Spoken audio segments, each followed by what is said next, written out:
since Sunday, according to Gaza's health ministry. The Gaza Civil Defense Agency also says Israeli forces have opened fire on crowds of Palestinians trying to collect humanitarian aid, killing 93 people and wounding dozens others. Most of them were killed as truckloads of aid arrived in the north. 9 others were shot near an aid point close to Rafah in the south, where dozens of people were killed just 24 hours earlier. The UN says this month that nearly 800 aid seekers have been killed since late May, including on aid convoy routes. Israel's military has disputed the death toll and said soldiers have fired warning shots to remove threats posed to them as people gather for supplies. Meanwhile, the UK, France and 23 other countries on Monday issued a joint statement saying the war in Gaza must end now. They were hiding behind high barriers. We couldn't see them, but they suddenly emerged and started shooting and shelling us. Women and children were lying dead on the ground. It felt like doomsday. Everyone was trying to save themselves. Children and women were torn apart, still lying there in large numbers. I saw people dying, lying motionless on the ground. There were no ambulances, and no one could help. The shelling was random, from tanks and snipers. Gunfire was coming from all directions. I struggled to reach the truck and grabbed a bag of flour. Suddenly, I was hit in the head and lost consciousness. What's happening there is a massacre. Young men are dying for food. My brother was killed there yesterday. He had 5 children who are now orphans. I went just to get flour so they could eat. The hardest part is the gunfire from quadcopter drones. The area where we recovered the injured was extremely dangerous. There are tanks nearby and the streets are destroyed, making it impossible for ambulances to move. The number of dead and wounded is massive. We even found people who had collapsed from hunger and thirst. Israeli warplanes have struck targets in Yemen, centering on the port of Hodeidah. Israel says it hit fuel tanks and engineering vehicles, repairing the port's infrastructure. The Houthi group insists the strikes targeted only civilian sites with no military connection. Ihab Al-Fandi has the details. Israeli planes launched an attack on the port of Hodeidah in western Yemen. The Israeli army called the operation the Long Parade. The attack was carried out using drones. This is the 10th strike of its kind on the port. Israel says it's a response to attacks by the Ansarullah group against Israel and its interests in the Red Sea. The last of these attacks, according to the Israeli account, caused 2 ships on their way to Israeli ports to sink. This led Tel Aviv to increase its strikes on the port of Hodeidah. The port is a vital lifeline where most basic goods for Yemen pass through. On the other hand, the Ansarullah group says the Israeli strikes will not stop them from continuing their operations. They say they will only stop their attacks if the war ends and the siege on Gaza is lifted. There are fears that targeting the port will worsen the humanitarian situation in Yemen. Millions of people rely on goods and supplies that come through Hodeidah. With the relief routes becoming more difficult and access harder, warnings are growing about the direct effects on food security and the basic needs of civilians. Ihab Al-Fandi, CGTN, Sana'a, Yemen. Israel has vowed to hold the Houthis and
We are the national broadcaster, and I am Sulaiman Baba Toure, a reporter and presenter at the SLBC.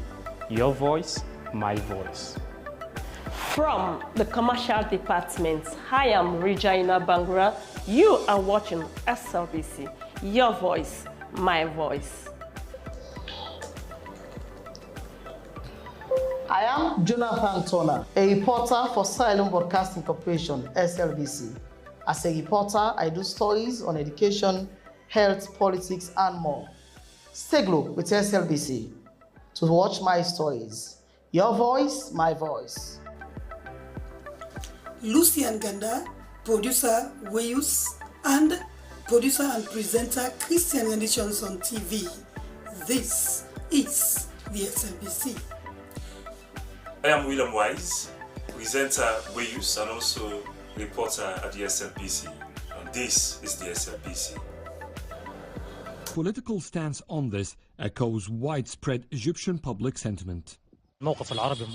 Arabs are united on this issue.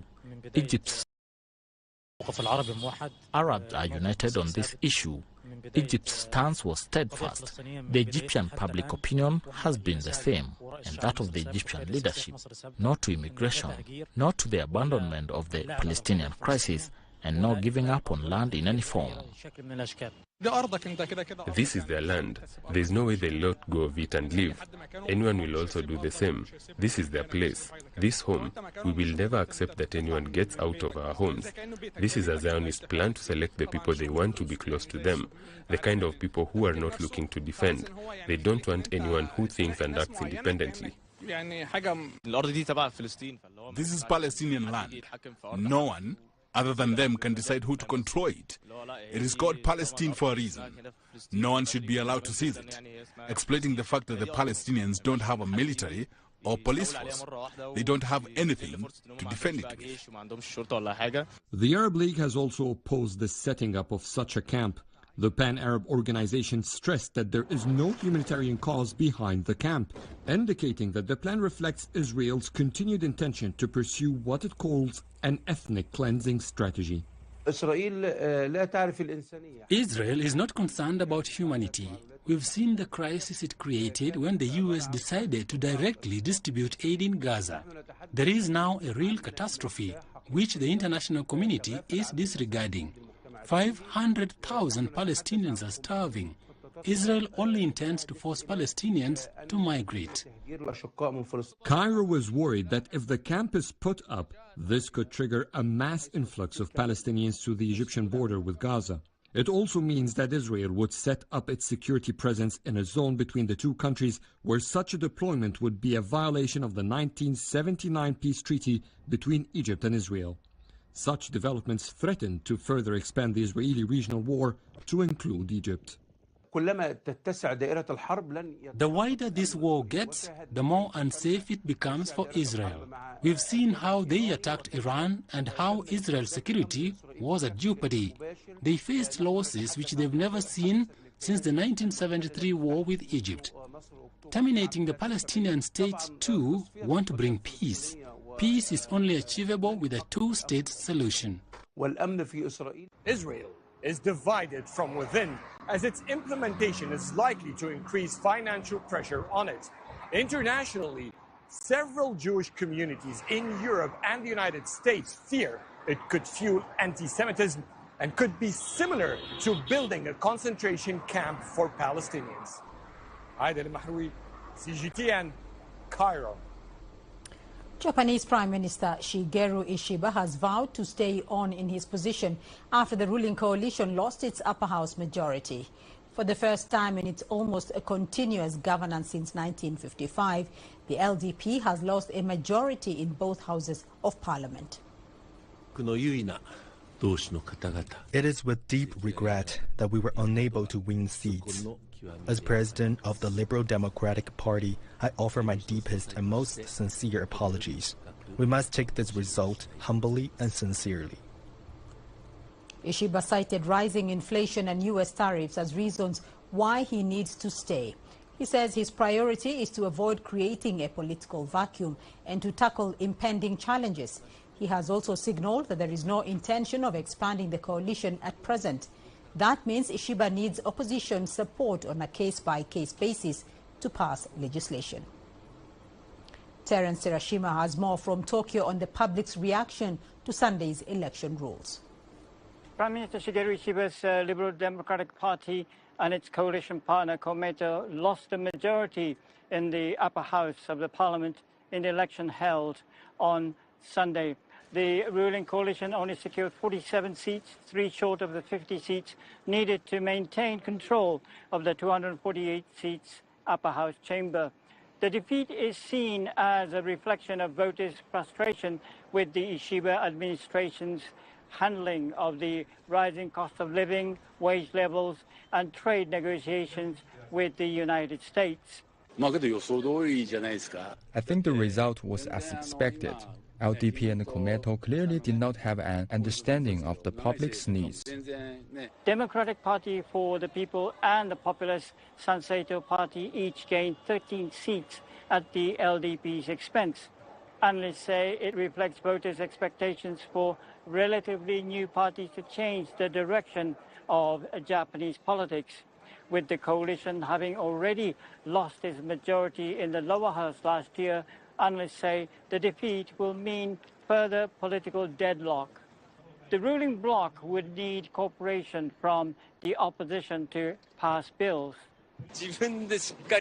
Right now, we have to strive to survive. I don't think the public can expect anything from the government right now. I feel that at the root, every politician, every party has the same idea. They use different expressions, but when you boil it down, there are very little differences. Some LDP members said the Prime Minister should resign to take responsibility for the defeat. However, Ishiba vowed to remain in the office and see through the tariff negotiations with the U.S. Terence Terashima, CGTN, Tokyo.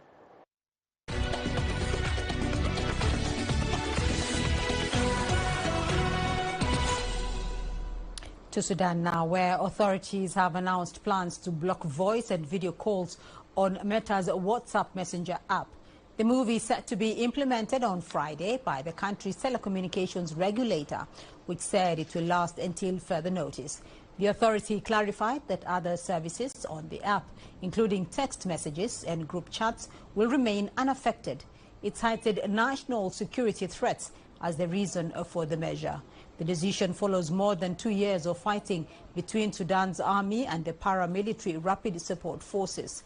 The latest clashes are in the regions of Khartoum, North Darfur and North Kordofan states. Naba Muhyiddin has been speaking to us about this latest development. Actually, WhatsApp, among other applications, was so important for millions of Sudanese people who used it to communicate with their loved ones and to check with people and even send communications and send help for those in need, especially the people who are trapped in war zones.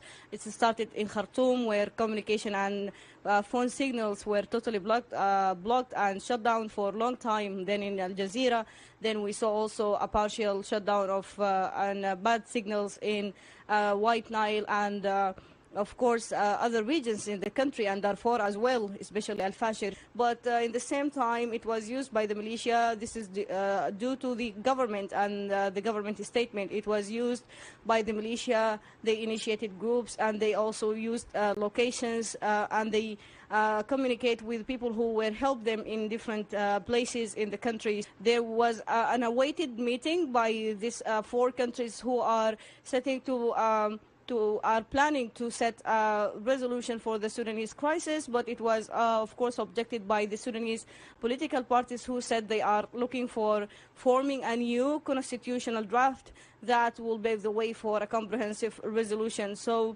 the fighting or the conflict against this meeting in Cairo is between the political parties who were, of course, awaited to join this meeting because resolving the Sudanese crisis, of course, needs all of the parties to be engaged in a comprehensive resolution.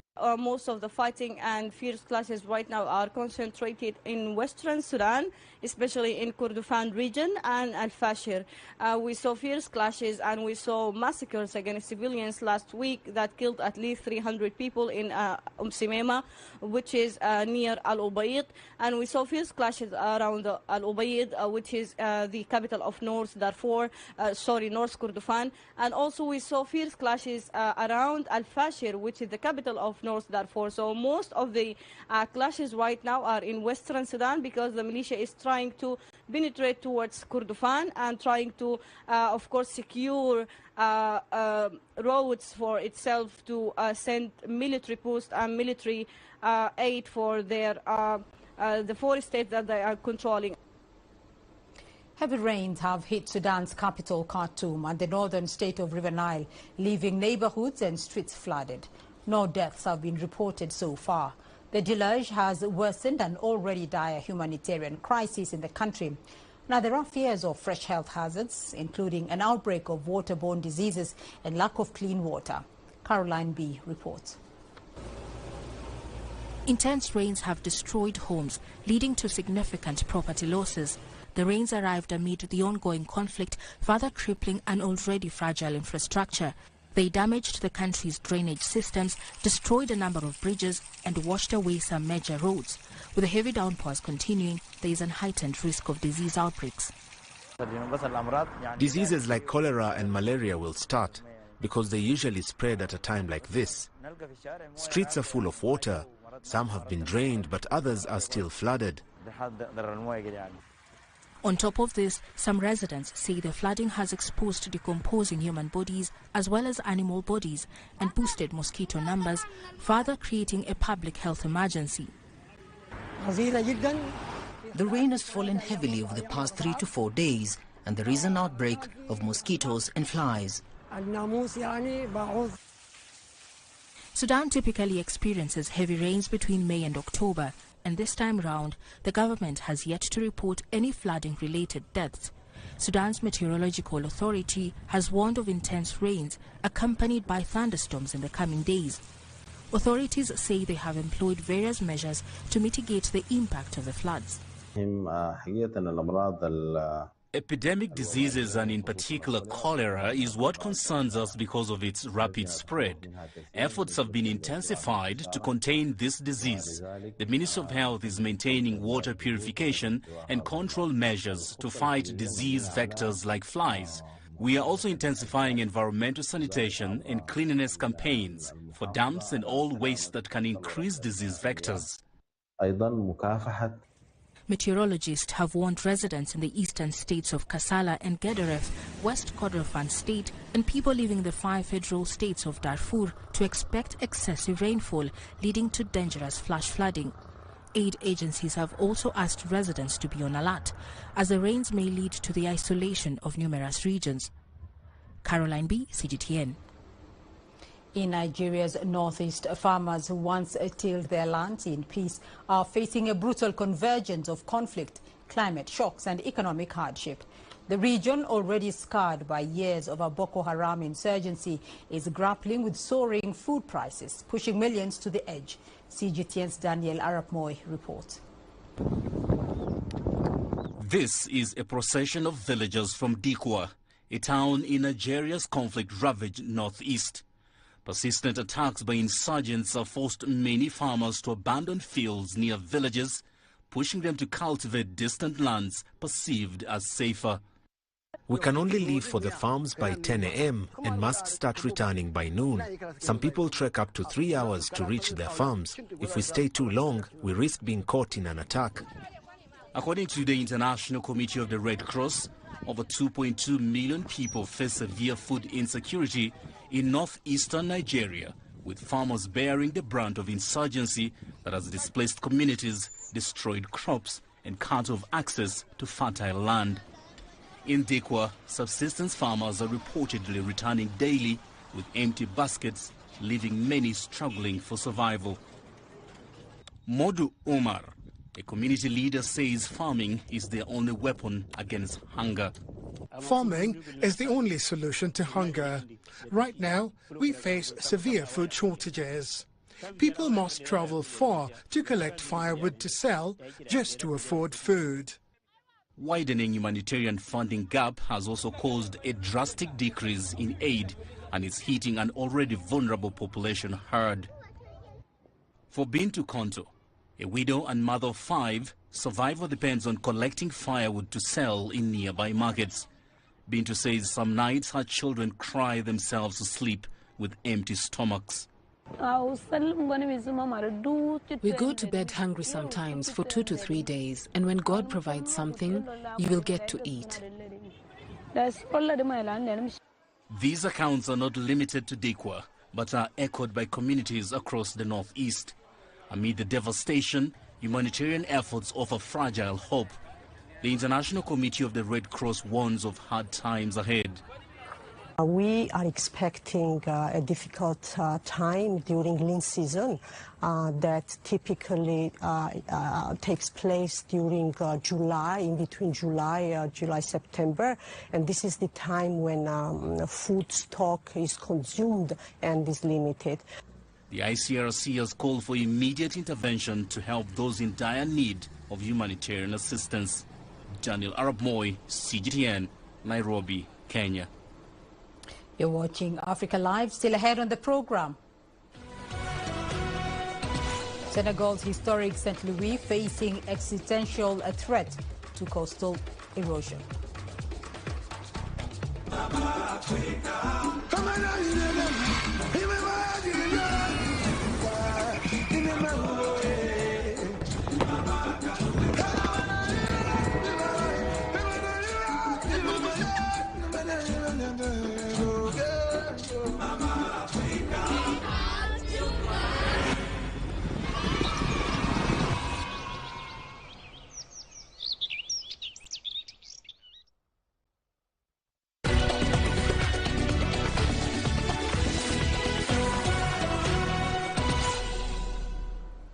A historic coastal city in Senegal is facing an existential threat due to climate change.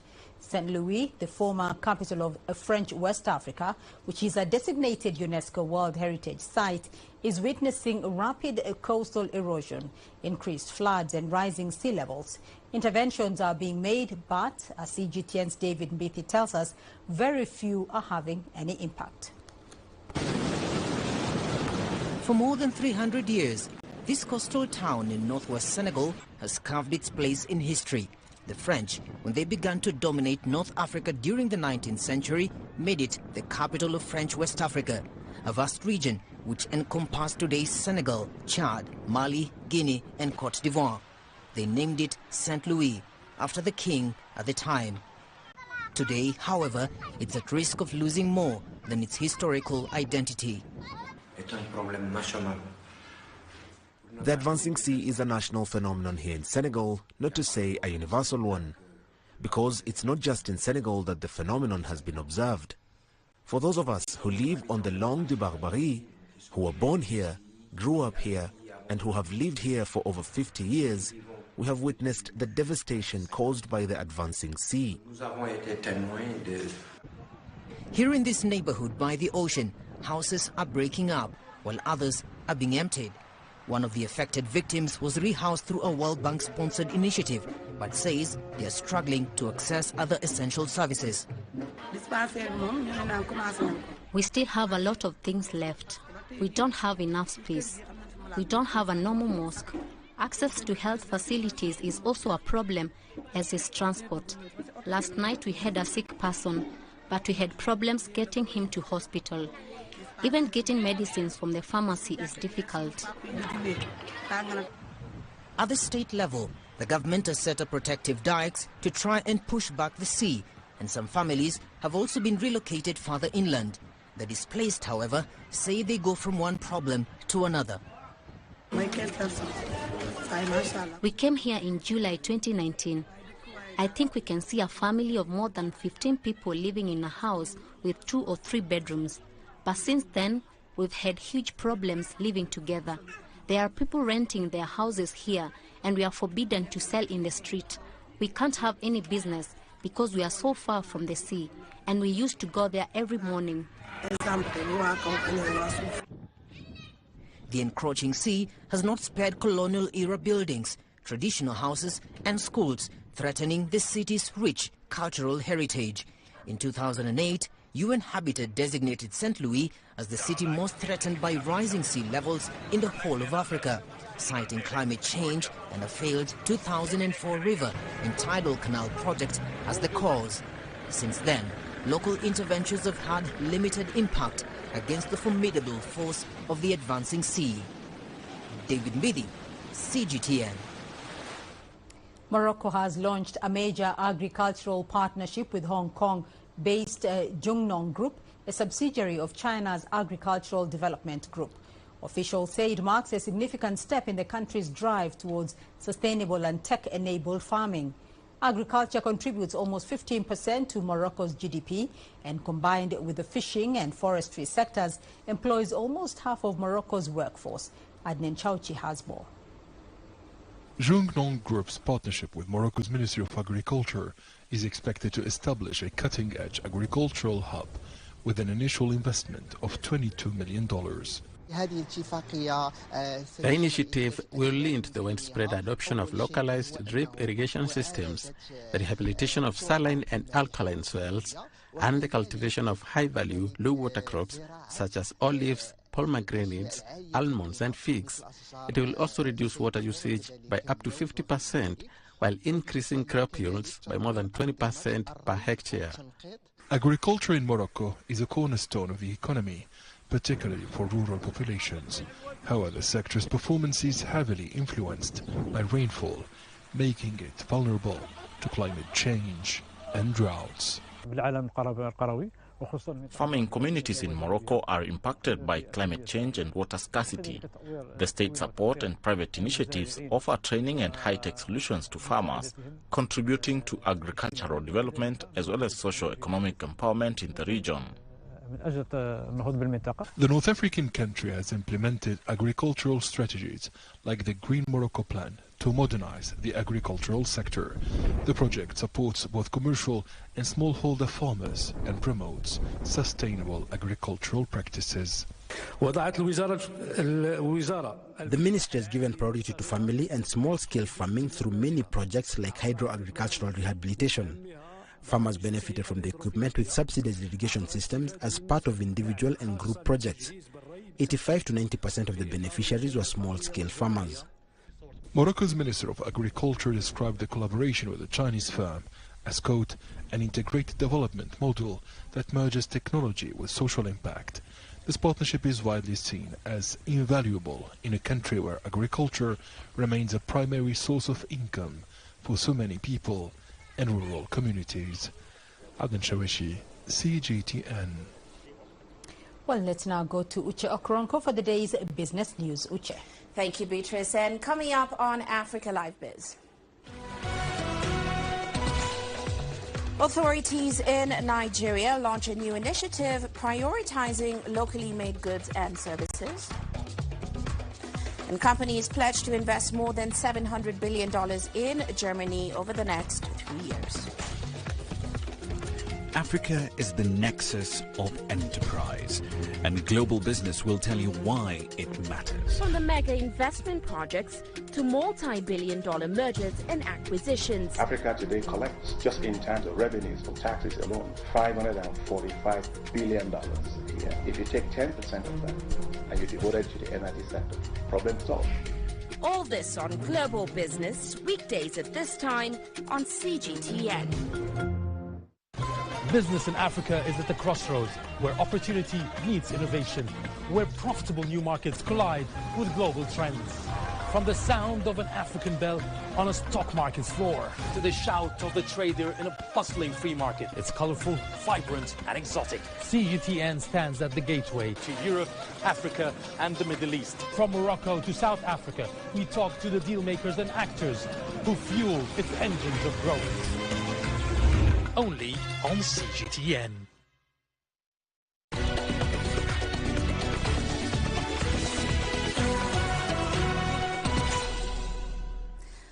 Well, let us start off with Nigeria's economy. The country's total public debt could rise to $104.5 billion by the end of this year, and that raises new concerns about the country's deepening fiscal vulnerabilities.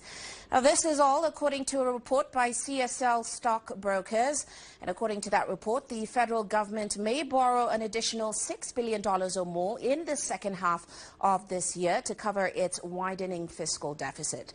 Now, the move could potentially push Nigeria's public debt stock to around 50.2% of GDP. And despite the 2025 budget projecting a fiscal deficit of 3.9%, CSL anticipates the gap could widen to 5.8%, and that is due to shortfalls in both oil and non-oil revenue sources. Meanwhile, the government is also contending with weak oil revenues and delays in implementing key tax reforms. It is also struggling to meet its 2025 oil production target of 2.06 million barrels per day. Now, between January and May, actual production averaged just 1.67 million barrels per day. And this underperformance has been compounded by lower than expected oil prices, which have averaged about $70.8 per barrel. And that, of course, is below the government's benchmark of $75. Well, let's stay in Nigeria, where President Bola Tinubu's administration has announced a new protectionist policy. The so-called Nigeria First initiative mandates that government agencies will prioritize locally made goods and services. Now, according to consulting firm Intel Point, the West African nation's total import value for last year stood at around $40 billion. Well, Tinubu tasked the Bureau for Public Procurement to ensure that all needed products and services by government agencies are sourced locally. Now, it says the move will promote domestic production, also support indigenous industries, and help reduce Nigeria's dependence on foreign products. However, analysts say that the policy will face many challenges. Nigeria First mandates government agencies to prioritize locally made goods. The goal: boost local industries and create jobs. Underlining issues in the country that had not been resolved. One of such problems is electricity. There is no viable manufacturing that exists outside the electric power supply. It has not gotten to that point where it can actually sustain that level of manufacturing. Secondly, we are talking of other infrastructural transportation. Our rail transport is still a minus as far as I'm concerned.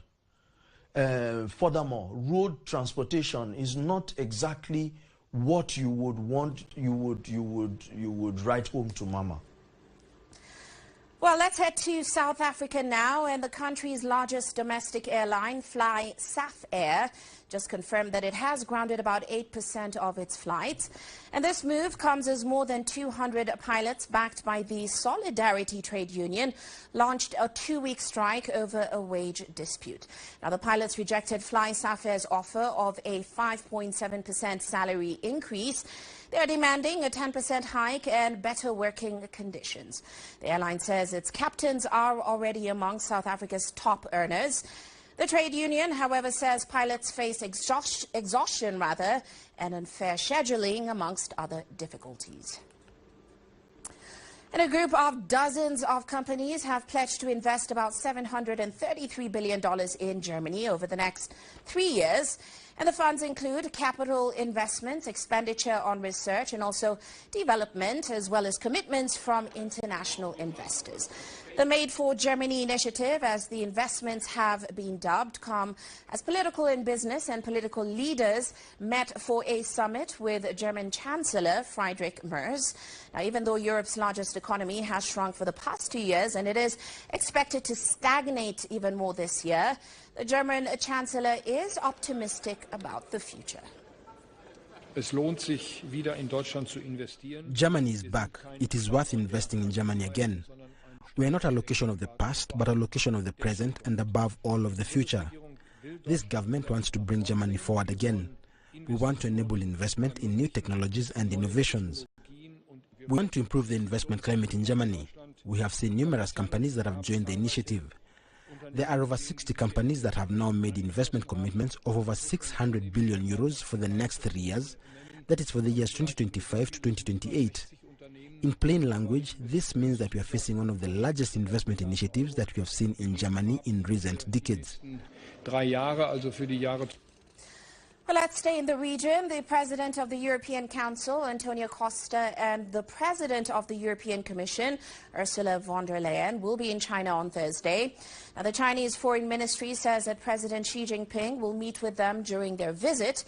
Premier Li Qiang and the two EU leaders will co-chair the 25th China-EU summit. Well, this year marks the 50th anniversary of diplomatic relations between the two sides. Now, in a significant sign of flourishing ties over the past 50 years, the trade volume between China and the European Union increased more than 300-fold to $780 billion. Let's take a look at this progress in economic cooperation, particularly in the emerging sectors of new energy vehicles, as well as digital economy and green tech. Over the past 50 years, China and the EU have been important economic and trade partners to each other, with great progress made in various areas of cooperation. In 2024, China-EU trade and economic development remain stable, according to China's General Administration of Customs. Total goods trade between China and the EU reached $785.8 billion in 2024, an increase of 0.4% year-on-year. China was the third largest market for EU exports and the largest source for EU imports. In terms of investment cooperation, two-way investment flows between China and the EU have continued to grow. Chinese investment into the EU reached the highest value in the last 5 years, with a cumulated value of 185 billion euros. Meanwhile, EU investment in China remains stable, with a cumulative value of 184 billion euros, according to European Commission. It is worth noting that the investment structure of the two sides has extended from traditional manufacturing to high-tech fields. And emerging areas such as new energy vehicles, digital economy and green technology have become new highlights of cooperation. In the field of automobile manufacturing, BMW Group has invested a total of more than 83 billion yuan in Shenyang to build its largest production base. In the field of new energy, photovoltaic and hydrogen energy projects jointly built by Chinese and European companies have been put into operation. In the chemical industry, German chemical giant BASF has invested 10 billion euros in the construction of a large-scale composite material plant in Zhanjiang, Guangdong Province, which is the largest single project invested by a German company in China. In transportation, the number of China-Europe railway express services have exceeded 100,000 cumulatively, becoming a golden channel connecting Asia and Europe. With the combined economic output of China and Europe exceeding one-third of the world's total. China-EU cooperation has taken on greater strategic significance and global influence. A sound and stable relationship between China and Europe will further enrich each other. Well, that is all for now on Africa Live Biz, but still ahead on Global Business Africa. We'll be bringing you more developments out of Sudan as authorities there announce plans to block voice and video calls on Meta's WhatsApp and Messenger app. Of course, all of that coming up top of the hour. For now, it is back to you, Beatrice. Uche, thank you. And we still have more news for you here on the program. Here's what's ahead. We take you to Burkina Faso, where the Bobo community has marked the start of its Lunar New Year with a vibrant traditional festival. When you look at Africa, what do you really see? Do you see fast-growing, endless deserts and parched earth? Or do you see the biggest opportunity for an agricultural revolution in a generation? Do you see crowded, unplanned cities or vast, untapped markets? Do you see a population at risk, or do you see a billion-strong opportunity to grow the next wave of multi-billion-dollar firms in Africa? When you look at Africa, what do you really see? Join us in Global Business and see Africa through our eyes.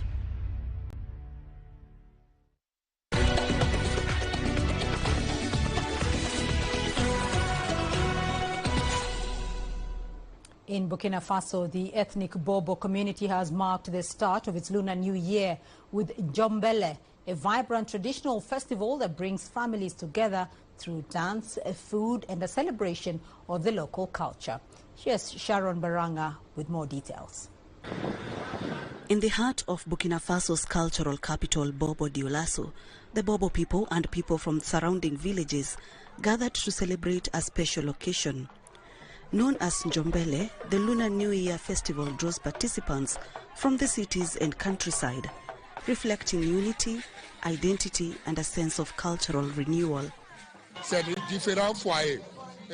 At home here, everyone gets together for a community meal in a spirit of unity and solidarity.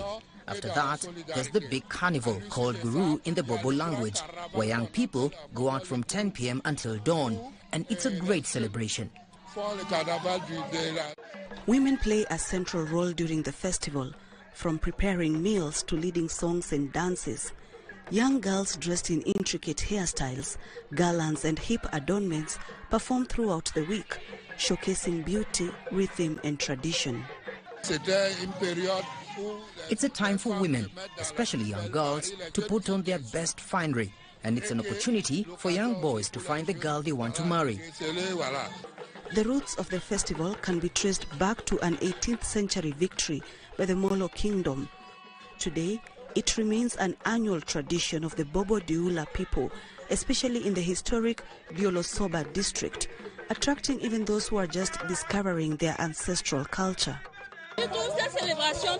I think it's a wonderful celebration. It's a part of my mother's culture that I've just discovered.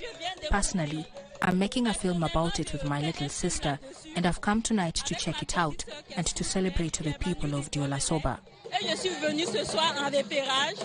Despite its popularity in the region, the festival still lacks national recognition. Community leaders are calling for its official inclusion in Burkina Faso's cultural calendar. Celebrated 40 days after Tabaski, the cults of the dead, the Bobo Lunar Year welcomes not only a new beginning, but also reaffirmation of identity, community and cultural continuity. Sharon Baranga, CGTN. Let's now take a look at your sports news. Here's what's ahead. Kenya's National Olympic Committee elects its new leadership after delays.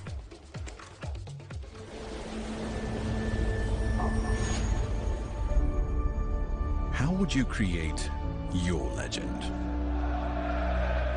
On the fields, on the tracks, in the arenas of Africa. Were you born to be a player?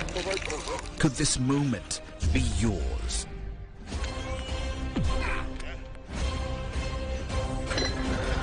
Sports Scene. Find your game.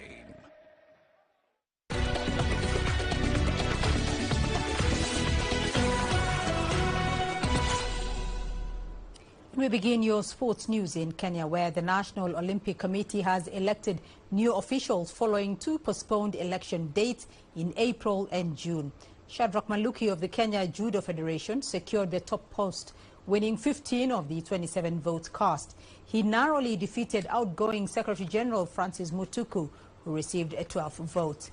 13 other positions were also contested, including first and second vice president, Secretary General, Treasurer, 3 executive committee members, a female representative, and 2 athletes representatives.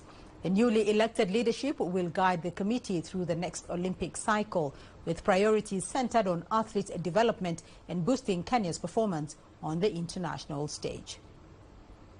You know, these elections has left quite a number of federations divided. And I want to take this opportunity, the first few months, to ensure that we are reading from the same script. I want to see all of us working together as a unit, focusing on the sports development more than focusing on our individual issues. Basically, I just want to say to all of you, members of the estate and the public in general, that the National Olympic Committee election now is finally over. And we want to make sure that we focus more to our programs for the athletes or the sportsmen. Let's turn to some high-octane water sports and the first ever Africa Rafting Championship. The Sagana River, just a few miles north of the Kenyan capital, Nairobi, played host to the competition. And it was a very successful event for the host nation, as CGTN's Mohamed Abubakar tells us. It is at this rapid camp in central Kenya's town of Sagana that teams arrived a week ago looking to make history by participating at the first African Rafting Championship. And straight off the first paddle, the host's home advantage could be seen with opponents struggling to catch up. Experience is it's fun. It just it's fun because at every juncture you have people that will tell you you are supposed to do this, you are supposed to do that, do this, and you have to watch other people, mostly the Kenyans, out there navigating the river current and everything. So we just learn from there. In the final of the RX competition, Kenya men's team defeated Sudan to claim the title. In the women's category, it was no different, as Kenya continued their dominance by swatting off their neighbors, Uganda. It feels good. I'm very happy and proud of my team. The feeling of winning is it's good. Everyone is happy because we are winning as not as team, but as whole Kenyans have won. The focus now shifts to the Senior World Rafting Championship, where Kenya as the winner will represent Africa in Argentina come September. Naturally very happy, and I can see since this is the beginning, then the future is quite bright, because after this we are going to prepare now for the World Champions in Argentina. The boys are in high spirits. They have got the feel of an international competition because they are competing against the best in Africa. The end of the first Africa Rafting Championship marks the start of the sports journey on the continent. As rafters prepare for more exposure, organizers are looking to host even more high-profile rafting competitions. Mohamed Abubakar, CGTN. In football news, the Kenyan national football team has withdrawn from a four-nation tournament which was scheduled to kick off in Tanzania today. The Harambee Stars had planned to use the week-long competition as part of their preparations for the upcoming African Nations Championship, which Kenya will co-host alongside Uganda and Tanzania. In a statement, the Football Kenya Federation announced that the withdrawal was based on technical advice from head coach Benny McCarthy. The team will instead continue their preparations for the 19-nation continental tournament at home in Kenya. Well, the Confederation of African Football Secretary General Viron Mosengo Omba has praised Kenya's preparedness to host the African Nations Championship. After inspecting the two match-day venues for the competition in Nairobi on Monday, he expressed confidence in the country's ability to deliver a successful tournament. He lauded the ongoing improvements and organizational efforts at the facilities and has urged Kenyans to turn out in large numbers to support the national team, Harambee Stars. We can tick all the boxes, and we are excited to start just the game on the 2nd of August. I wish just to call all the Kenyans to come in the stadium to support their team, because this event is to show to the world that we are ready to host the world in 2027. In tennis, France's Lois Boisson captured her maiden WTA title on Sunday, defeating Hungary's Anna Bondar to win the Hamburg Open in straight sets. The 22-year-old Boisson, currently ranked number 63 in the world, continued her breakthrough season with a gritty performance. She trailed Love 4 in the opening set, but rallied brilliantly to take it as 7-5. In the second set, she again came from behind, overturning a 1-3 deficit by winning 5 consecutive games. It follows a strong showing at the French Open earlier this year, where she reached the semi-finals as a wild card before falling to eventual champion Coco Gauff. And former world tennis #1 Venus Williams says she's embracing the joy of tennis once again as she returns to the court at the WTA Washington Open. It comes after a tough year of health setbacks. At 45, the 7-time Grand Slam champion, who declined wild cards to the event before, says this year she's ready. Yeah, I feel like I have a joke with Mark every year. He's like, I have a wild card for you. I was like, well, maybe I'll come. Most of the time I don't. But this time I'd been hitting the ball, and of course I love the game. And the hard courts, it's my favorite surface, what I feel comfortable on. So all those different factors. And now to golf and the Open Championship from Northern Ireland. And world number 2 and home favourite Rory McIlroy has paid tribute to the new champion golfer, saying he's been the bar everyone is trying to reach for well over 2 years. World number 1 Scotty Scheffler stormed to a victory yesterday at the famous Royal Portrush course, carding a final round 68 to win by 4 shots over his American compatriot Harris English. It's the 29-year-old's 4th major victory and his 4th win in 3 months on tour. An extraordinary run which also included the PGA Championship at Quail Hollow. McIlroy finished in a tie for 7th, while China's Li Haotong came home in 4th. Scheffler's Sunday's round was not without its problems, however, as he had to cope with an expected blip around the turn. And finally, street dancing has been a popular activity worldwide for decades. Top global dancers have now gathered in Beijing, and our reporter Guo Tianqi has the story.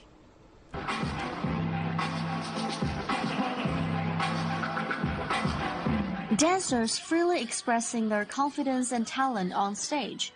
Pop music and street dance offers audio-visual enjoyment to everyone in the audience. Over 8,000 dancers from multiple countries have participated in street dance competitions such as popping, hip-hop, whacking and locking. The Keep On Dancing competition in Beijing is one of the 4 major street dance competitions in the world.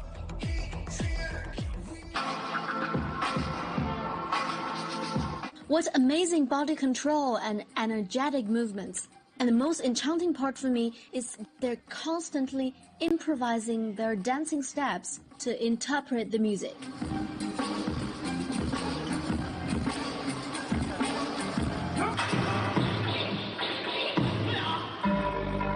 Battle is the competition format of street dance. It is more like a performance than a competition. I'm also a locking dancer. The competition is breathtaking. Every dancer's perseverance and the pursuit of perfection inspires me a lot. I think the most important thing about street dance is peace and love. Dancers are very confident on stage and also respect their opponents. According to the General Administration of Sport of China in 2023, over 10 million people across the country choose to learn street dance every year, with 3 million people engaged in related professions, gradually adding more Chinese inspiration to the global arena. Different people gathering together, different culture gathering together is street dance.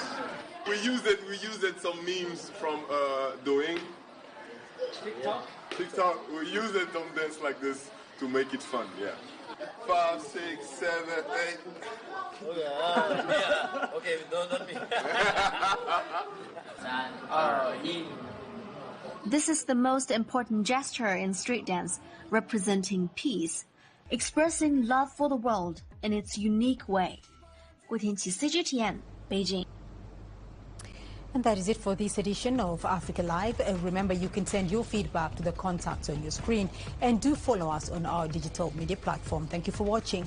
Uche Okoronkwo is up next with Global Business. Bye-bye.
Discover Sierra Leone, a hidden gem of West Africa, where the rhythms of life dance in harmony with the beauty of nature.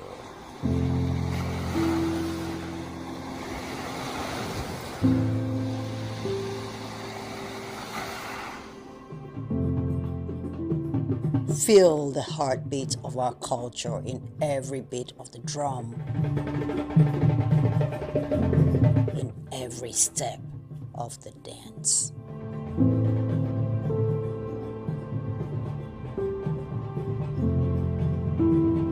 Experience the tranquility of our shores, where each sunrise brings new stories and endless possibilities.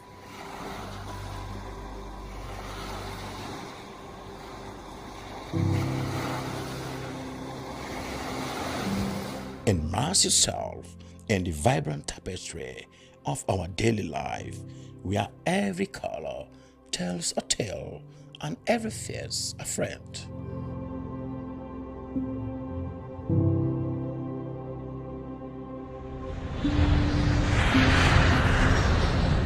Come, be enchanted by the sights and sounds of Sierra Leone. A place where your adventure awaits And memories are made.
So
We are the national broadcaster, and I am Sulaiman Baba Toure, a reporter and presenter at the SLBC.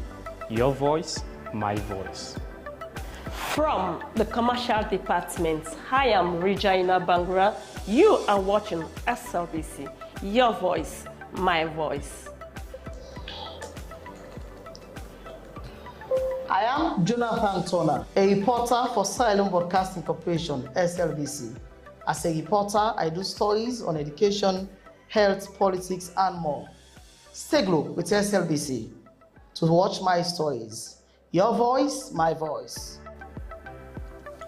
Lucian Ganda, producer Weyus, and producer and presenter Christian Editions on TV. This is the SLBC. I am William Wise, presenter Weyus and also reporter at the SLBC, and this is the SLBC.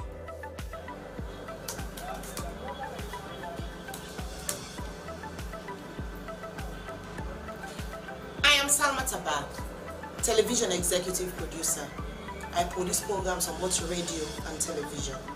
I'm a news anchor, a presenter, an announcer on radio. I enjoy what I do because I serve a public service broadcaster. It's a pleasure to work with the SLBC. I am Tilikoma, Head of News and Current Affairs Unit, Sierra Leone Broadcasting Corporation. Our news hour now covers several segments. We have entertainment, business, weather, sports, ferry schedule, and humanitarian stories, not forgetting politics. We are doing all that to keep you people posted on what's happening all over the country. Thanks for being with us at SLBC. Keep blue. We are the best.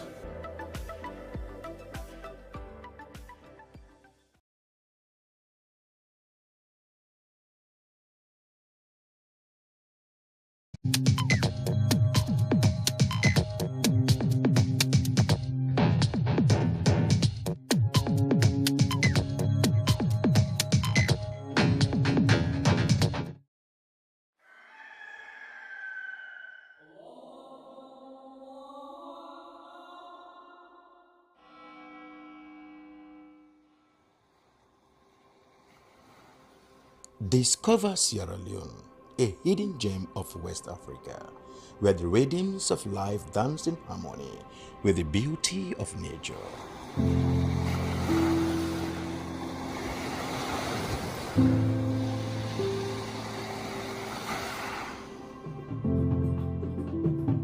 Feel the heartbeat of our culture in every beat of the drum, in every step of the dance.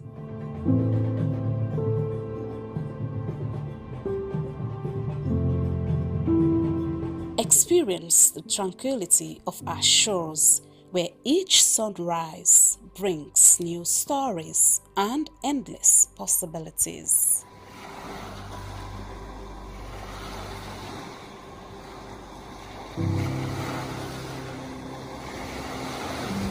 Immerse yourself in the vibrant tapestry of our daily life, where every color tells a tale and every face a friend.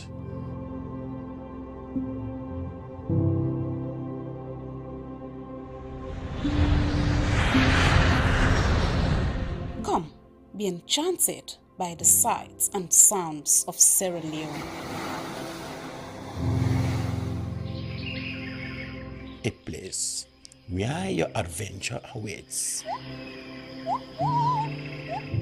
and memories are made.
Here's how to send money overseas using AfriMoney and BNB. Dial *161#. Select option 1. Go to option 6 for overseas money. Press 1 for BNB. You'll see the list of countries you can send to. Enter receiver's full name.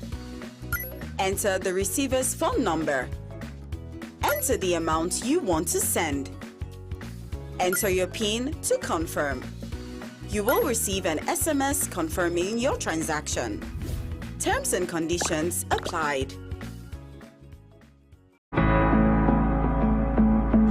Hey! Me! For can go na junction for go buy EDSA credit. It want money. Say you want for go na street. Because the last EDSA credit wey me buy na ya asidom wey I buy am. This one hard for believe. Na true. Dial *363# with QCell and tell me what it say. It say buy Q power, get last 3 tokens, register meter and exit. Easy. But I no get QCell money. Na it make am sweet and easy. Just top up your QCell and buy EDSA credit. No mobile money, no problem. It no be one day na salon. Okay. Pass with QCell. Make a try, man. Hey! Lights don't come! Yes, use your QCell top up and buy EDSA Lite anytime, any size. Just dial *363# and follow the instructions. Make sure say you register your meter number before you continue. For more information, dial 111. Terms and conditions apply. QCell, Salon Pride. You dey look for better school for you pikin? Wonder Kids now the answer. Then get daycare for baby when on 3 months and more. Nursery 1 to 3, primary from class 1 to 6, and Wonders Academy for JSS1, where registration they go on for all right now. Do ya me daddy? How this school look like? Then get a big space, clean and good breeze they blow all about the classroom them. First class chair and table, sober textbook with syllabus and guideline from the Ministry of Education. Big and sober place for pikin for exercise and for play. And one in town computer lab where they work all term. Wonder Kids, daycare, nursery, primary and secondary school for JSS1. Then at 38 km Road, Hillcourt Junction, Freetown. For more information, you can call them at telephone 077 482307 078 811424. For better land book with Papa God in Eye, for you pikin in better baba. Wonder Kids daycare, nursery, primary and secondary school, na the place. For greatness, Wonder Kids, modern school, Wonder Kids, modern school. Hello viewers out there. Well, I am Lady KG Obot, the director of Wanakit Model School and Waters Academy, situated at number 30A Kenema Road. You have heard for yourself. You have seen the product of the school. We are here to raise total child, critical thinkers, and problem solvers. Why wasting time? Rush now, pick the form, and get your children enrolled. We are waiting for you.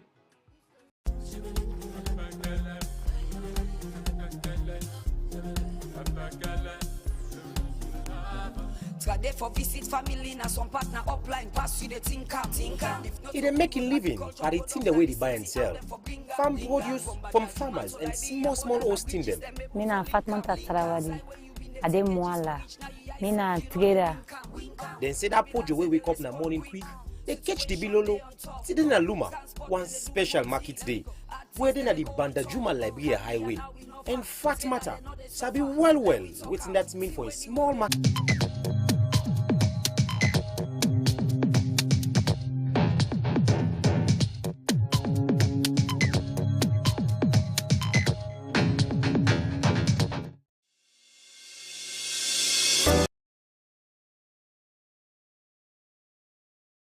The 59th Annual Convention of the Ahmadiyya Muslim Community United Kingdom, a global convention promoting peace, brotherhood, and unity across the world. Attended by over 40,000 people. Don't miss this live coverage of this unique event from the 25th July 2025 on SLBC at the following times. Jalsa Salana UK.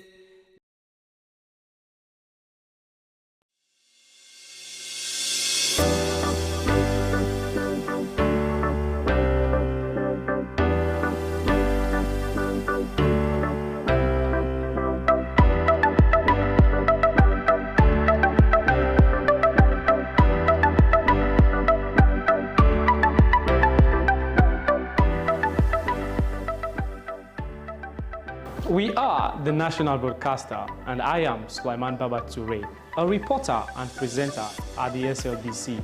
Your voice, my voice. From the commercial department, I am Regina Bangra. You are watching SLBC. Your voice, my voice. I am Jonathan Turner, a reporter for Sierra Leone Broadcasting Corporation, SLBC. As a reporter, I do stories on education, health, politics, and more. Stay glued with SLBC to watch my stories. Your voice, my voice. Lucian Ganda, producer Weyus, and producer and presenter Christian Editions on TV. This is the SLBC.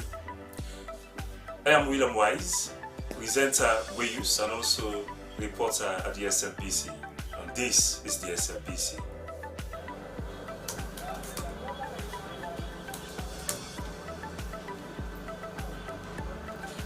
I am Salma Tabak, television executive producer.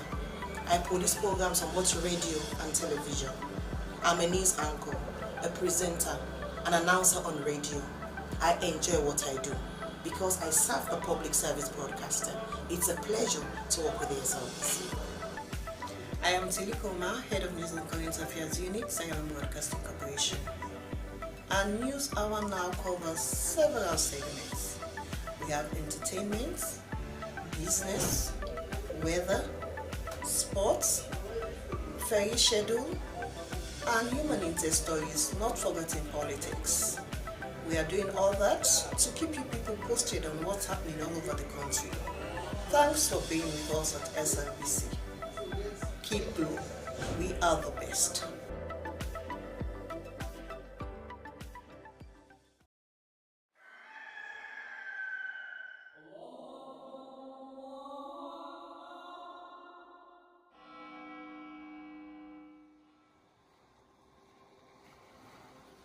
Discover Sierra Leone a hidden gem of West Africa, where the rhythms of life dance in harmony with the beauty of nature.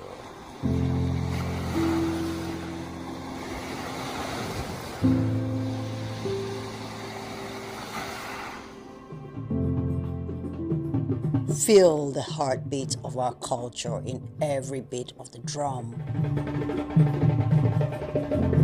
in every step of the dance.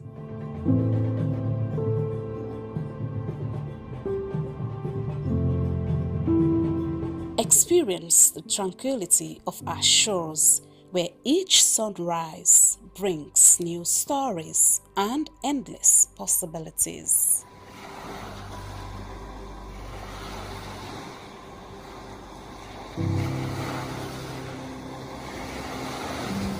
Immerse yourself in the vibrant tapestry of our daily life, where every color tells a tale and every face a friend.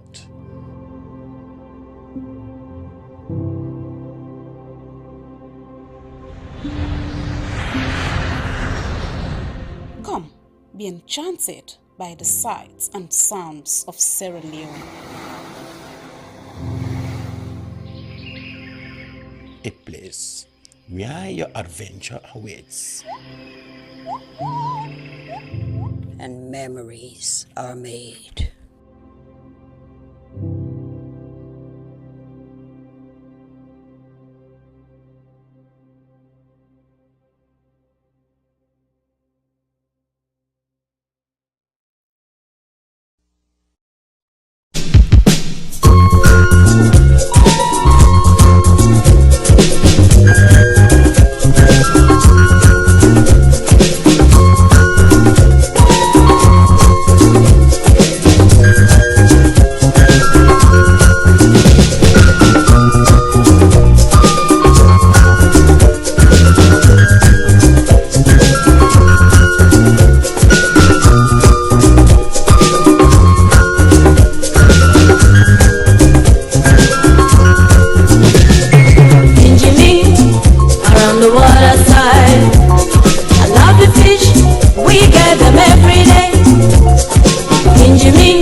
A place cannot produce poems.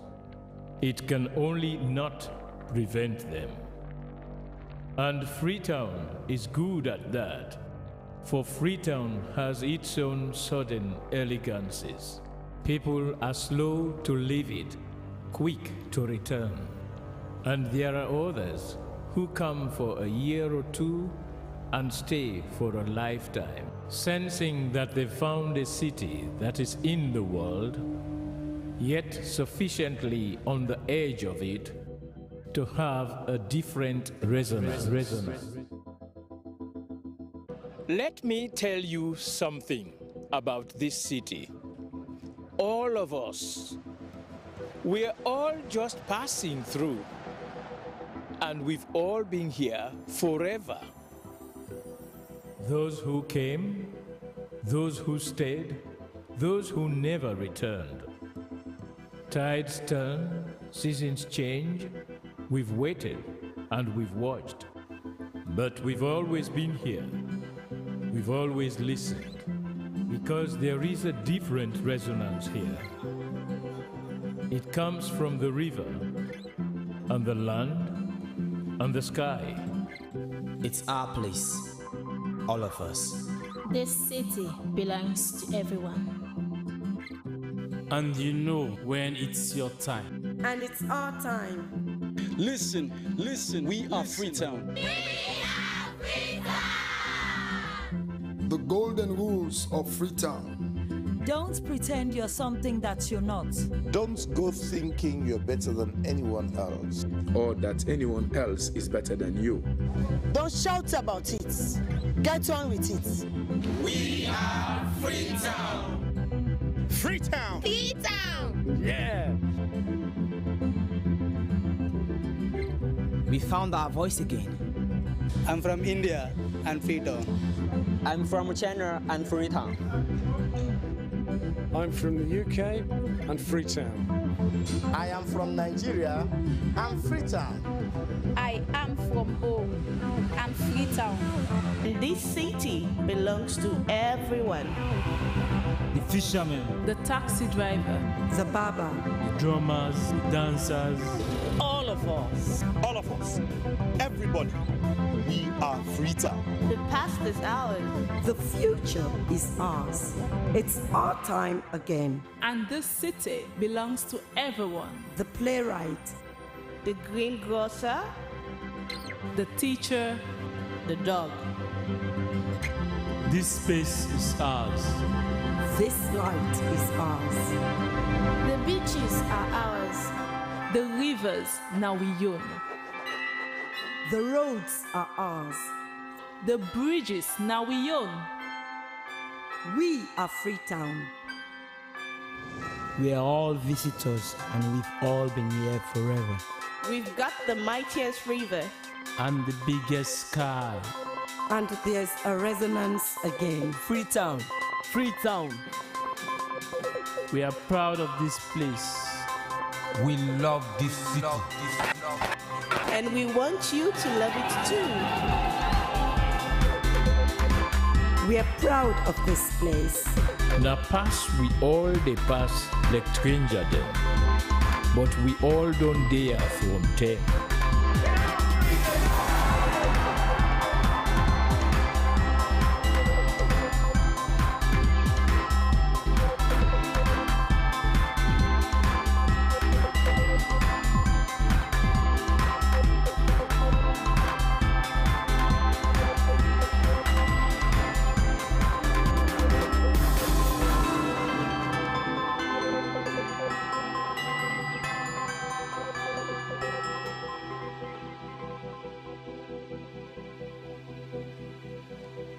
Come here, and you'll feel it, that end of the line sense of freedom.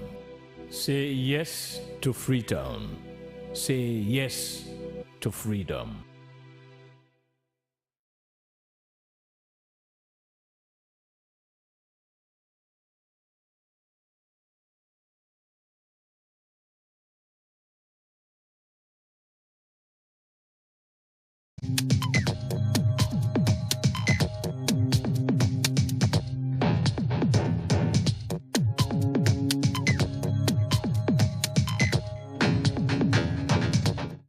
Congratulations, you're in the glory of God.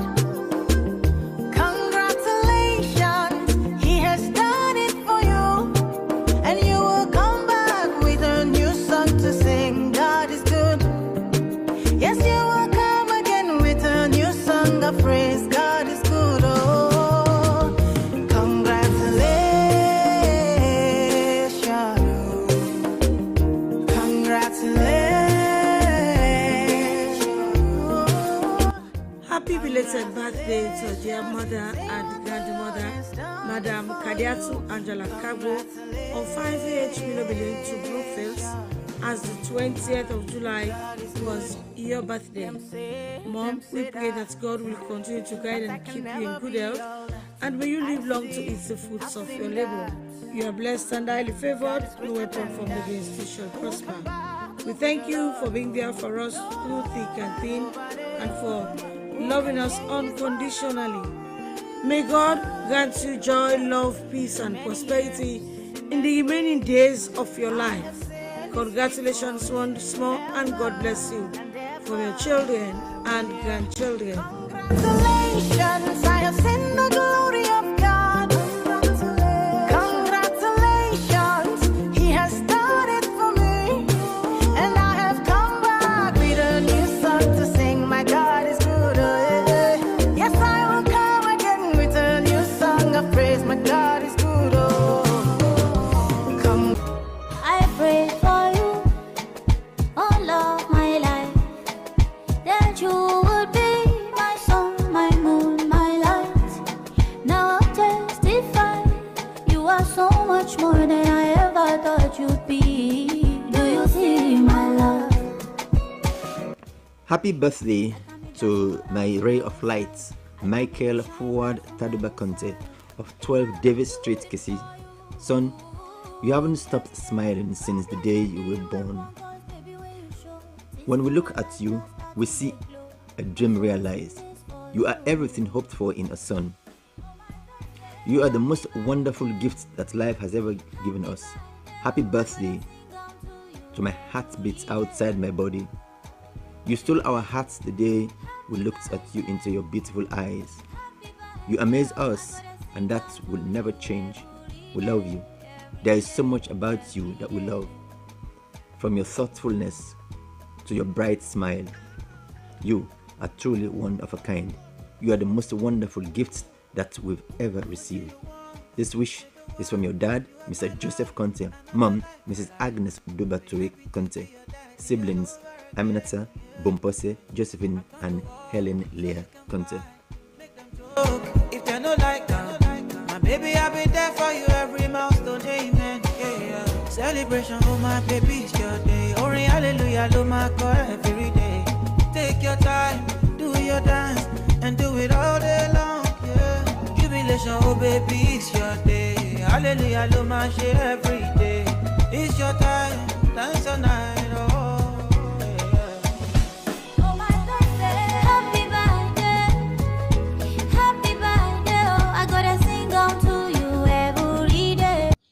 Children are the heritage of the Lord, and the fruit of the womb is a reward. You have been the greatest reward yet, the biggest blessing bestowed on us so far. Thank you for choosing us to be your worthy parents. Today, we celebrate the incredible gift that you are to our lives. Watching you grow into the smart, kind, and courageous young man you are has been our greatest joy. Your smile lights up every room, and your heart is pure gold. On this special day, pray that the grace and mercy of God encompasses your life. You shall be like a tree planted by the rivers of living waters, and your fruit shall sprout out in its season. You shall be a blessing to your generation, Kelvin. May this new year bring you endless happiness, success in all you do, and God's divine favor and protection always keep shining, my son. The world is better with you in it. Happy birthday, Kelvin Prince Nathan Samuel Dabo, from your parents, Mr. Sako Dabo and Miss Esther Barr, grandparents, Mr. and Mrs. Barr, uncles, aunties, and the rest of the family. We love you always. Have a blast.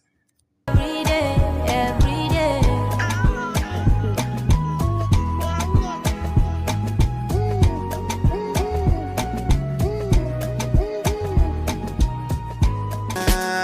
What you want my to do?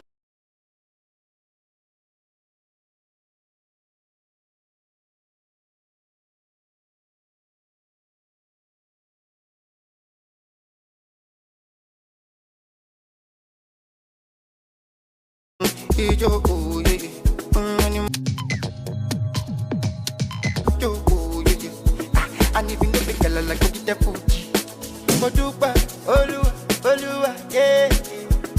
Joy is coming.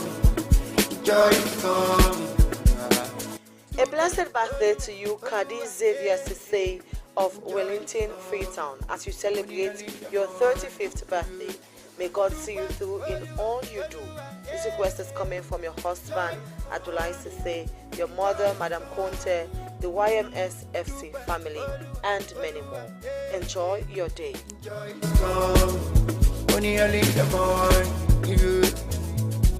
Up on never, do what you wanna do. I want to be shining what day.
The death is announced of Mr. Francis Kelfala Kalon of Gloucester Village and formerly of 29 and 46 Robert Street and 38 Water Street, Congo Cross. He died on Friday the 18th of July, aged 46. He survived by his wife, Mrs. Isata Kalon, father, Mr. Francis Kombe Kalon, children, Francis Kalon Jr. and Frances Kalon, both in the USA, Josephine and Fatih Kalon, and several brothers and sisters at home and abroad. Funeral arrangements will be announced later. Sympathizers may call at 24 Abadi Road, Wilberforce, close to Bailo Barry's residence, or call on 076 499 722, 072 499 909, or 077 668 376.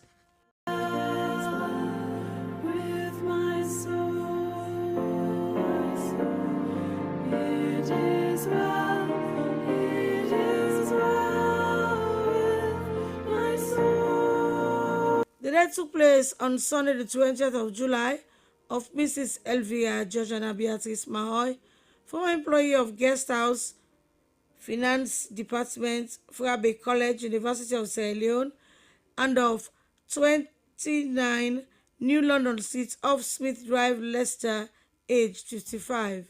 She survived by her husband, Mr. Prince Albert Mahoy, children, Princess Deborah and Prince Emmanuel Mahoy, several relatives and friends at home and abroad.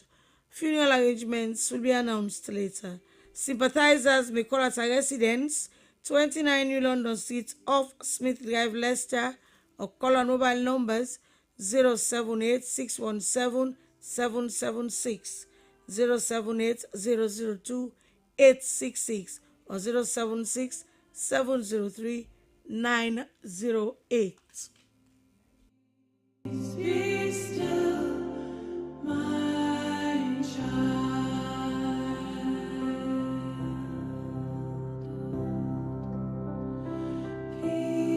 Peace, be still.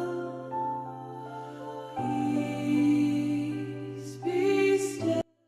The death is reported of Mr. Faya Alpha Karimu, formerly of the Sierra Leone State Lottery, and recently of Elephant Bet.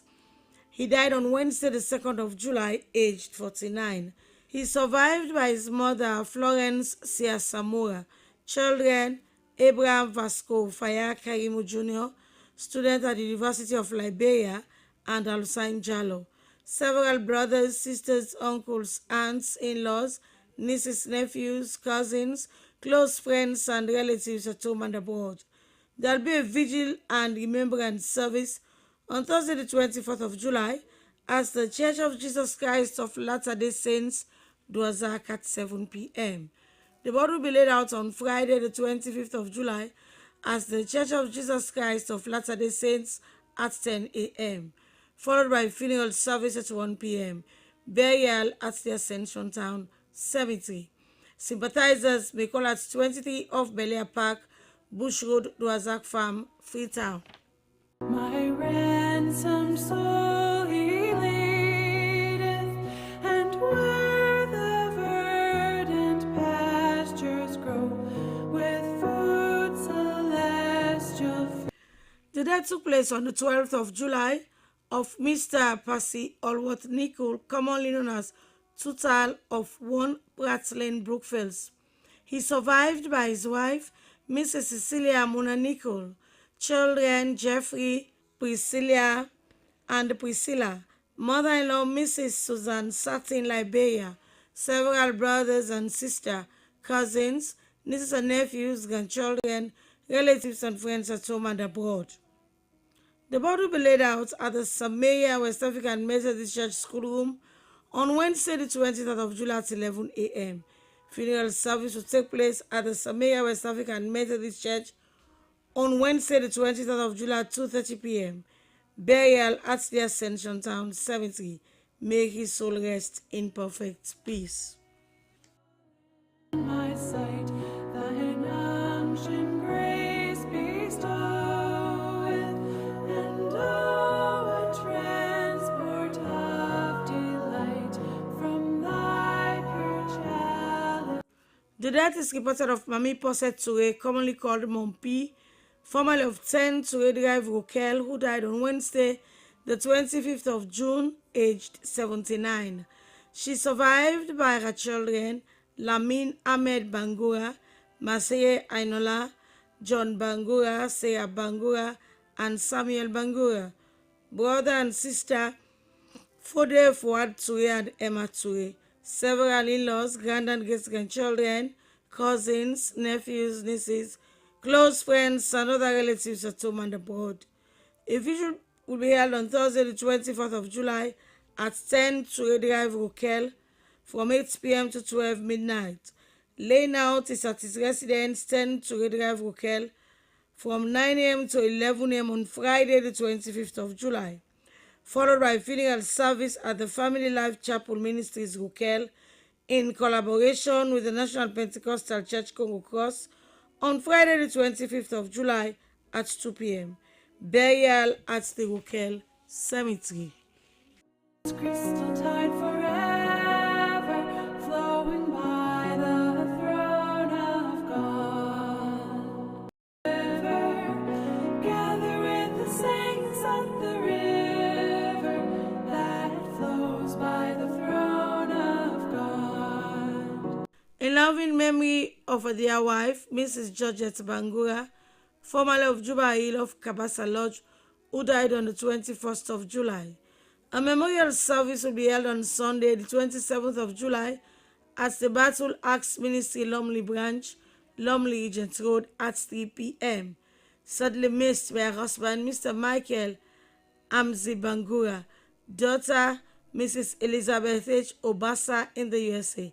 Brothers and sisters, Mr. George Banya in Bo, George and Kai Banya in the USA, Madam Georgiana Banya, and Mrs. Georgette Temple in Freetown.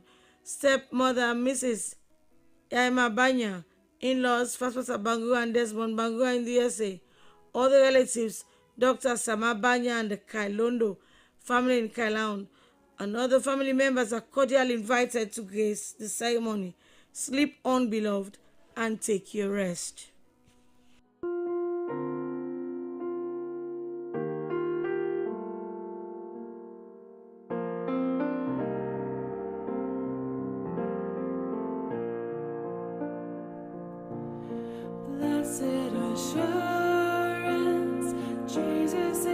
Treasured and loving memories of her darling husband, father, grandfather, brother, cousin, uncle and in-law, Mr. Gustav Walter Kinde Mason, who passed on like a dream 10 years ago on the 21st of July 2015 at the age of 71.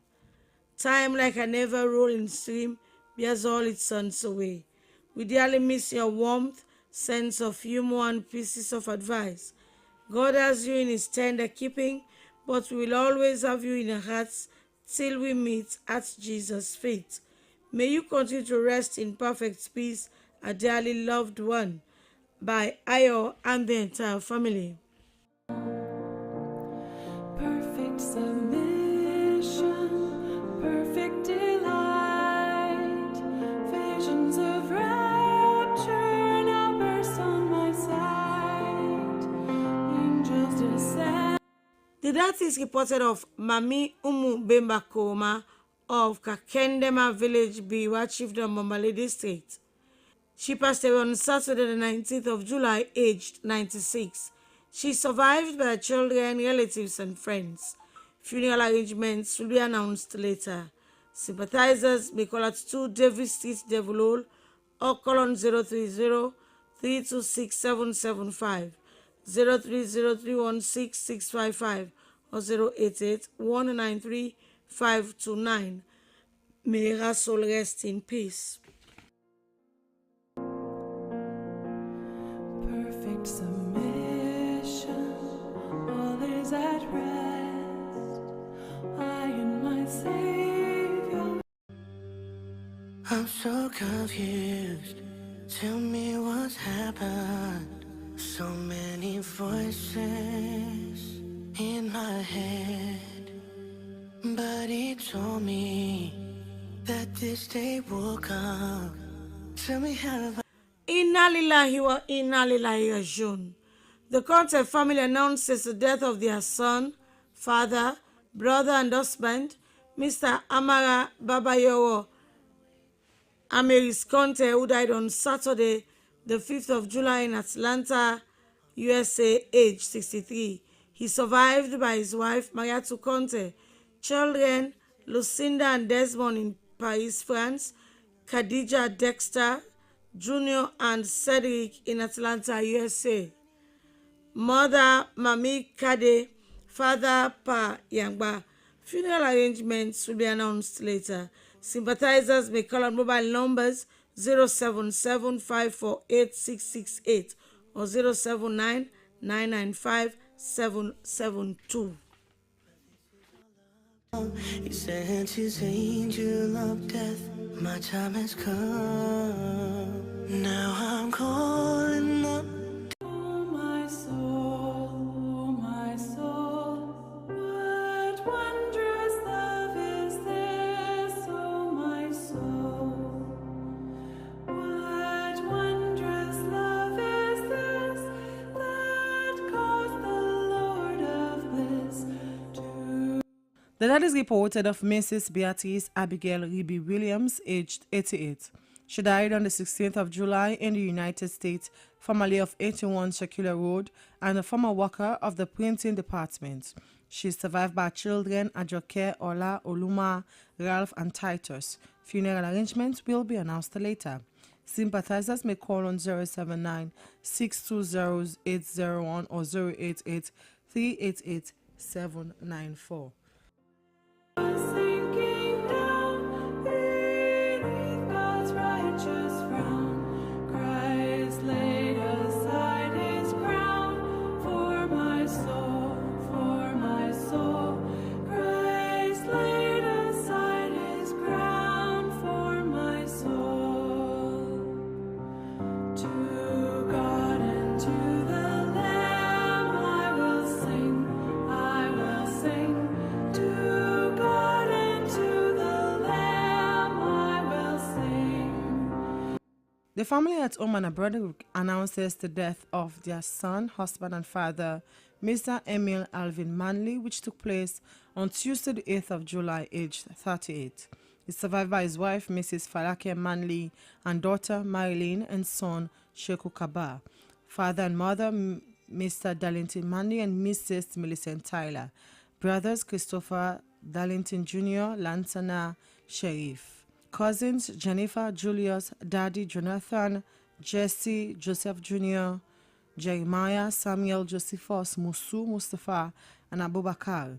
Lucy, Anna in the USA, Abigail, Selena, Sakedia, Jerome, Mukejo, and Doris. Timbo, Joseph, Lydia, and Daniel Wallace. Several uncles, aunties, close relatives, and close friends, including the mayor of Freetown, Yvonne Akisoye, and the staff of Freetown City Council. El Clat families, Sierra Leone film industry, pastor and members of Victory Tabernacle Church. Funeral services on Thursday, the 25th of July at 1 p.m. at Victory Tabernacle Church, Locust Housing Estate, Kisi. Intimate at the Race Course Cemetery.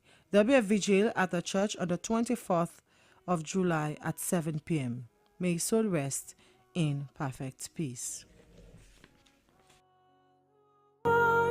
In him believe, should everlasting life receive.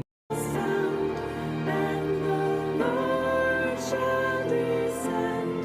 Even so, it is well with my soul. It is well. The death is reported of Pastor Abraham Glory Monde of 2 Prince Street off Circular Road, which took place on Friday, July 18. He is survived by his mother, Madam Mabinti Monde. Funeral arrangements will be announced later. Sympathizers may call at 14B Upper Tangbe Town or telephone 077 998844 or 079 325 445. My soul.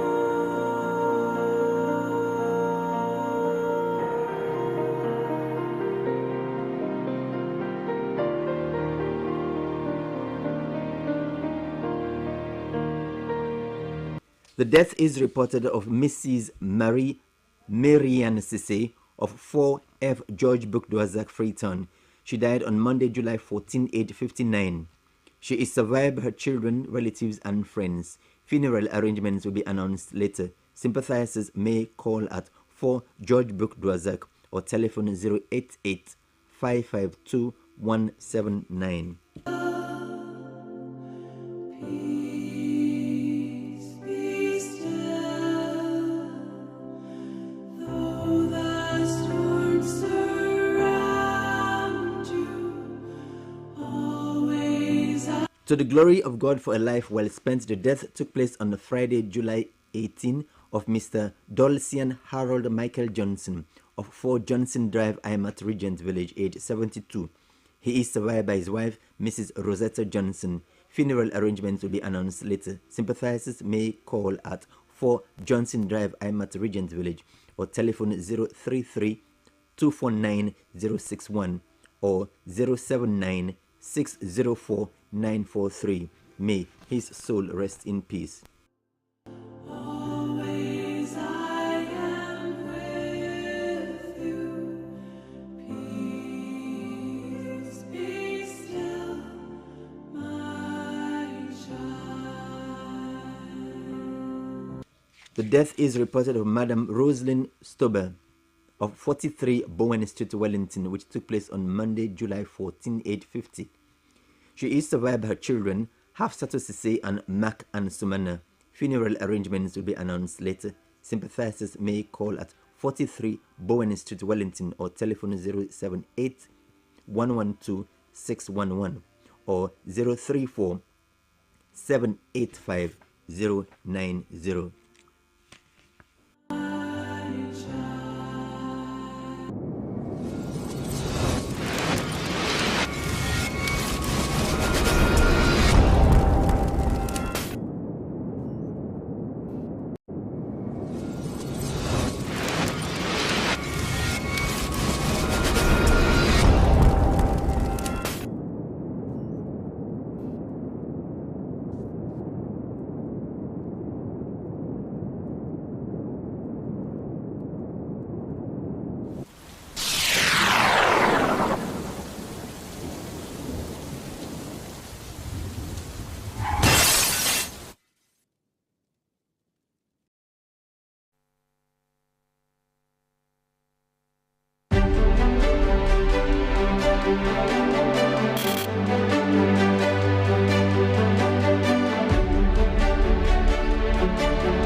Hello and welcome to your magazine program Special Needs Talk, where they come to you from the Sierra Leone Broadcasting Corporation. Inside this program, we dey look inside issue them where people who they live with disability they face na different community them, where they feature their life stories, discussion, and field interview them same also with ministries, departments, and agencies them, local and international partners them, teachers them, parents them, and then community there so with them people where they live.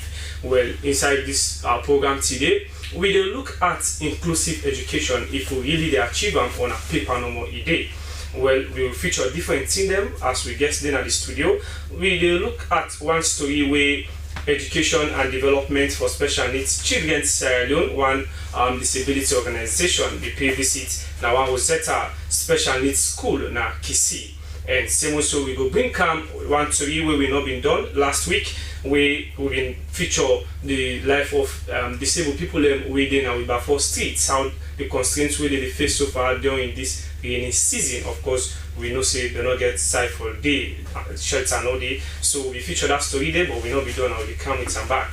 And same also we expect the head teacher now the Mitima Guys School for the Blind, we now Mr. Slbc we for can talk about one number away then we get so far and discuss about person we say that he gets the compound inside the school day, and same also the other person who we get na senior teacher we come on at the National School for the Deaf we na Madam Mai Toure. And not forget you will join me on the program by sending a text message to the number 078636473 or 090636473. Before we join the guests, we'll go for a short break.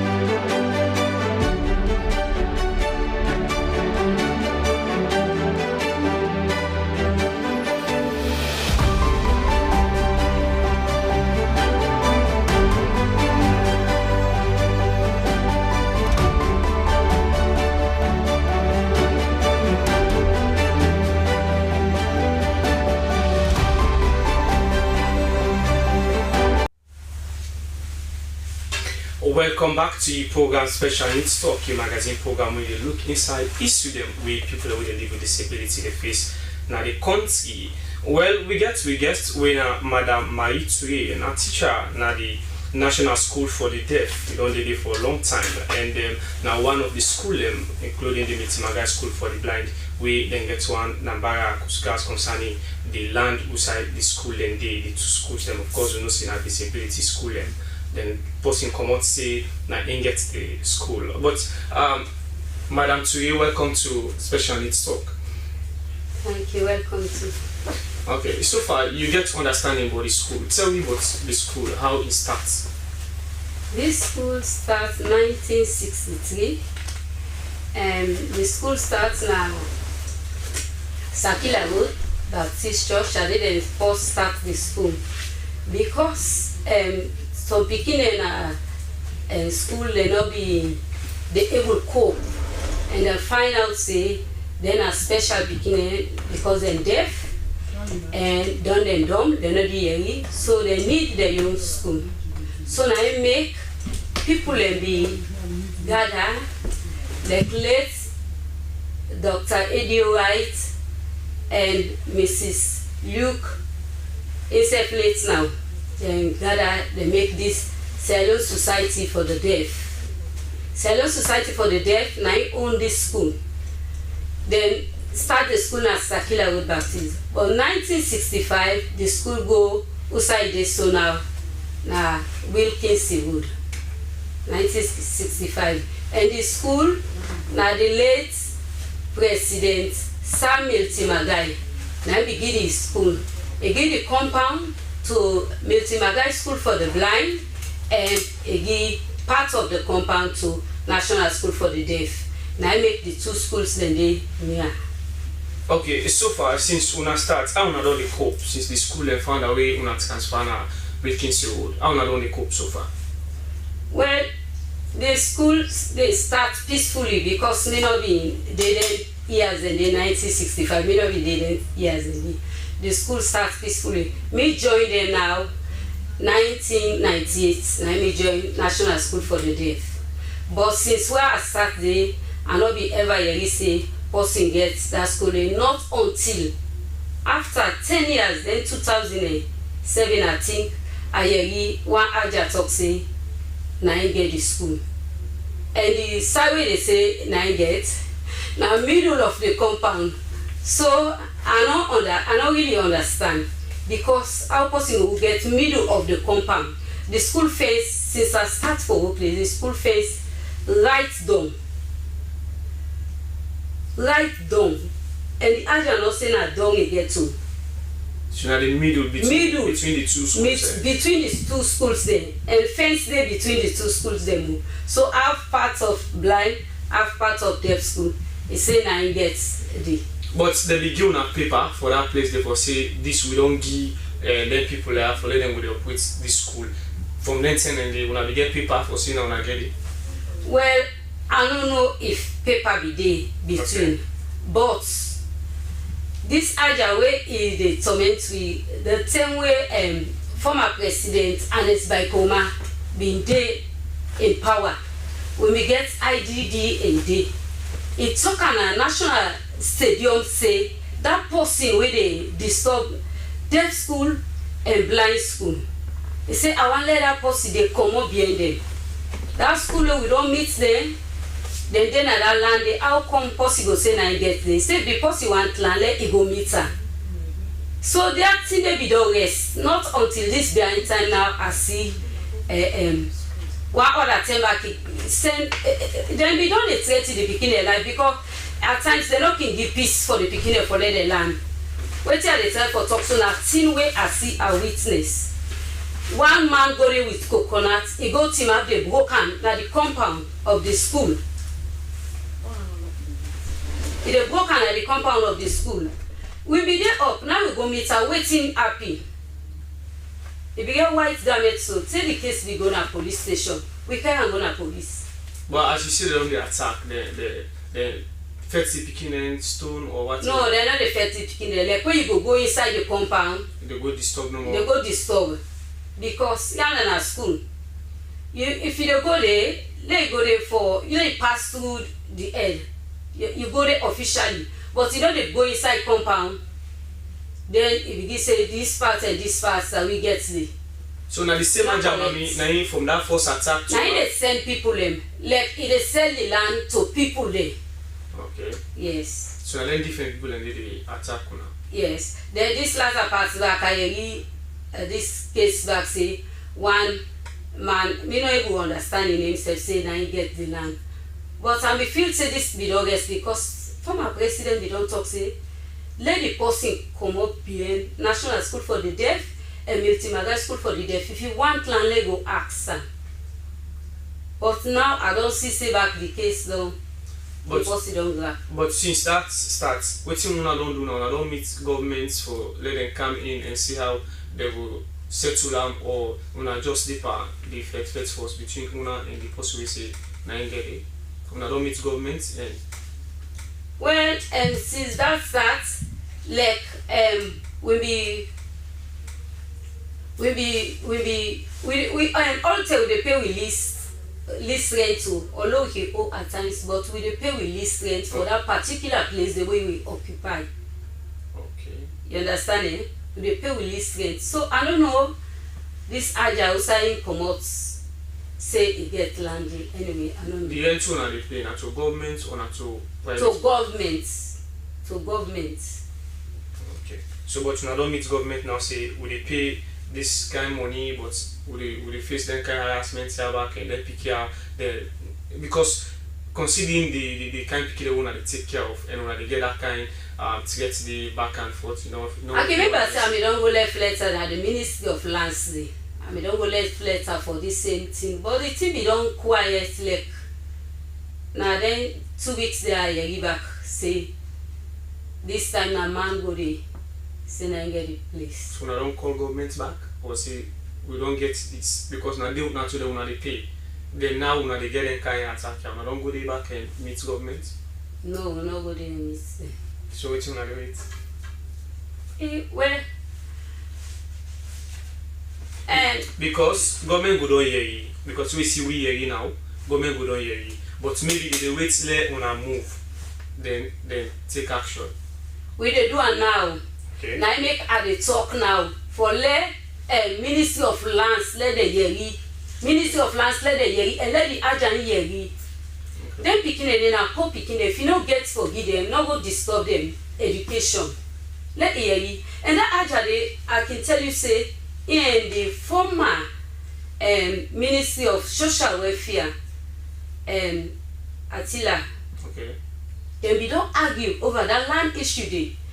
And we don't go meet and one time we go now we compound, so now we call Attila. Okay. For like I wanna like Pulana. Okay. So yeah, Attila we get arguments because of that land day. So if we don't come out today, and the case we don't quiet, I don't know back where it grab up with this same thing. Because it can rest, though it can just get up. Okay, so how wanna apart from that case, how wanna they cope now? Then pick them, you know they select them afraid or or everything normal right now at the school. It's normal because like not so the picking in the phones. Okay. Now we like na the school they send threat or letter to. Not so the picking in the phones. Okay. Well, we will join you back. Now, so we will go to one of the Kenema we get now. We program with education and development for special needs children Sierra Leone. And one disability organization we form for help picking them and similar to big people them we they live with disability in a salon. Then go pay a visit to Ozeta Special Needs School na Kisi. Well, let we go and see what's in the happening. You good? You okay? Like this You now, okay? now, You good? This one? Yes. Now, you know the talk. They get autism. Okay. Not physically challenged. So you want to? I'm here there, boy. We didn't take off any high school popular family and not there. No, the set vantage panel. I mean, they go of when they say you. Oh, now you go fetch for them. Yes, I made a So you don't begin carrying food for me small. Now you begin carrying. Yes, I can. It's always about so I made a fetch for them. Now you fetch for this all. This man always smile. It's always about so this I mean you go live there. I see him. Yes. high school event for them. I didn't meet to go for them. Some, we don't get much to go without paper. The number of people where we able to get, we know the constraints where we they go through. We not get much to one person. In parents go accompany now with another person when at the two transport. If we the picking get for return now 4-way, so it's not easy. We not get vehicle now and the picking not go get for able for can school by themselves because of the kind type of disability.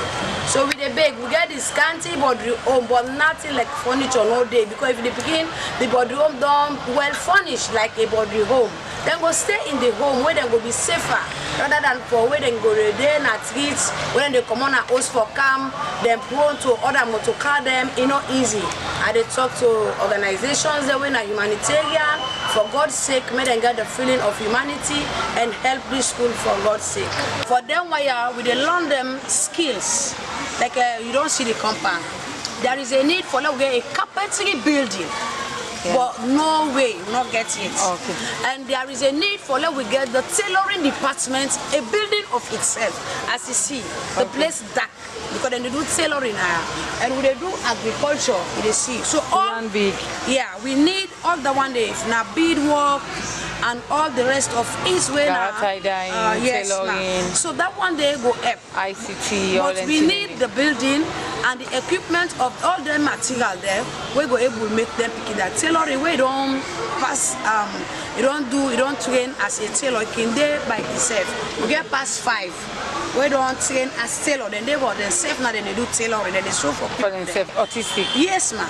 Okay. We get one. Well, plenty thank you for joining inside the program with the campus here. Get the intellectual and we get the deaf and dumb. Where they call yard in peers. Get it also when I move.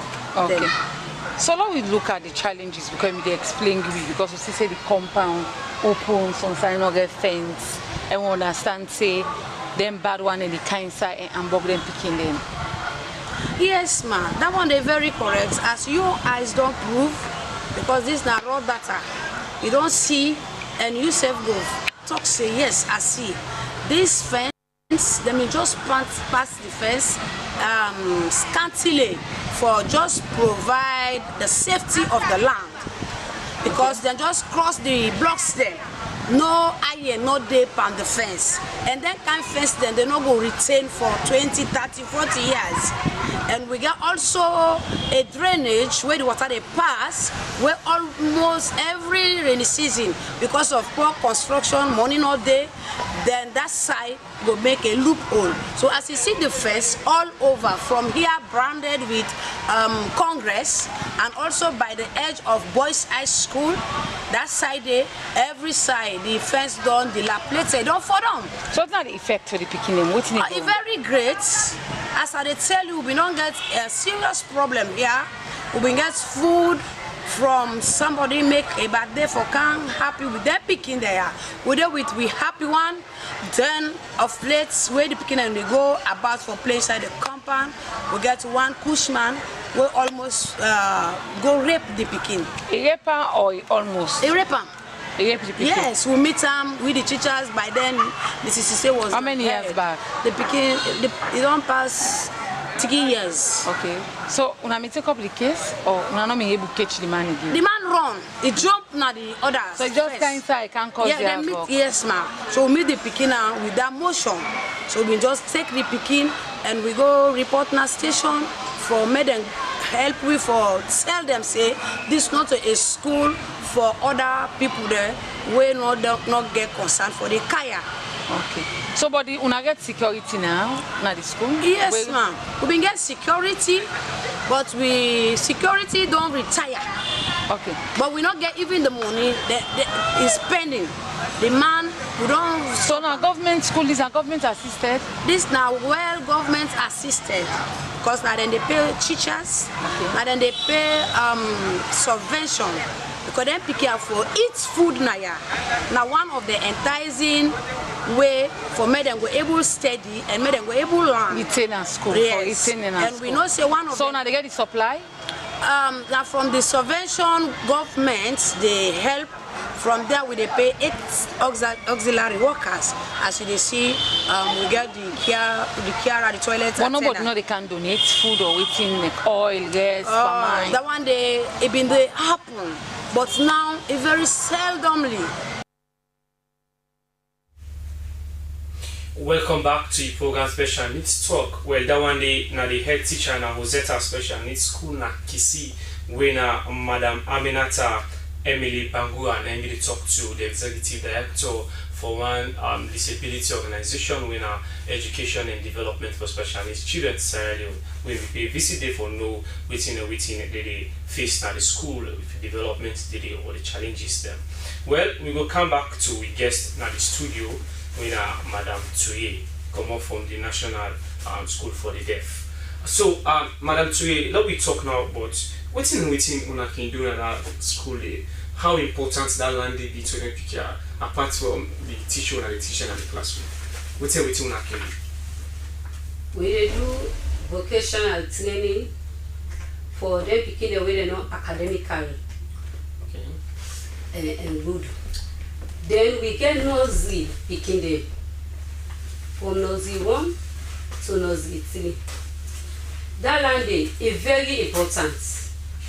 Me, I'm not going to let the Aja go ever go to that compound again or ask for that land because the school from where they belong up till now and we dey in need of additional building for the nursery department, and we want other additional building for the vocational department because them beginning day with the hand they can do marvelous things there. Because if you go there, you see the key holders and the other things the way they make, you go really know say they learn. The deafness cannot stop their skill. So the land is important because the building right now, the way they build is dark. The way they teach, the beginning pass if lights there. Now in the place they conducive for them, they go able to learn fine because they able to see. Okay. As you see, we picking there, we get some them back with a multi-handicap. I can tell you say they know they see clear. Okay. They deaf then they know they see clear. Now short kind picking there we get for let person they go torment them by that landing. If we get people where they go build there for we, for vocational center, for the nursery department and additional classroom.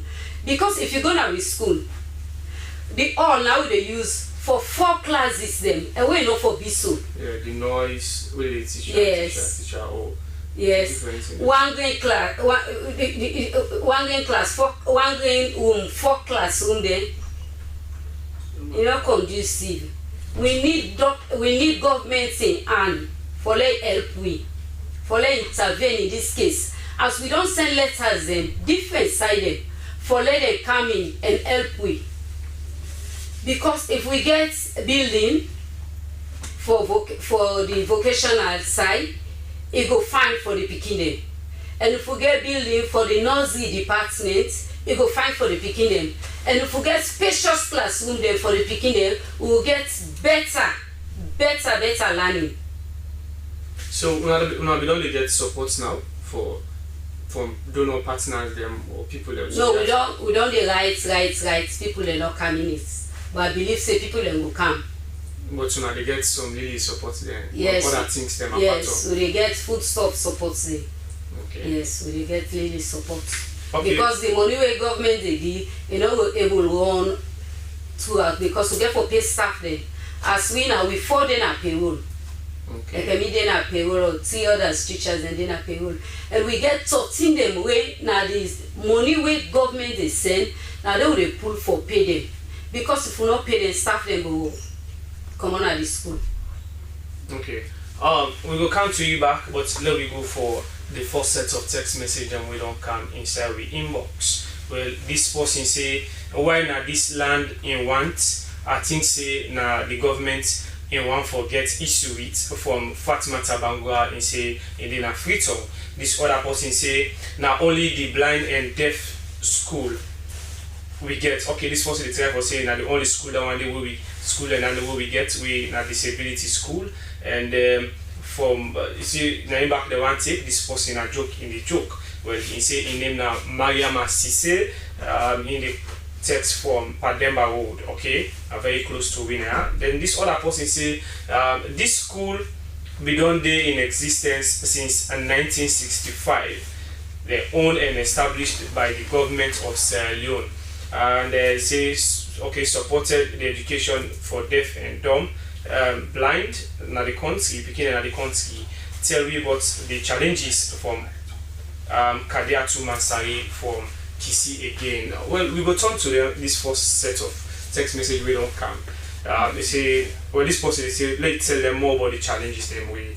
Now they do you don't begin for talk about them. Well, the challenges them as I start for talk, the money government they try because not we know what government they support. If I say government not they try, that I'm grateful.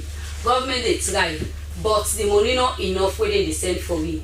Because like that money they will they pay staff then we get for buy school materials. For that money they go for buy school materials. Then the picking them, then they get feeding na the school. We dey feed them 1 time inside the week because money no dey. 1 time? Yes.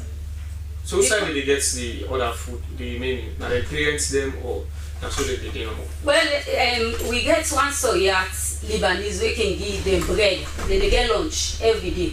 They send bread every day. A man they send bread every day.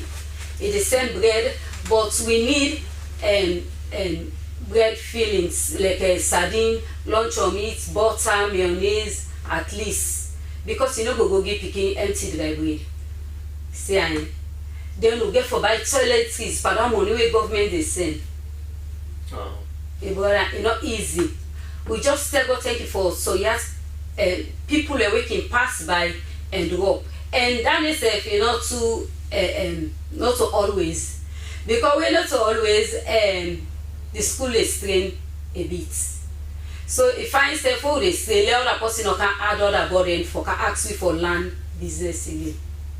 Really sad way with the and then the other text I'll post with text say and the only school is where we get the blind and the deaf we then have Freetown. And if they can begin this talk, beside them pick and we'll go. You know, we're nice. We said we join now for ask government for let them intervene so that at least make this go end.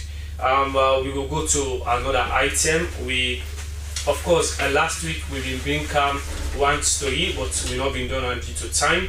We report our bingo waka now we by 4th Street and see how people are strain in other parts of the city. Of course, disabled people and where they live that place they strain, and we all know say that in season this they don't get side for sleep, not treat they sleep.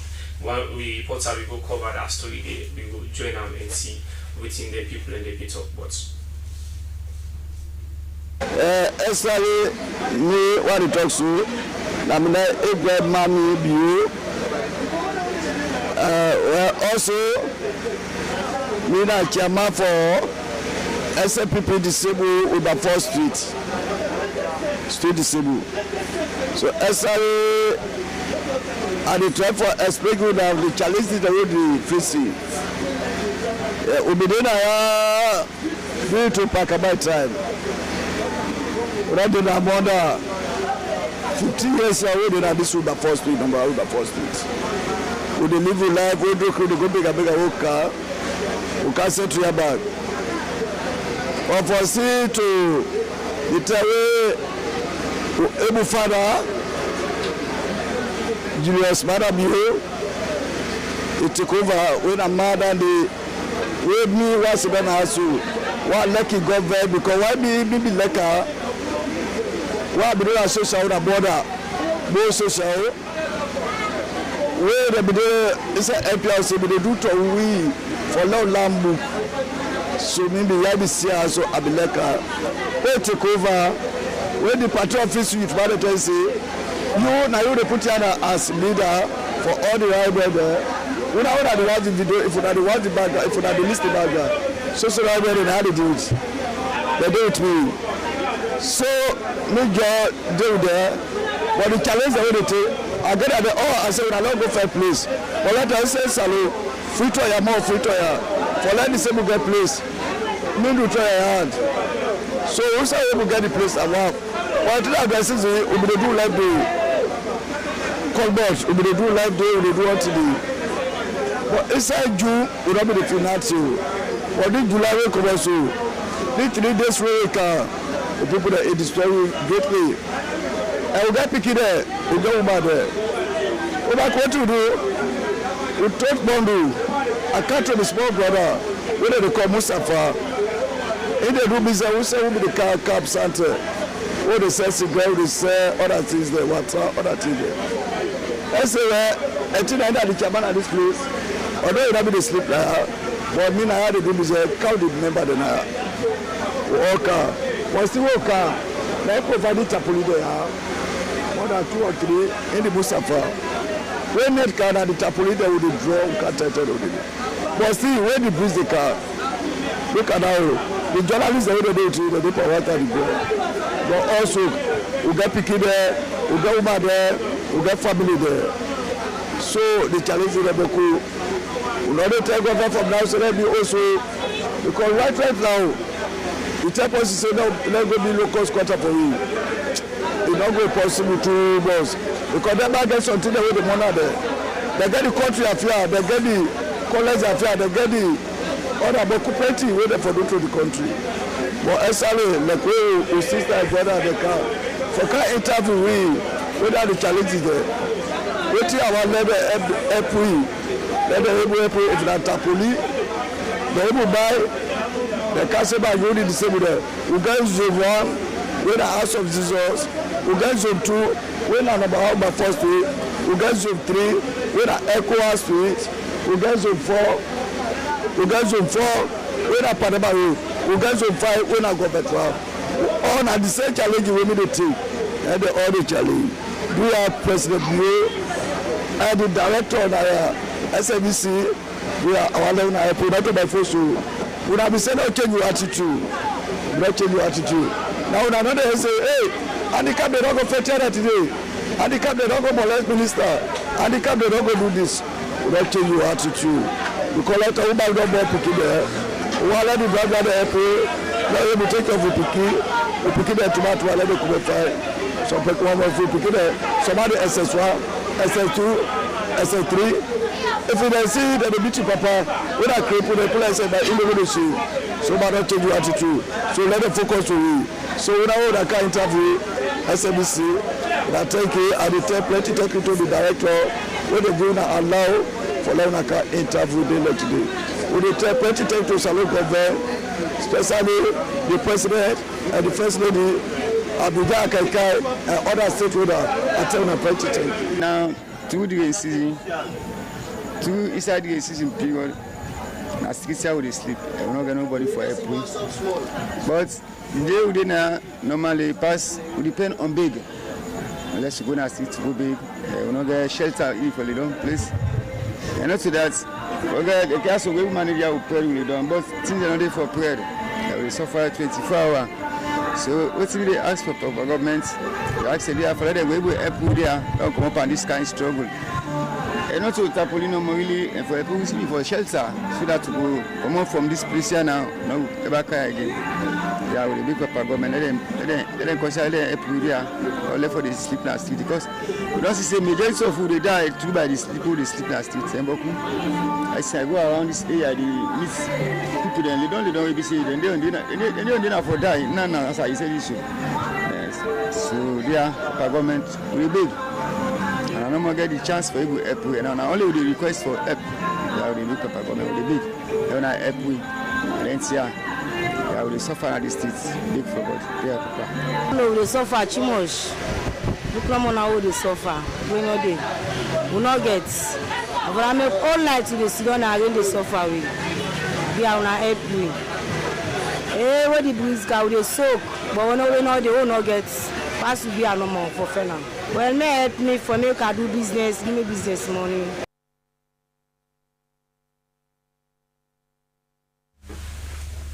Well, that one day now we reporter Sulasha bin Kawita report this Sulasha Kamara we go work now with Force streets for see how the people and they cope in that part of the city. Well, we will go to the second set of the text message. We come now with inbox. Well, this one say, I remember the last time the head teacher for the national school for the deaf been talk say the school need a vocational center, geometry and a field outside them pikia go feel free and safe for land. Well, that one day na Abdul Bayo na insend that one day say in the na Congo cross. Well, this other one say this really bad because presently women they give birth to picking them we not disable them and the number they increase and say if this Haja succeed for take this land here, well, government outside the pikia go get education, the deaf and blind picking them. Well, that one day na Maria Matui from Wilkins Road na insend that text message day. Well, of course, we all know how important that school they did for them kind of pikia. As we get this kind of text message, one can get the number we they come up every year when they get more pikia that needs in school. Yes, we they get because although they sit NPSC, they sit NPSC, then they go na normal school, but we they get speaking the way they can. And most of the time, some people they wait to make them parents they know they win them can because of they stay far away. They like a Waterloo. Picking live like Waterloo, down the school they will see good. Some parents they can find it difficult. Pass they can big. So the head teacher for let the picking day with them because in they live na the compound. And we don't get big building. Pass the head teacher is sorry for them. Right now, as I talk, so we get deaf picking them at the compound where they need to the head teacher because the parents they not able to afford the transport to and from every day. So that means you will not get build the way now for the picking outside and go there, outside the sleep, monitor and go take and go land. We not get them. We want that building, they will not get them. And the head teacher no more take them. Then we get other teacher waiting at the compound back, where they don't side, living at the same compound don't side. Now you get the boys there. In there with the boys, the deaf boys there, where the parents they don't go afford for the pay for them to and from. And the head teacher in there with the girls them up here. Then girl pick it where the parents they don't even pay for them, where the parents they far as Waterloo. So the head teacher in there with the girls then, that teacher while they talk so they with the boys there. So now so. Okay, now. And we need body room because if body room day or another building day for keep them picking and day, it will fine. So we will get more and more and the people we will get more and more. And as I talk, then they add right now the picking they will get about 90 picking. I will get yes. So now they can pass, una can promote them, how una can access them? Yes, they pass. How una can access them? We access them like how they access normal picking. Okay. Like we will train for normal picking, we not train for deaf. Okay. But we fortunate because I don't go say unfortunate, I'm fortunate because for dealing with them picking they are a blessing.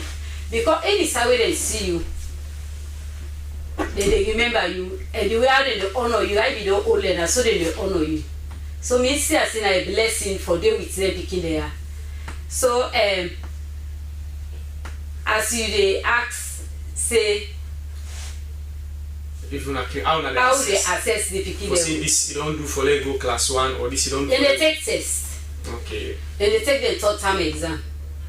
Then they give their homework. We they do class work with them. They only participate. Like the bobo waiting at me class. We can force side you can go. If they tell me say in the study, in the graph from 10 o'clock to 12.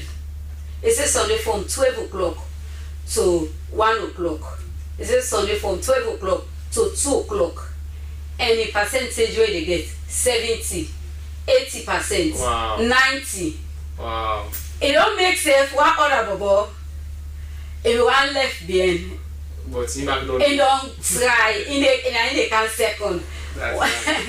The beginning is so interesting. Like the second time, it take a bit for the from the cage side. Okay. Because what we get one visit or we go visit at the school.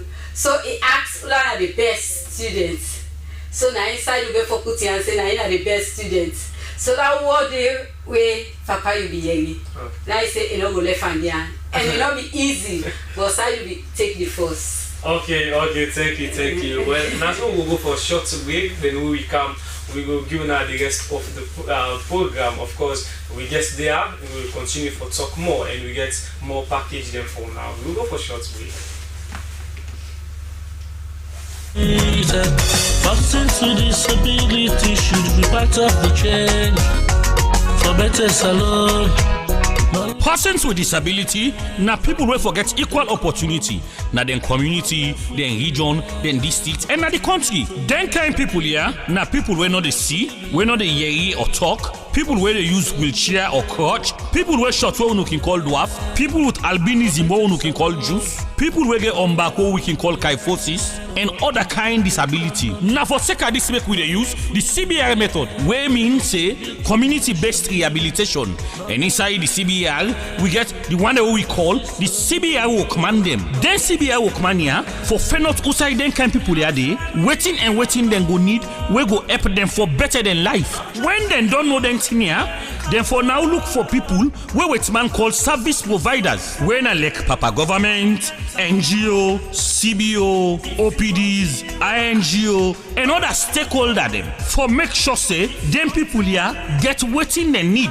So we they tell all they want them where they work in a different area them like education, well body, livelihood, and then other area them say we for left quarter for persons with disability because they self na part of society and then deserve for benefits from their service here. Now that then call inclusion. Let we create equal opportunity for persons living with disability because they self na part of we society. This na message where they come out from one family people and then partner them with support from Liliani Foundation. Lonta. For better salon. No left we behind for improve the economy. No left.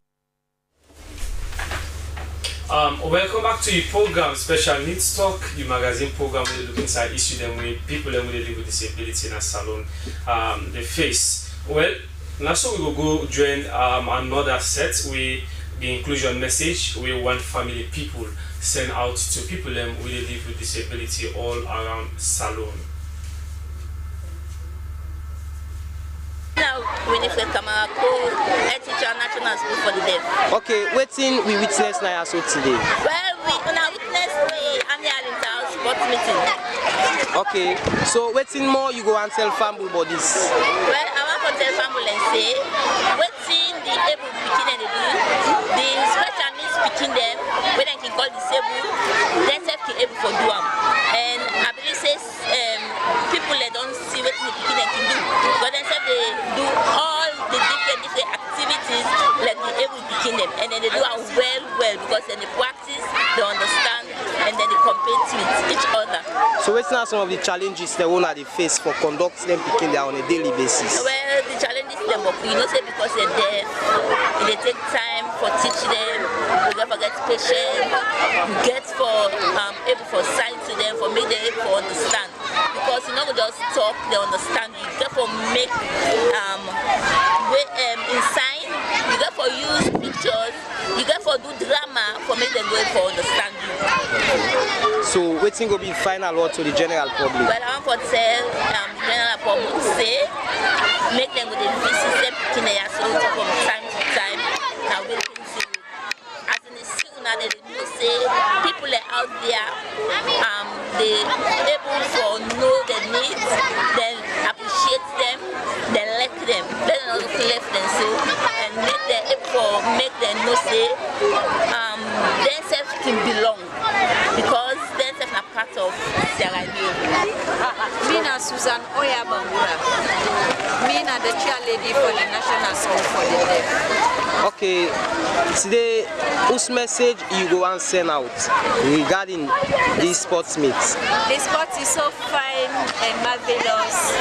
Then we want all the picking the way we say na disabled picking, especially when na deaf picking. We are not afraid. We are out there at this school. Like me when they talk, so the position are one and I get picking when na precious Massa Brema Sila. Naya they come and they do perfectly well. They do theory and other things there. Okay, so whose message you go and send out to the general public in terms of support? Well, the support is we want to support this school. This school is very easy for we the Kamara there, even the teachers there, even we picking the way they can at this school. It's not easy for them. So we want support from people there outside here, the president, whosoever they see this video or see them picking the sports they out there, they act, they display, na they feel because of encouragement. We want to let them all come on board, let them support the school here. And I want to tell even the Kamara for the national school for the deaf. We don't do the sports. We get an order to win at the service way them for March like that. And we even don't say before contribute. We are at the big all Kamara let them partake on this contribution because if we begin to enjoy ourselves now, we don't enjoy. Of a normal sport. In fact, I even get more. Yes. You know, I see events, the creativity. I mean, it's something, really spectacular. I saw event that I never have seen. Very impressive, very entertaining. And the picking them, they get that sportsmanship. And not see, this they go against in comping. They accepted what the judges said, without much rancoring. And another thing that is so impressive is the energy level of the children. Yes. Honestly, the energy level, I don't know if there is a science behind it, but they are really energetic. And so we see a very good competition. Very good competition. And so bravo to all the children. Let's give them a hand of applause. I think they have their own way in which they applaud them, which they understand. To all of them, a round of applause for all of them, all the competitors, all of them. Orange house, blue house, and the red house. Bravo to you. And to you, the parents, thank you for supporting the children. And I want to encourage you for continue to support your Pekin. And I know say what you can see of your Pekin, today give you hope. It gives you hope. There is something for them in sports. I think there is hope for them in the area of sports. And so now keep on supporting and picking them. Well, that one at the recent sports meet we then we host another place the National School for the Deaf. The recent sports meet we then we get another compound the same land way that they get schools cast for. So Madam Tue, I don't see the beginning of the try where they run. And what's not the other activity we can get at that same place the way so important to now we the face then kind of over there. When they get as we train them, they can do them PE and PE. They go down and have field they can go do them PE. Then the compound where they use them for do agriculture for train the people for being self-dependent to move. If they get land, they go able plants, and that plant they go make food for them. That plant they go help them for get income. Then the school, that way we can make carol service. Not can go get place at times, that they will make carol service. The compound is important to me. Okay. So, I mean, this I not even know waiting for talk because this same land we so important, and I believe say that agriculture procedure now they use them for do other things for the picking them back. Yes, we buy seeds. We buy seed or they use for train the picking them back. Okay. Pada agriculture the way they do. Okay. Pada land. Okay. They buy seed or they use it the cassava leaf can plant, the potato leaf they plant. That make you understand am. We dey use am for cook for the pikin dem. Okay. Yes. Through that potato leaf dem, na okay cook for the pikin dem. Through that cassava leaf dem, na okay cook for the pikin dem. Then if we make like a granite, we dey sell am. The other year now we dey buy seed back for plants. Okay. Yes. We dey train the pikin dem all agriculture at that same compound dem. So the land is important to the deaf.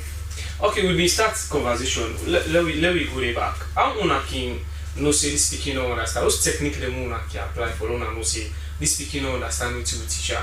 Is it that they draw and assign they make? What's una can know what una can use for una know say okay this speaking no understand what you teacher? We dey teach them sign language. As you go na the school newly, you know say as we dey advocate for government for let education be inclusive, they go for put special education at colleges then. So teachers then go going for that, and when they come, if they see deaf pikin, they go able to teach them. Okay. Like where I begin working, we get in-service training them where they teach you the sign language. You for sabi the alphabet. Like if I make me answer, this is for A, B, C. You understand? You take Z. Okay. Like just make a shots for people. Table Z. You dey use the sign for teach the pikin, and you dey use lip reading also. No, they only teach them with sign. They use your lip. They use lip reading. Okay. And we dey do spelling. Oh, where we see we so they do spelling. Okay. We dey do spelling. And where we spell. And the sign is for spelling. Okay. Where you want spell? Like I for say I want spell ball. Okay. I want spell ball. Okay. And they make me answer B-A-L-L. The pikin they understand. Okay. Then we are doing them where they help the pikin them. Call it teaching aids them. Where they help the pikin them for let them understand better. We are doing the way they help the pikin them for let them understand better. As government they also help you with sign language dictionaries them. Then at the school where they help the pikin them. And we get some other books the government will help you with. Where it's very important to the pikin them when they use that. Okay, though time no day in our favor, but though you say you not being start for teach that kind of picking and day, but you didn't have the feel and no say you go down the land. They don't train me. Yeah, you don't train the fine, they don't train now. So you go please recite for me the alphabet in sign language so never go learn small. Yes. A, okay. B, C, D, E.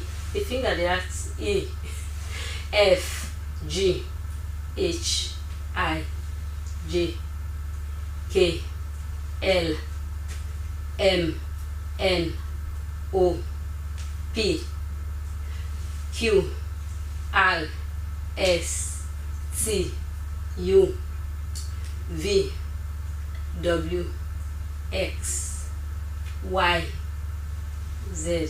Wow. What about if I want to say I want for it?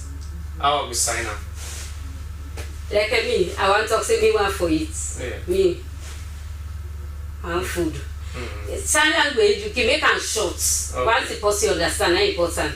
Now make if you see deaf there in text there, now so short text there. You know how like we own I want for it. You put one there. Okay. Me just they say me want it. Me want food. You understand? Yeah. Okay, we go join the final set of text message as time not in our favor, we not get better time. Well, this person say how government go establish school done you come and say now you get the land from 1965 Papa government and the line MDAs them wanna save the picking them future. Do ya this na problem? Okay, this one now from Alpha Dumbuya we the text we from Joey and this other person say me na caregiver we picking them self need better education and good space for land from Fatu Toure. He say in the text from Aberdeen and this other person say Rosetta Special Needs School Papa government and partners them intervene from concerned citizen na Kisi. well, it's like say the people that within Kisi, they really follow this particular program here. So of course this is a program where they look inside then people that will live with disability and a salon. Well, you give me a final message as time not in our favor. The final message, I dey talk to government, I dey talk to people, so young people una not forget National School for the Deaf and Multimagai School for the Blind. Una always they go visit we. And I dey talk to the Aja, please, Mami Aja, let them pick in there, sorry for them. Do ya at the big. And I dey talk to people then so young people una not forget we need help. The subvention when they send, we glad for governments because they do them, but enough. We need more help. We need help. Please, una not forget we dey we can see good. Okay, well, that one day na Madam Marie Tue, we na senior teacher na the National School for the Deaf.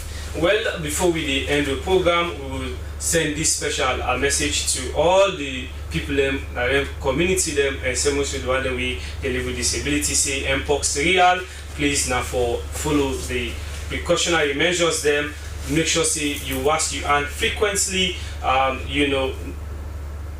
Distancing. Now for the distance people them so that will get the sick, and if you learn say you don't get any kind of signs or symptoms, then they make sure say you go to the nearest hospital, and say education and same so health now free for people that will live with disability according to the act. Well, we will say special thanks to people that they behind this program here. We don't help we for make we succeed better one for this program.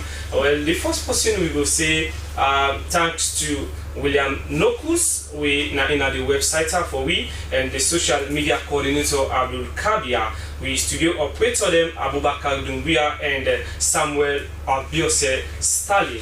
And same way so Fasonamo, we na in the transmission supervisor and the studio operators them Tosan Oyawe and also Jibila Koroma. We field cameraman, we na Abubakar Dumbia, of course, we deal with you again at the studio, and then we get the producer Yvette Smith and the chief executive producer we na Sheku Smaila, and the person we same so help we the producer we na Yvette Smith, we and Mohamed Lamin Sisse, we help we better one. You go up and down for Sisse, the program come on fine. Well, me welcome present for this program in the next time. Remember back to me till next Monday, and so I will say bye bye.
We are the national broadcaster, and I am Sulaiman Baba Toure, a reporter and presenter at the SLBC.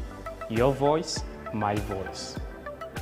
From the commercial department, I am Regina Bangura. You are watching SLBC. Your voice, my voice. I am Jonathan Turner, a reporter for Sierra Leone Broadcasting Corporation, SLBC. As a reporter, I do stories on education, health, politics, and more. Stay glued with SLBC to watch my stories. Your voice, my voice. Lucian Ganda, producer Wayus, and producer and presenter Christian Renditions on TV. This is the SLBC. I am William Wise, presenter Wayus and also reporter at the SLBC. And this is the SLBC.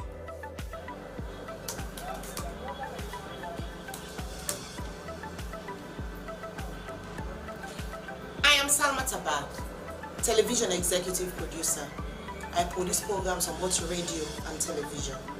I'm a news anchor, a presenter, an announcer on radio. I enjoy what I do because I serve a public service broadcaster. It's a pleasure to work with the SLBC. I am Tilly Koma, Head of News and Current Affairs Unit, Sierra Leone Broadcasting Corporation. Our news hour now covers several segments.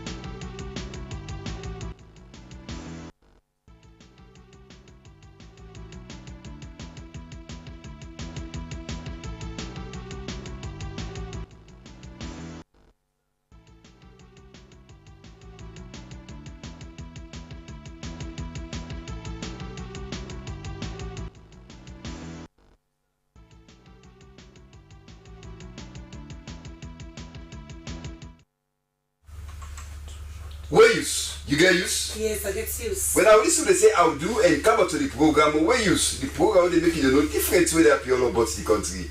Only way they the country when they watch the program. Just go for take part in the program or ask for only way they another country them. Once you accept they watch the program, no matter the distance, like that thing I so you know all will get the same chance for take part in the program we use. Well, the only way for do that and for watching the screen, the number we see 031 or 076-812-174. You go use that for send WhatsApp message. Go get the program. And it will be your voice. My voice. And this is the program if you tell go no say fire accidents done Yakanaka 7 sharp them na Levuma Beach. How we look like I say I go make una know. Regent Village they cry to government, let government go help them all because the main water road now. Regents they don't get hiccup. If government not go turn attention, they will go back one day if not say water where they go know but don't sweep the one old village. The Christ Care Center School in Gloucester Village, they sleep and wake with contact. What you know, we don't go find this story, we don't know what to know, make that school in Gloucester, they sleep and wake with contact. Driver and community people that wait up in Taylor Street and Shell Allwood, all Nakisi, don't blow their mind to way use, but the way man would say, they would part of this 24th century. And say, Pharmacy Board Salon, don't be on the right around York Village, with message there, where they for pick sense for me, they know say, when Pepe doctor go round to you, na body they do you. Always here, I tell you so. Plus other one day we are no hint on about it. All line up na the program where you. I give you one secret, no secret again. What thing happen in your area where you want for make where you carry that story there. I say pick your phone, not turn like how you the answer to call slant and so. Now you that pick 'em back. Now you that pick the clip, send them to where you. Once in newsworthy, I say where you go make. Just say government attention go there. But that's people the attention self go there. Pick the video clip now here if you want time for see them. Once a day of newsworthy. Well, for sending us 088 077 042. Pick the number one time more for send you video clip to where you smoke go show them. 088 077 042. And we will bring the program come. Me ankona Raymond Fox na my name. Now we can take a break, after which we will continue the program with you.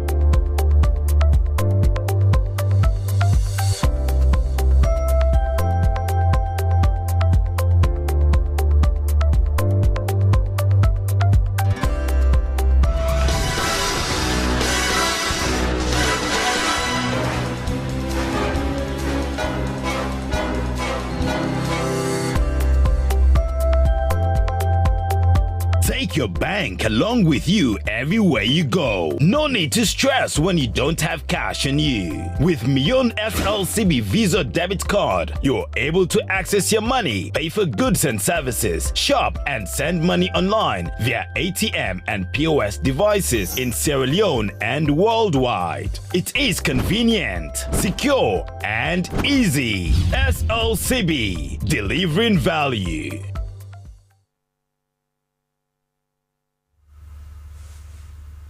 When I saw we start the program, fine one, as fire became on Levuma Beach, these 7 shop them be born done.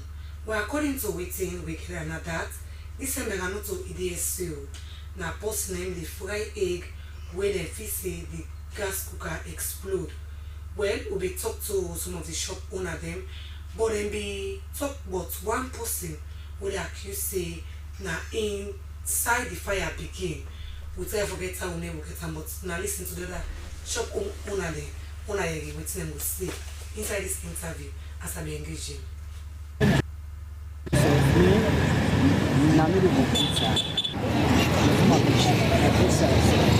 So last night around 1:30, I get inside and back for make I go home. I get inside the back for me I go home.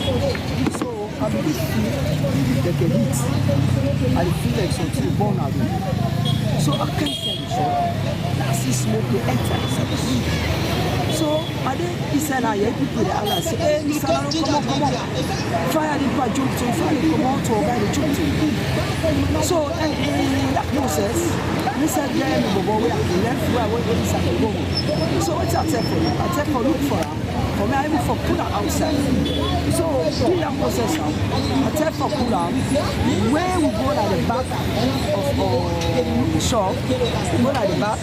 You see now, the guy is placing on fire. The fire itself is for plain new stuff for car. When you use the second day for more gun, and choke we drop a leash. By 10 hours we come up junction. You see now, the fire now they play new shop. We sell the shop not taking the fire. Then for me now it keeps outside. That's when I don't all to guys inside the more gun. Whoever it is, back to me. And the soon the fire starts. Come back, luckily where I can see where you interview for me. So if I want to explain to you, I can't see what happened exactly. I know to me the bike man was fire to forget the fire with the bomb for transfer to me. And I said, God will not even be second person. We are not really close fire. Empty. So the interview will tell you exactly. And for say lights today, now bad lights come. Not so bad lights come up. There was no lights. So the fire and one mobile to them to that he said they fly it at that time. So perhaps you wouldn't know whether like gas explode or what's happening there. Everybody as you like maybe they sell yesterday now. So like you know other man would sell about when you need other. So just see fire the switch up to other. So like we try for your shop. Other say other one up to 15. It's woman. So So like we try for all the fire, but say now Oga we try for get on to our purifier, but Oga no want. Yeah, but I understand say Oga we try for right it. So like I think first try for control. We need to work fast, so we want someone like them. Go back, raise the contribution for all the fire, then we fire first back down let's have a guy for all the fire. Try for American in the airport because the shop they don't close down, then but they don't share because like Oga try for raise because in that we try for get up in Oga you see one and in place fire kitchen. Just the try for tell for me that they try to tap every and out the fire. Now that just the try to say to them. Well, what we show you so na so be na Levuma Beach for go to Godgit and the western part inside Freetown. Well, where you try for balance the story, for talk to the person where they all point finger and say na in side the fire been begin. We go all out, we don't forget that your money, but we try forget them for see we balance the story for make you gain your version. You know say fire now one good servant, now one good master, but when it turn against you, na bad servant, na bad master. We carry on the program. Regent village they cry to government, let government will help them. They say the main water road na the village na hiccup now to the system. If government not turn attention, the gain water, one fine day they go wake in the morning, one of village water go don't sweep out. Well, how we look like? Me company Moses content in going at the village go fair not. Mina Marian Kamara na Regent also a day. Yes, me from when we small now, so we don't men, we don't grow up. Regents not be there so. I remember the time the way we the car holiday, we can swim here, so we they enjoy, we they play. But from what we notice, from where they make this road, this main I'm at road there, so we can't so we go grafting. Now we see say Regents don't well. Then again the one the way they build from the hills them. Then the one the way they get land them back by the water side. Because some man they come because of way in land near the water, you know they give way or they can't go back the water now. We know they again for let the water pass again, and then they affect we bad one. Then from where they make the road, because this road it be get bridge after the police station bridge be the way na high one. But since where they make her now, we they see say any African way they can the rubber there or the gravel there, all they go flop the way they make the water they jump. Even when motorcar then they pass they know they get way for pass because traffic they block motorcar they afraid for let them not go further under the water. Well for we because we really they strain because for example if rain can and net we want for come up for go work na morning or for go school we know they get way for pass because the water all on block the place. Then we they call on the government for let more especially this bridge where they say na bridge because we not to bridge because we will be done there so we know say na bridge there so we want for let them come broke come let them make a high for let the place safe because we they think of now not so for this year we remember for the next 5 years how Regents go day. If you see this place they so now 10 to 5, 6, 10 years people are not going to be able to live down here so because the rain and any year we they get heavy rain and we really want for let Papa government and any other authority big people let themselves can we aid let them come for can help we. My name Karin Fortune. I'm a youth man in this community. Well, as for me not here about when I come, but me explanation what they give me about this place. They say this place will be there. Even the bridge where they see so somebody they can't swim. They can't swim this stuff, the place in me deep. But now what they put in the building hoses are up so that the chop the dirty, sending at the water, the gravel don't come flow. Now what they get in the camp? Every house is they get the water. Look, so many people in the place they suffer. This small rain will just come. Hoses water don't flop inside the ping. So we suffer more for this water issue here. Okay. As you don't say that, them bridge and the grass one do bridge ourselves. They will not be getting a bridge for all we will pass. But we young community that try add small for them able get here, we able cause some. But this water issue we try for big on government when they help for this one. At least when they can able at least when they can able for police guard on this water for we mostly this even this road self when the new road where they put in place. The road don't begin crack, the water don't begin crack on the other side right now. Mina Mama Subangwa. na me na trader. We not able for sit down pass with snap we dey engage for this wall yourself. The water they can all over na so. If you see the traffic where they take over na so the traffic then keke then buy trade self keke say mutka water one goats the keke man but pass all them go draw and then hold on. Then the bike back na ya can wear. Na ya can wear. It been get passenger behind. Na ya can wear. The keke or the bike or the passenger or the behind now pass over plane go for go pull there. If you see na ya back, Fiba River now swimming pool them must car and the traffic take go now Obama SS cam traffic they block na so na so the water the money we na so na park under the dirty that grabu pass so then they can dine and they can take am the bill and 210 for go water. Well, from Yanda, the head teacher and one parent na Christ Care Center School na Gloucester Village. They cry to the people away concerned for making them book their school.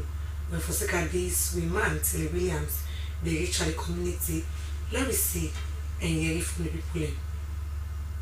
Did they talk to Pastor Ambrose within a Gloucester Village, Mahmoud Town?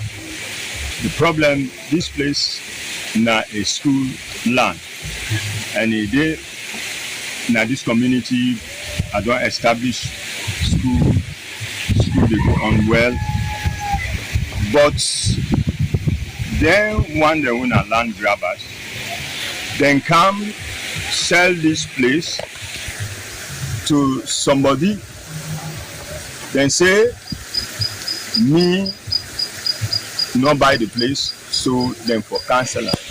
I said, but this place now state land, and I depend the documentation. Why would they come for cancel this place? If somebody want for buy place, why they not go to ministry for let ministry be in place? First, he can't buy the Burkina school land. So right now, the person they make, he threaten me, say, he go build now if you are challenging, he go chemical, any side, we include for chemical. So one of the things that they will make,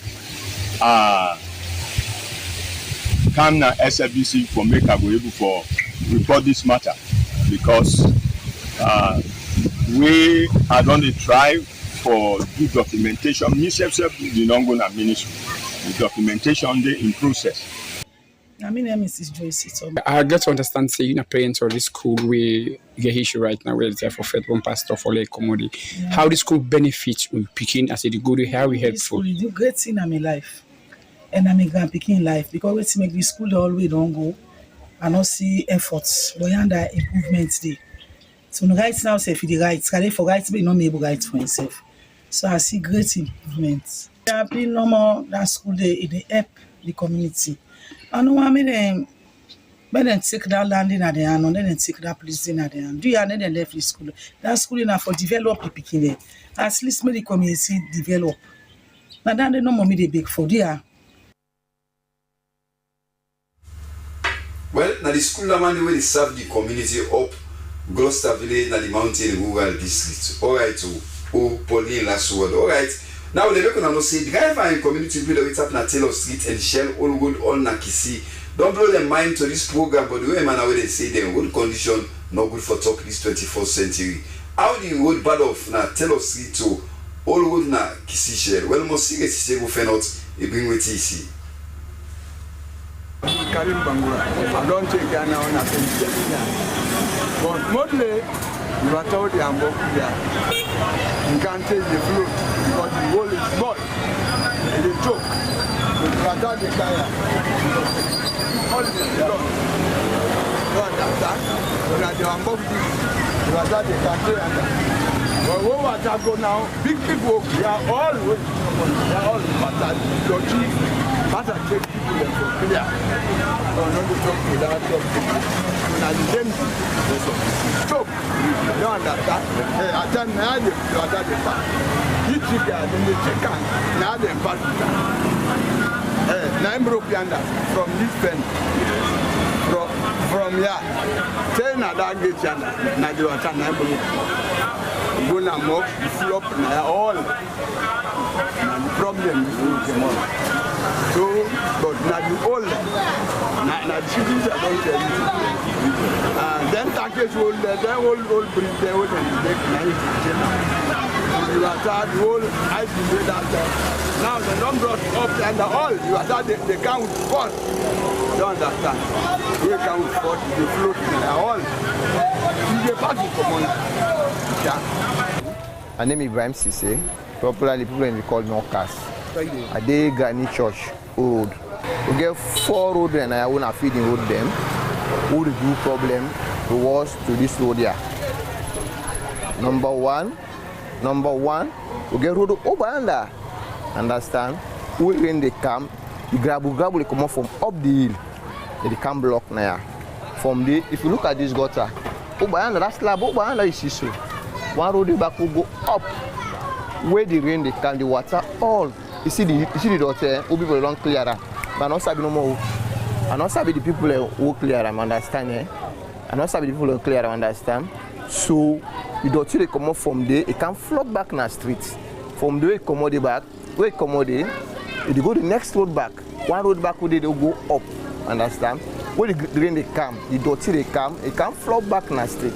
So if you now say, you now make this road there, or let the daughter stop. When I target the road there, I feed the road now, so go up this area. But if not, let on account all the time, the road they continue the block. They continue the block. As a small rain council, daughter they carry, they can flop in the street. I mean, check around.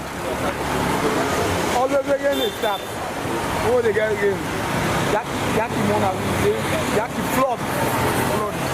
So now flooding now one way stop now. Don't say what they get the flooding now. One way that they done. Because at the end, then you don't see them back when you put inside your water. But if they don't Asia or they did it, then they will stop. And I don't know how they go about it. It's a the council tell for them to do this work here because when they go outside the block, we do this cleaning here every day. Now this are the points. We need support because the mommy needs starting stock there for the car load this dot here.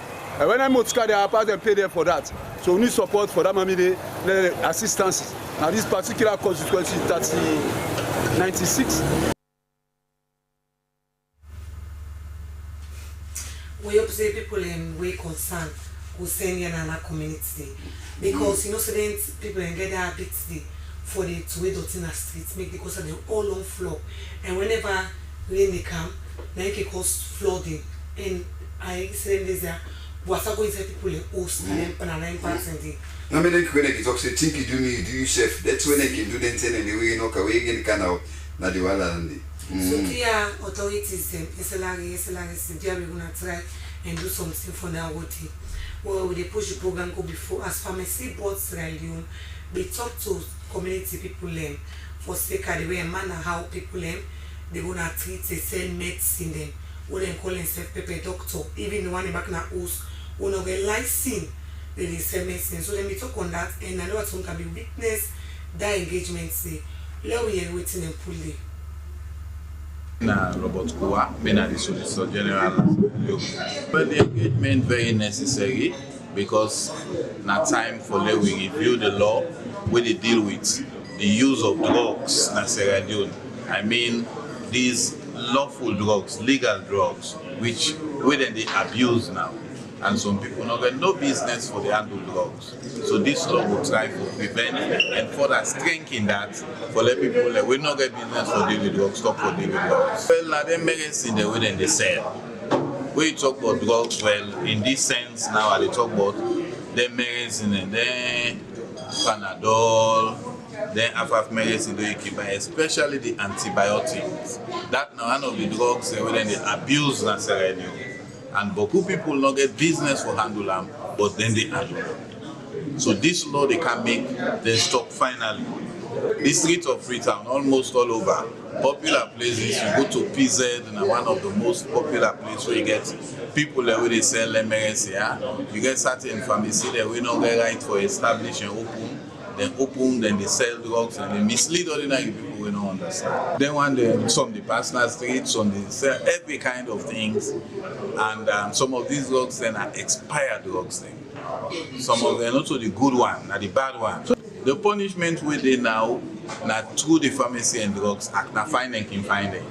Dr. Moses Batema, Chief Pharmacist and Director of Pharmaceutical Services.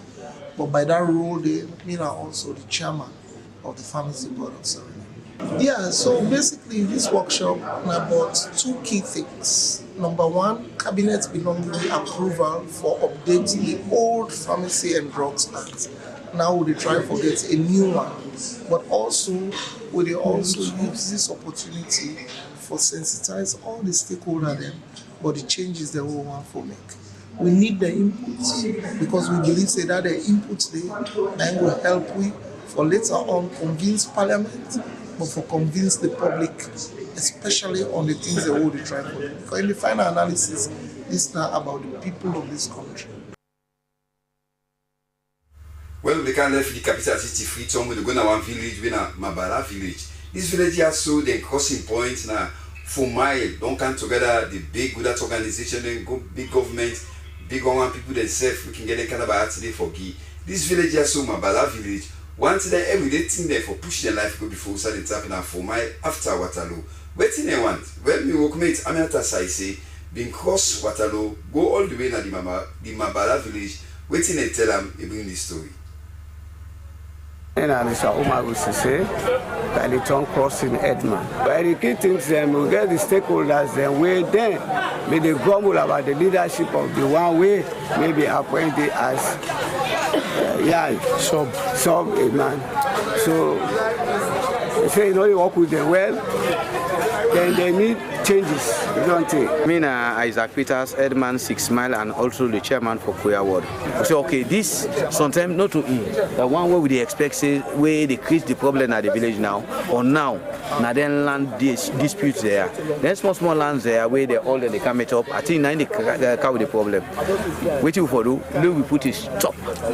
Now then land there. Let everybody not going to land there again. Mina Ishmael S. Bangura from Mabala village. Within the youth them want we then cry to me for, hope say that could be possible for the youth. So the youth then they cry, where will they want make show or any other activities, social activities, will not get side, we rain come, everything they backfire. My name is Aisatu Jallo. I challenge from Mabala.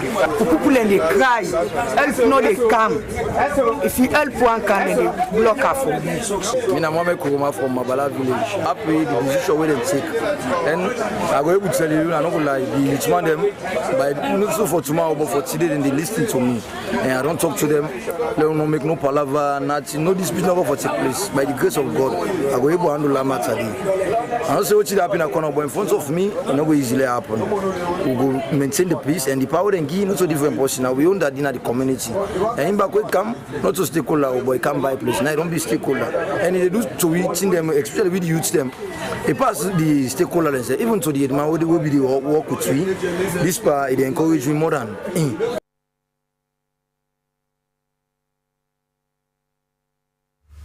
Well, for me and Moribai village, now the western area one district. Since we Fena village they not ever get hospital. When for this, the chief advisor and the young people in the community they come together for make hospital. Well, now we join Tete Kwashi as we witness the ceremony. Let me see it fully. We be the talk little bit about Mongeba village. The chief advisor, we na chairman for the local police partnership board na the mountain division, Momo Alaji Bangura. Tell the people then say the intended day Mongeba village been begin with 3 hosts the normal. He say way back 1945 after we that landslide wahala been be na Batos village August 10 the very year 1945. Say all the one that will be there na the village intended day we suffer as a result of that landslide na the Batos village. Say they all be left the village and then go settle na Mongeba. Now, he said the village, they knock chest with over 10,000 people there we gather at the village now. After any disaster, so you have people that can come around to come sympathize with them people a day. As the people let me tell me, and my mama continue to tell me yesterday, I don't forget that side day. They come now Mongiba, the missionaries them, but most of them people is dominated by the white people them. So when they come now, few houses they not be the Mongiba, of course not 3. If we study the cardinal points of Mongiba now, we get the Kwai area, we get the upper Youthland, we get the upper Mongiba, then we get the lower Mongiba. So now the upper Mongiba, now they houses and they be dead. So within that period when they come, during the morning hours, they don't miss nobody, all man don't go to farm. Of course, at the few people in the day. They are going to say in the evening hours, when the people then come back from the farm, they come, when they come for even go closer to the white people then, was very, very difficult. So for them to communicate with them, it not be easy. So now one part, when they call Palmomon Nabe, they're in soul rest in peace now, and I'll be the only one way people understand, and go closer to them people a day. So they get for sympathize with them, they give them some affecting them. They at the end of the day, the only serious thing where all the people they talk. When the people are ready for go, we gonna late in the evening, they say Mongenda. So when they say Mongeda, that means say Palokona goodbye.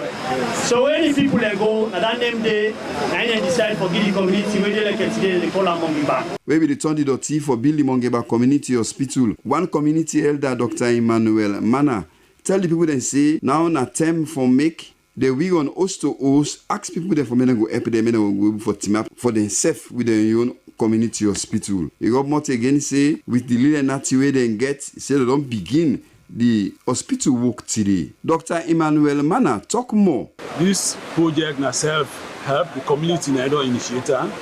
We don't care today, we don't mobilize some resources, cement and other things then for us to start this project. But interestingly, it's a big project. So we don't begin as community, but we the community no more not go able this. So I want to begin send this message. At least with the support, government not keep begin all things, not get all the money for do all things. So 110 communities that come together for initiate, and then we don't do. We be the answer the people them, the mountain rural councillor sorry, Mendy Bangua. Tell the community people then say, gladi pass any other terminal in life because Mongeba now go knock chest say na big community but you know get young medical center. Tell them again say we person sick na the community or belle woman they cry pain for go na labor room. They say we no dey pass them take that sick person there or the belle woman where they in labor for go na the neighbor village when a grafting or battles. Councillor Bangura coaxy people them for me them take that work they serious like for saying that they get them. We be they talk to the people them, but the work they don't put on pan the demand for Mongeba village. Abusi say tell the community people them for me them come together and all the work like for saying that they own. Say them don't can now for make them come together. Anybody we get jam see na the village. Once that the work for put jam see business one side and do the work as one village. Mr. Say tell them again say before they we run from one person to another person, they ask for help. Say they come together, the little natty way they get, then put them together for do their work. We be the talk about the main team for the meeting, the village youth chairman Abdul Kamara telling company they say waiting to happen so na development na Mongeba village and say the Mongeba people they now for long term now don't they pray for make the get their hospital. They make it clear again say waiting them they pray for this development we don't be today now. Now the time Papa God say if for be it don't be so. Tell the Mongeba people they again say waiting they happen so now with waiting them put together for make then the game go can through for get your hospital.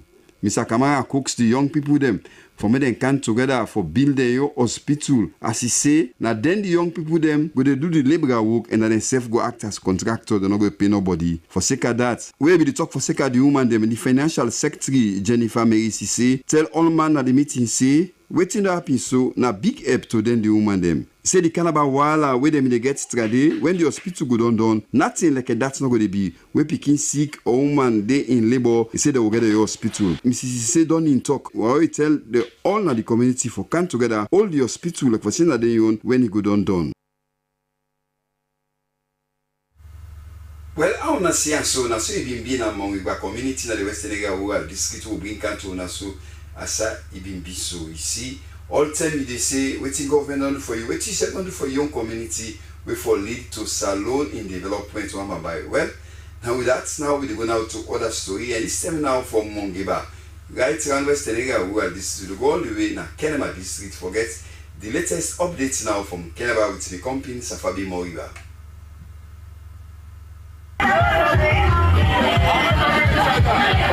Now so the atmosphere be look like na Blamatan, small boat chiefdom Kenema district, who say beaucoup stakeholders from the chiefdom and other part of the country be witness the turning of the sword for the Kenema District Council where they get couple from the government for build a community center na Blamatan. Paramount Chief Almas Benya for small boat chiefdom talks to everybody where they present, they now witness one of the tangible deliveries of the talk and do government and a call on all for cooperate with the work and be a watchdog for the project. Gabriel Penyiki, in the Kenema District Council work engineer, beaucoup facilities then get for the community center. Facilities then like toilet, light, water, dressing room, and other one them. Ame Sekoba Kuruma, in the chief administrator Kenema District Council, talk say the local councils then there for bring development to the communities then, now the country. And the Kenema District Council don't they bring beaucoup development na Kenema district like Pambuklani, well body business, bridges, culverts, and other one them.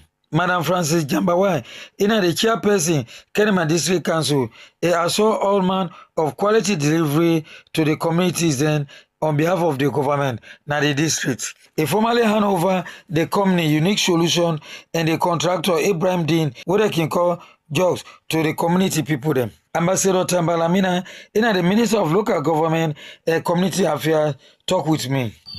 With the Blama, small bowl, we come, turn the sword for a multi-purpose center, Yana Blama. This multi-purpose center, that we previously get one, where due to some disaster in 2023, they get affected so much that the people are not being able to use them.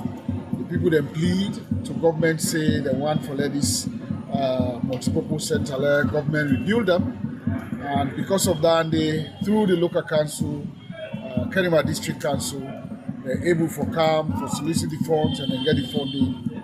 And today we come turn the sword for this wonderful, magnificent building where they get from commission. What in this building mean to you and the public and even the people of Small Boat Chiefdom? Well, what it mean about really service delivery? This building here, like community center, when I talk about community, now also people that they gather for various purposes. Whether it be for marriage, whether it be for meetings, whether it be for dance, whether it be for public engagements of various sorts. That kind of community center, not only for a long time since the other one was destroyed. But this one, where they actually bring now, they get state-of-the-art facilities, toilets, wash facilities, also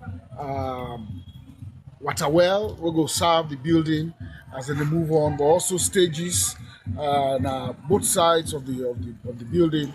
That will really enhance the kind of engagement, and then also they find them wanting now for even for any other side outside the one committee. It will be a meeting point, a center point for the people of Blama. For we use, Mina Safabi Moriba na Kenema district. Thank you to Safa Moriba for that report today. Well, for me and our Rosetta Special Needs School, they face with plenty challenges like food, the environment day, transportation, forget and teaching machine them for the picking them, and even schoolmates. They talk to the head teacher inside this interview. That way with TBC. The number of people where we able to get, we know the constraints where we go through. We not get much one person. In parents go accompany now with another person when at the two transports. If we the picking get for return now 4 way, so it's not easy. We not get vehicle na ya, and the pikin not go get for able for can at school by themselves because of their kind type of disability. So we dey beg, we get this scanty body home, but nothing like furniture no day, because if the pikin the body home done well furnished like a body home, then go stay in the home where they go be safer rather than for where they go there na treat when they come on a host for camp, then prone to other motor car them, you know, easy. I dey talk to organizations that when a humanitarian, for God's sake, may them get the feeling of humanity and help this school for God's sake. For them, we dey learn them skills. Like you don't see the compound. There is a need for them to get a carpentry building. But no way, not get it. Okay. And there is a need for let we get the tailoring department, a building of itself. As you see, the place dark because then they do tailoring and we they do agriculture. You see, so all big. Yeah, we need all the one day now beadwork and all the rest of his way now. Yes, tailoring. So that one day go up. ICT. But we need the building and the equipment of all the material there. We go able to make them pick that tailoring. We don't pass. You don't train as a tailor. You can there by itself. We get past 5. We don't train as tailor. Then they go themselves now. Then they do tailoring. Then they show for themselves. Autistic. Yes, ma'am. Okay. We get one. We get the intellectual. And we get the deaf and dumb, where they call yard in pairs. Okay, they also in a mumu. Okay. So now we look at the challenges because they explain you because we say the compound open, sometimes not get fence, and we understand say them bad one and the kind side and bug them picking them. Yes, ma'am. That one they very correct. As your eyes don't prove, because this is not raw data. You don't see, and you self go talk say yes, I see. This fence, they may just pass the fence scantily for just provide the safety of the land. Because they just cross the blocks there. No iron, no dip on the fence. And then kind fence then they not go retain for 20, 30, 40 years. And we get also a drainage where the water they pass where almost every rainy season because of poor construction, money not there, then that side will make a loophole. So as you see the fence all over from here branded with Congress and also by the edge of Boys High School, that side there, every side the fence done dilapidated, don't fall down. So it's not the effect to the picking them. What's it's very great. As I tell you, we don't get a serious problem here. We get food from somebody make a bad day for can happy with their picking there. We happy one. Then of plates where the picking and they go about for play inside the compound.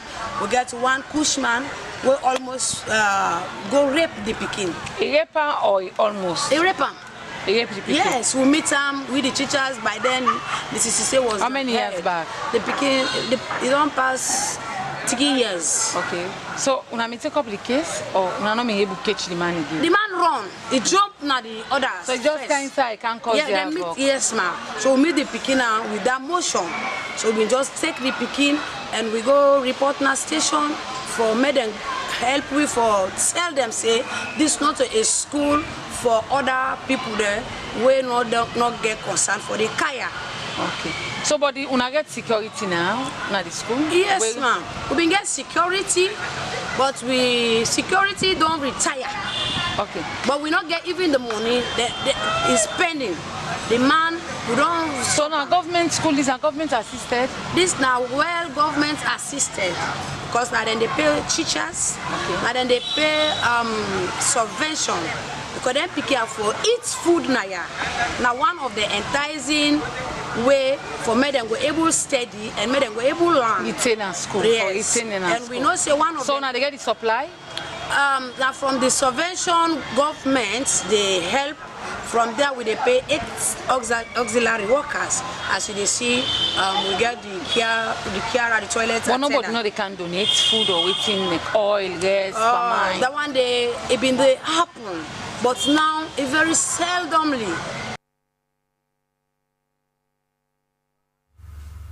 You still look the program where you use the Slbc television screen channel 31 right now broadcasting house in England is a capital city Freetown. Well, we can take a break after which we'll continue the second half of the program we use.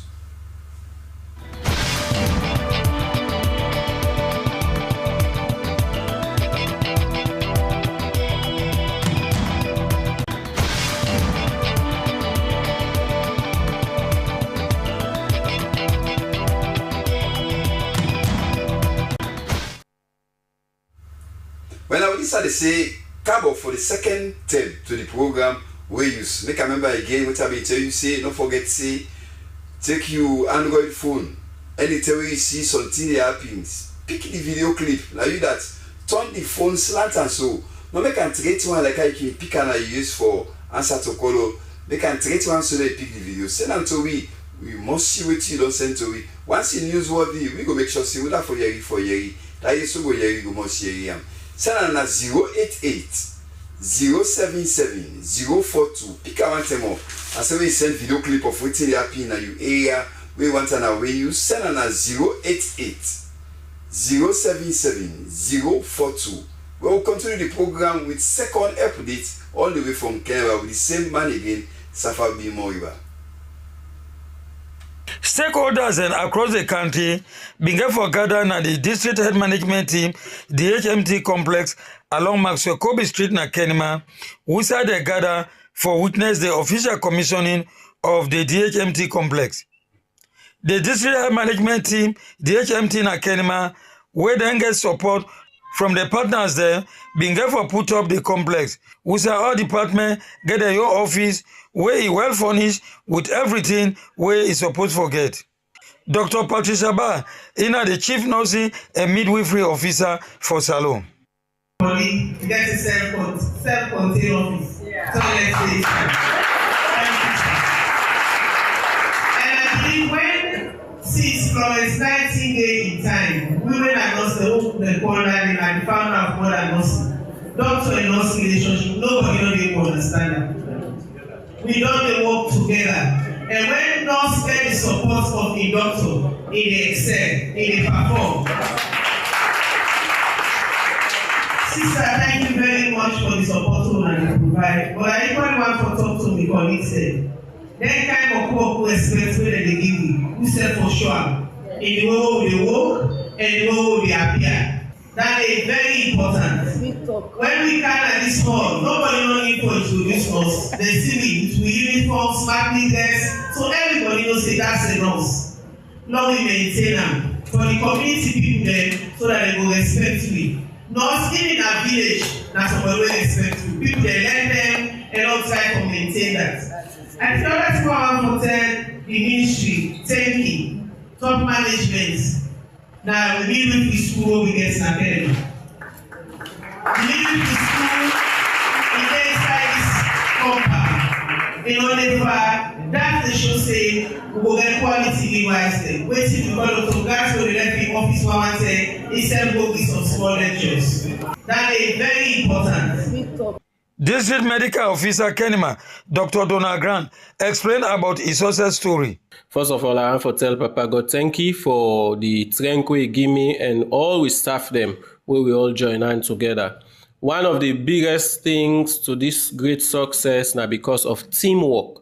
We see how all the team players them, all the staff them, the nurses them, we colleagues CHOs them, even at chiefdom level, they all carry today for grace this occasion because we all been joining together for let we put resources together, ideas together for let we get these wonderful complex and structures within the complex.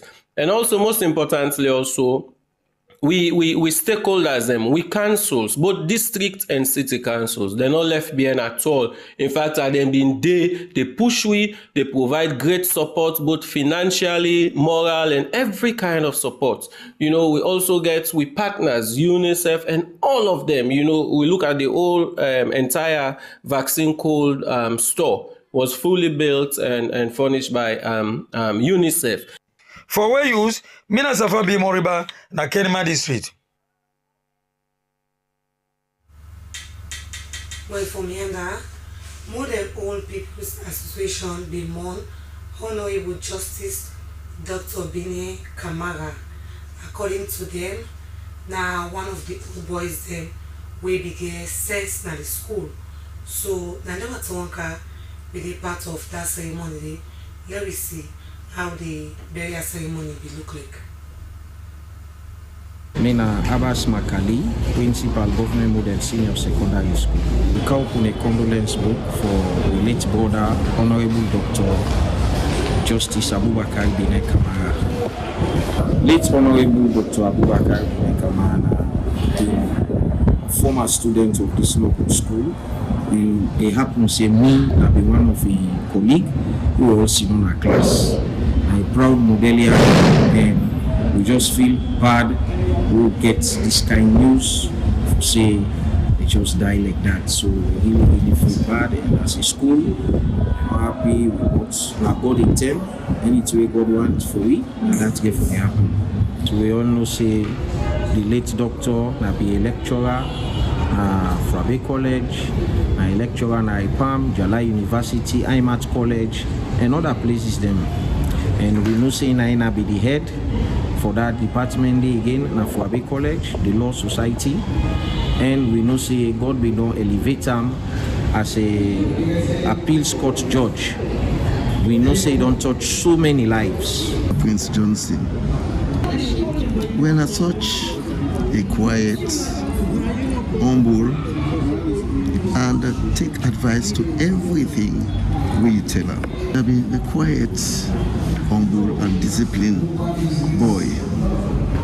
And he was also one of the middle distance and long distance owners for this school, and a member of Bathurst Wilson House, that is blue in color. Well, I know we feel good. When I heard the first announcement, I rejected him. I said, no, I said, I'm mistaken. I said, back waiting, then see. Then they talk the same thing that the late man don't go meet in creator. I will say, okay, so I feel I shed tears. Then I pray that God go give him a fine resting place.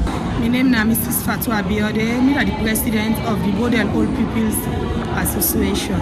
We are very unhappy people. We're not glad because this man, when a Dr. Bine, one of we old pupils at this school, we passed through this school, he died. And when he died, so he died at a very young age, where for continue for impact more knowledge to put picking them where he glad for teach. And when he don't die today now, and now we go bury him, we're not glad as Modelians, we're not glad because this man they raise the flag of model school. Any time we go, he must talk about model school. Anytime we go, he must talk to a common model. That they should say we get good products and where this school don't make. Well, we said now we used to join the family and party them for say Osh for the loss of the late Justice Bine Kamara, making soul rest in peace. Science and Wonders Academy within a Captain now alumni come together get a graduation ceremony. You saw some set of picking and graduate from one level to the other. How the graduation may look like now this school here, so Science and Wonders Academy. Captain now alumni. When we work with favor concert being good, you bring with you if you're not. Now, Mrs. Augusta Sanko, I'm the proprietress of Science and Wonders School, who is divine inspiration. We start the school 2017. Nababadori. We start the school as like you get a call from God. I don't reject them. I obey a command. We start the school. There was no child. We started the school at daycare. As daycare. We cater for the one where they go work. When they don't get stuff for left, they do. So that's how the school starts. But because it was a call, not so for sure we don't get one to begin, no start, no picking, no begin. We just start. And we wait 3 months, 3 good months, we are waiting on God before we begin get the number 1 picking at the school. We don't say, we don't grow, and because it is God's doing, we will not rush. Not so the money will be one. Now, children with purpose. Now then, they try for bring up. So we go stage by stage. We start the care. From the care, we get nursery 1, nursery 2, nursery 3. Till we go class 1. We don't reach class 6. This year, by the grace of God, we don't take with MPSC. And we don't take in fact with Boku Picking, only 3 picking because how we start na so we go. Mrs. Gray. The pikin name na Sean Gray. Wetin make I decide for take the pikin from the daycare outside Ibide so for Kamutana Science and Wonders. One day I dey walk alongside my Baba Doli outside the day first. I dey walk alongside it. So I see the sign go, Science and Wonders. So my spirit man just click say I for put me pikin at this school. By then they no me get better pikin themselves. I say I for put me pikin at this school. So now I go inquire and everything and enroll me pikin. And for when me pikin start na Science and Wonders, in life not ever be the same. If they do extremely well, if they speak fluent English amongst in companies, if they can dey around, they want to go international more than I. Like in actual school, outside this school, I say na Babado. If they do well last school, so I thank God for that. Reverend Dixon Obi, I'm a Nigerian, but I've been here for the past 25 years. 2 years ago, someone told me about Sense and Wonders. Then I was where they were before. I was staying very close. I never knew. But when I came to know about them, I went there myself. And as someone who is highly spiritual, when I got into the place, the kind of atmosphere I met, attracted me to the school. One, the moral standard of the school. Two, the spiritual aspect of the school. They are so committed when it comes to bringing up a child. And just like what we are seeing here today, it has been so amazing. I knew how my daughter's condition was when he came to the school and what is happening today. She has never taken second position. Well, now with that school graduation day, we go drop the curtain down finally in this edition of the program. Where you welcome to you, so say you watch the program. Plenty thank you to all that and that join us for making this production come out so. Joyan Dumbuya na introduce the program. Who will present the program? The very Joyan Dumbuya, they say. Joyan Dumbuya. Alright, Ramon Fox na me nomenclature. Our left now with the sense what we say. That pikin we say in mommy no go sleep. That same pikin dey himself go keep waking. Tata.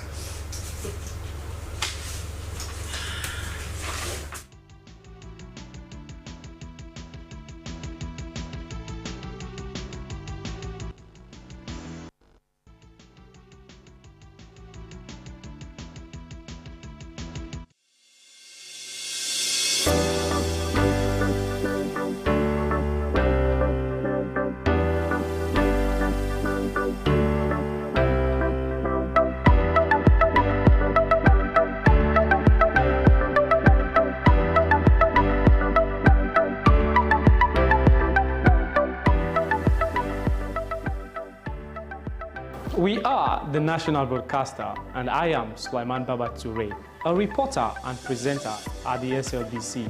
Your voice, my voice. From the commercial department, I am Regina Bangura. You are watching SLBC. Your voice, my voice. I am Jonathan Turner, a reporter for Sierra Leone Broadcasting Corporation, SLBC.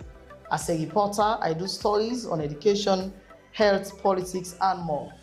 Stay glued with SLBC to watch my stories. Your voice, my voice. Lucian Ganda, producer Weyus, and producer and presenter Christian Editions on TV. This is the SLBC. I am William Wise, presenter Weyus and also reporter at the SLBC, and this is the SLBC.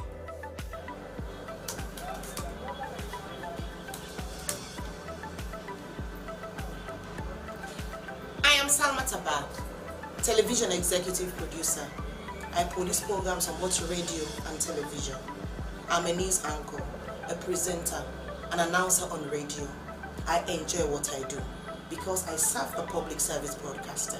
It's a pleasure to work with the SLBC. I am Tilly Koma, Head of News and Current Affairs Unit, Sierra Leone Broadcasting Corporation. Our news hour now covers several segments. We have entertainment, business, weather, sports, ferry schedule, and human interest stories, not forgetting politics. We are doing all that to keep you people posted on what's happening all over the country. Thanks for being with us at SLBC. Keep blue. We are the best.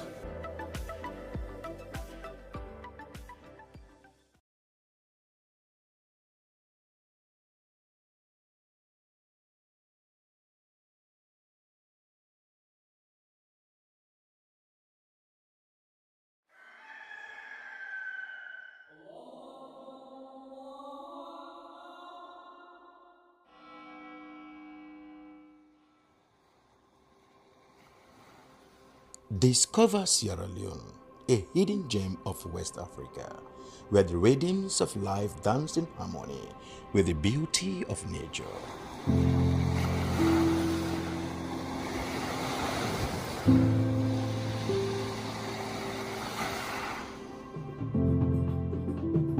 Feel the heartbeat of our culture in every beat of the drum, in every step of the dance.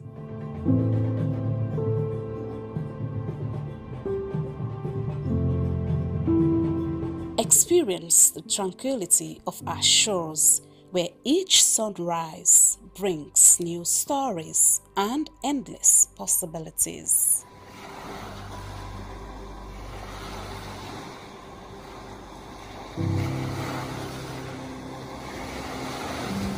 Immerse yourself in the vibrant tapestry of our daily life, where every color tells a tale and every face a friend.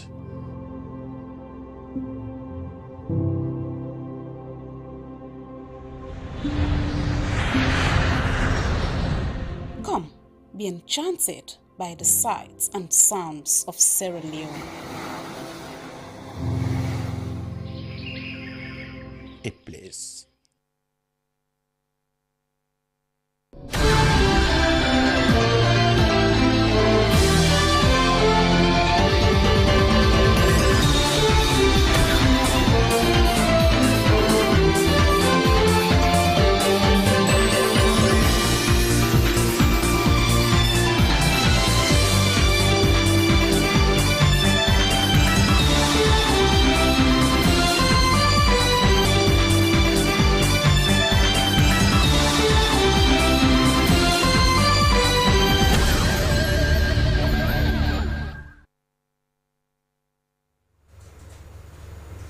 Good evening and welcome to News Hour. Coming up in this edition, Khadija Yawa Jomansare of Dele Nursery and Preparatory School tops NPSA 2025 with an aggregate of 346. Sierra Leone Medical and Dental Association and partners train doctors on tackling rising cases of hypertension and diabetes. And health practitioners meet to review existing medical laws and policies. All these stories and more lined up in this edition of the news. Stay tuned for the next hour. My name is Daphne Zainab Kamara.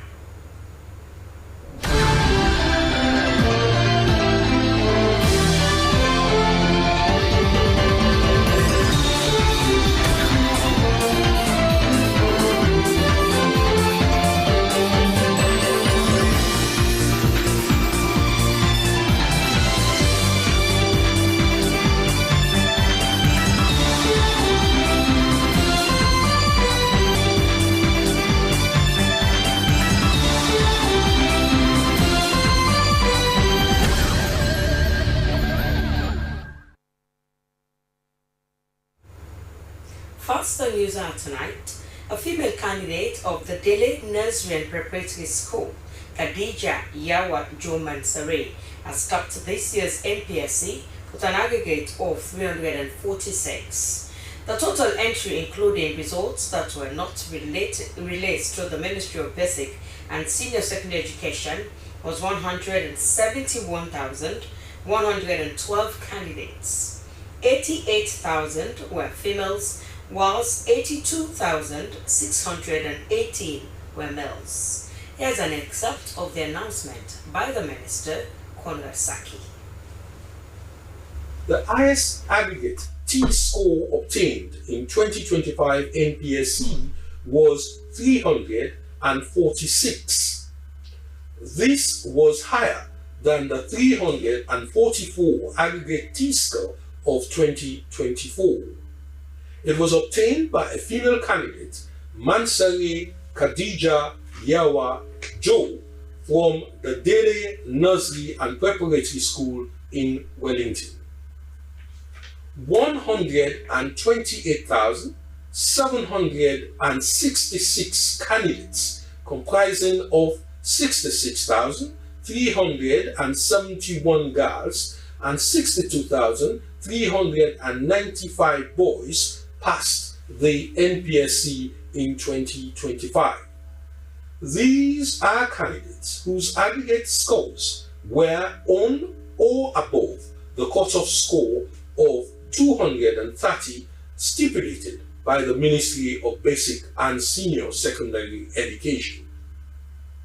The passes correspond to an overall pass rate of 78.2%, a male pass rate of 78.5%, and a female pass rate of 77.9%. It is worth noting that even though the 2025 female pass rate is slightly lower than that of the males, more female candidates than male candidates sat and passed the 2025 NPSC. Notwithstanding, it is noted that the trend of the female pass rate being slightly lower than that of males continues. Possible contributing factors are being probed. The top 5 performing candidates in 2025.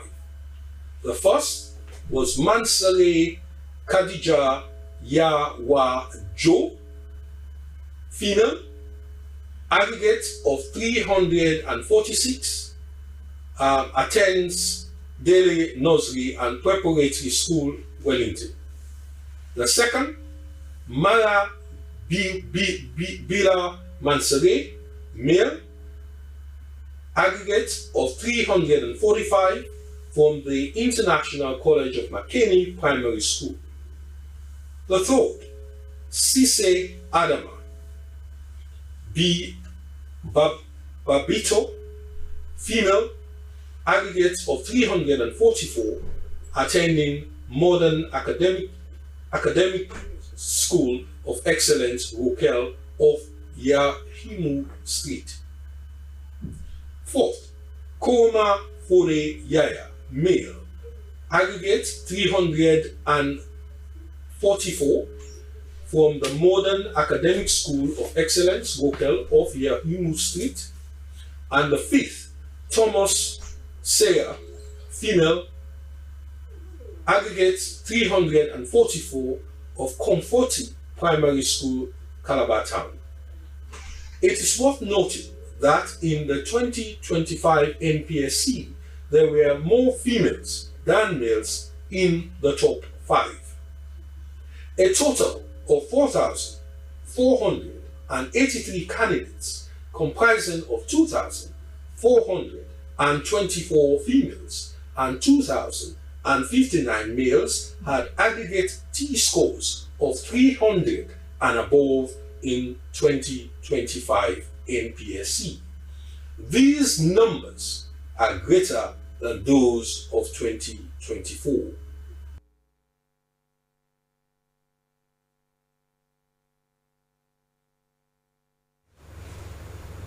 That was the Minister of Basic and Senior Secondary School Education, Conrad Saki, ending that announcement on the 2025 NPSC results. In Sierra Leone, the burden of non-communicable diseases like hypertension and type 2 diabetes, according to the medical experts, is rising, and many go undiagnosed and untreated.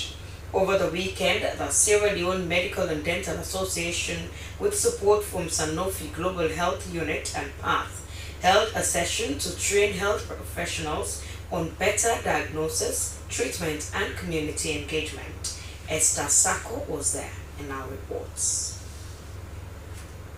The session was held to equip doctors and medical officers with practical tools and updated knowledge to detect and manage hypertension and type 2 diabetes effectively. Hypertension and type 2 diabetes are described by health experts as the silent killers in Sierra Leone. With limited data systems, inadequate diagnostic tools, and a healthcare sector still largely geared towards infectious diseases, non-communicable diseases are silently crippling communities. The training, according to representatives from Sanofi and PATH, was part of a 2-year project supported by Sanofi and implemented by PATH, is already underway at 17 health facilities in the western area. It includes training for community health workers, provision of digital blood pressure monitors and glucose kits, and rollout of national best practice guidelines. President of the Sierra Leone Medical and Dental Association, Dr. Freddie Coker, said the move marked a shift in direction. Happy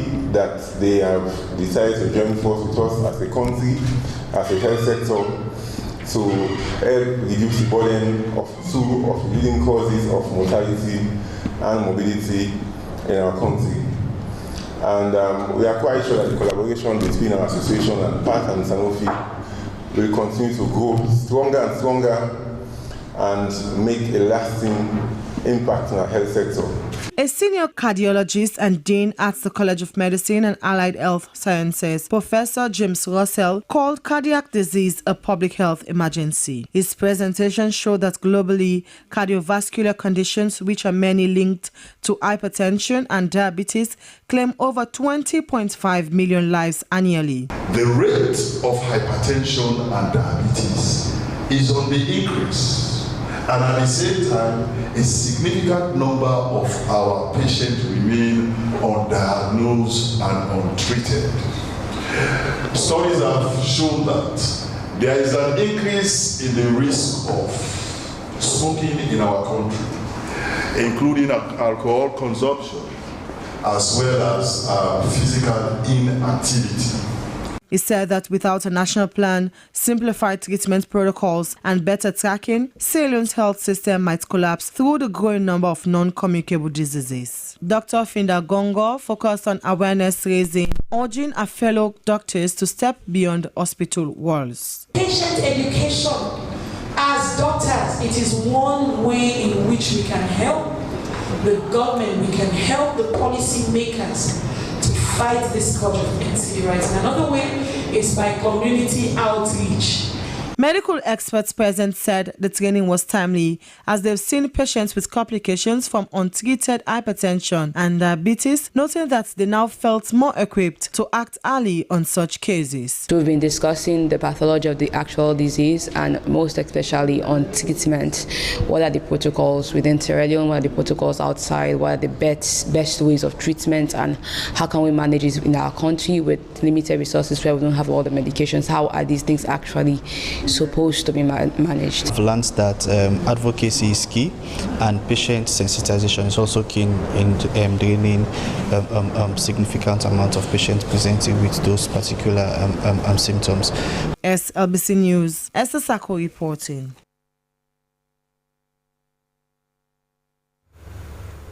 Meanwhile, to strengthen Sierra Leone's pharmaceutical sector and protect the public from the dangers of counterfeit and substandard medicines, the Pharmacy Board of Sierra Leone, with key stakeholders, has concluded a 3-day national session with health practitioners, lawmakers, and development partners. Nendo Watawanka witnessed the event.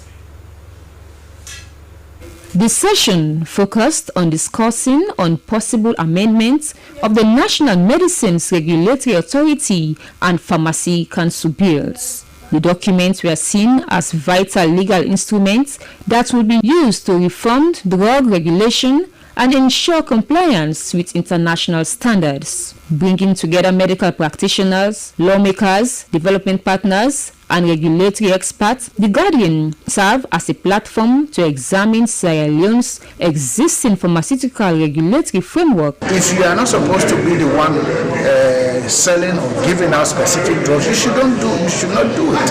You understand? So it is very, very important. And things like expiries, things like these donated things like substandard drugs, falsified drugs, these are not really much captured in those places. So we need to bring that on into these acts and laws now and see.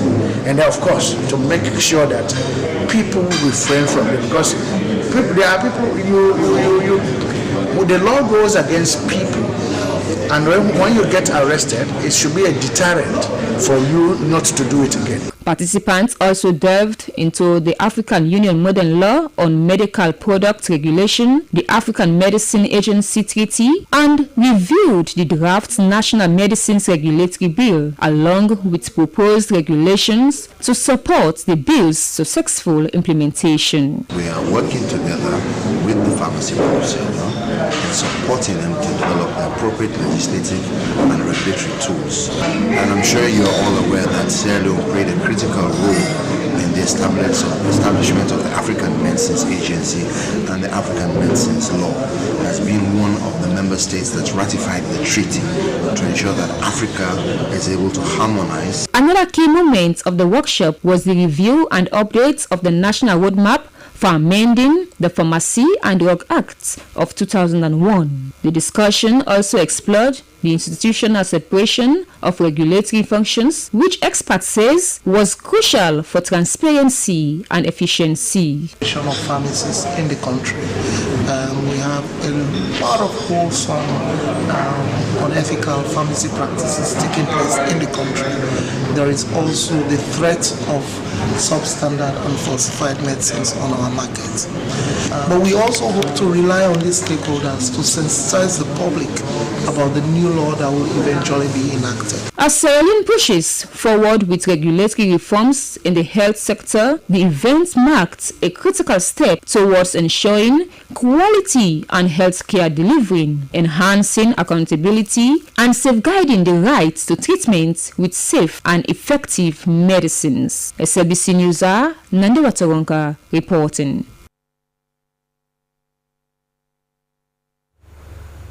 The Action on Climate Change today is a coalition of communities living on the edges of the Western Area National Park and their CSO partners, including the NGO Green Scenery. The ACCT coalition has formed village development committees to restore the Western Area National Park, which has seen an alarming increase in deforestation activities in the past decade. Harold Williams reports on how these communities equip themselves with information to improve the chances of conservation, the 18,000 hectares of forest in the Western area.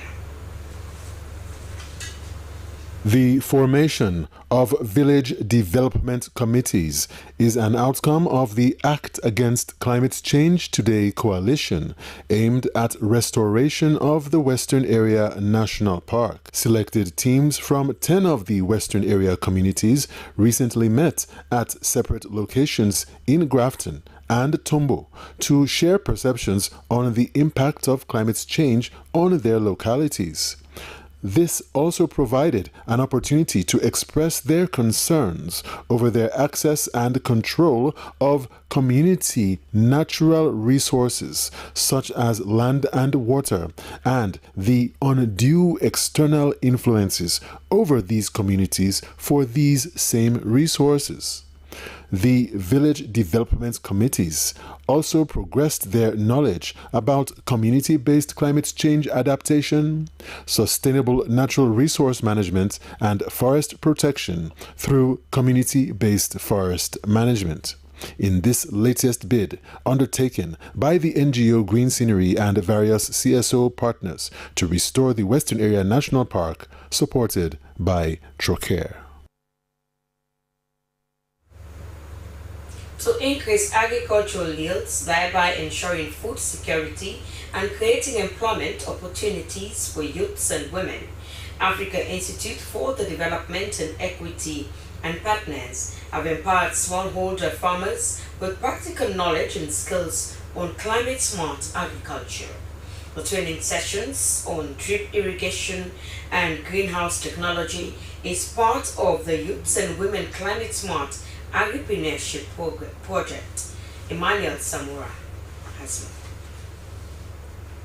From the classroom, the participants were taken to the field to get first-hand experience of how climate-smart agriculture is done. At Jim and Kay's Agricultural Solution Farm in the Western Area Rural District, used as a demonstration site, the participants were amazed seeing greenhouse in action. The farm not only has greenhouse technology, it also has a drip irrigation system, among others. What's more intriguing about the farm is that even though it is a climate-smart farm, it is not highly technologically advanced, thereby motivating the smallholder farmers to emulate such new system. Because all along, waiting be the yarn for now don't come to pass. I am extremely happy because I now know how to go about doing it. I am also happy for the knowledge gained on proper packaging. These are skills I have been yearning and hoping to learn for a very long time now. We'll be on the farm, but this training give me more idea and enlighten me more on how to farm. Before now, nursing and transplanting was a serious challenge for us, but this training has empowered us to not only nurse and transplant, but to do it in a more advanced way that could make us make more yields as compared to previous years. Founder Executive Director of Aid Sierra Leone, Mohamed Sise, said their key goal is to ensure that the smallholder farmers are capacitated with the practical skills to make climate-smart agriculture a new normal for farmers countrywide. So now that we've taught them about drip irrigation, about solar technology and greenhouse technology, it's good that they've learned it in the classroom, but now they need to come and see with their own eyes, see how it operates, see how everything works together, and how you can use other elements of these technologies. It is hoped that the beneficiaries of such intensive training exercise would be carriers, disciples, and advocates for climate-smart agricultural practices nationwide. Emmanuel Samura, SLBC.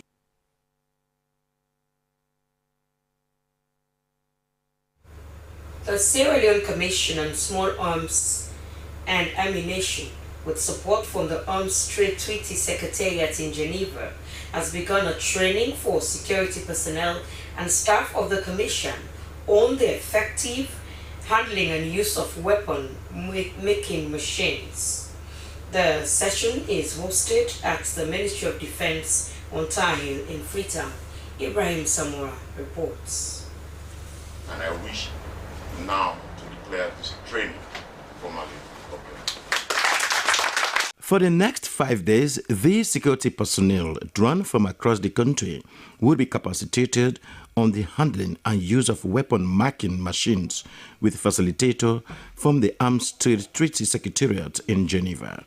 Commissioner Sierra Leone Commission on Arms and Ammunition, Major General Retired Christian Kamara, said the session resonated with the ECOWAS Convention on Small Arms and Light Weapons, underscoring the Commission's commitment in addressing the proliferation of arms and ammunition in the country. Major General Retired Kamara cited a series of supports from the Arms Trade Treaty Secretariat to the Commission, including a project on the destruction of thousands of unserviceable weapons across the country. The Voluntary Trust Fund Officer, Arms Trade Treaty Secretariat in Geneva, Yoko Owanta, underscored the importance on training security personnel on weapon-marking machines, describing the Sierra Leone Commission on Arms and Ammunition as a shining example for the implementation of the Secretariat's projects. He said the engagement was part of ATT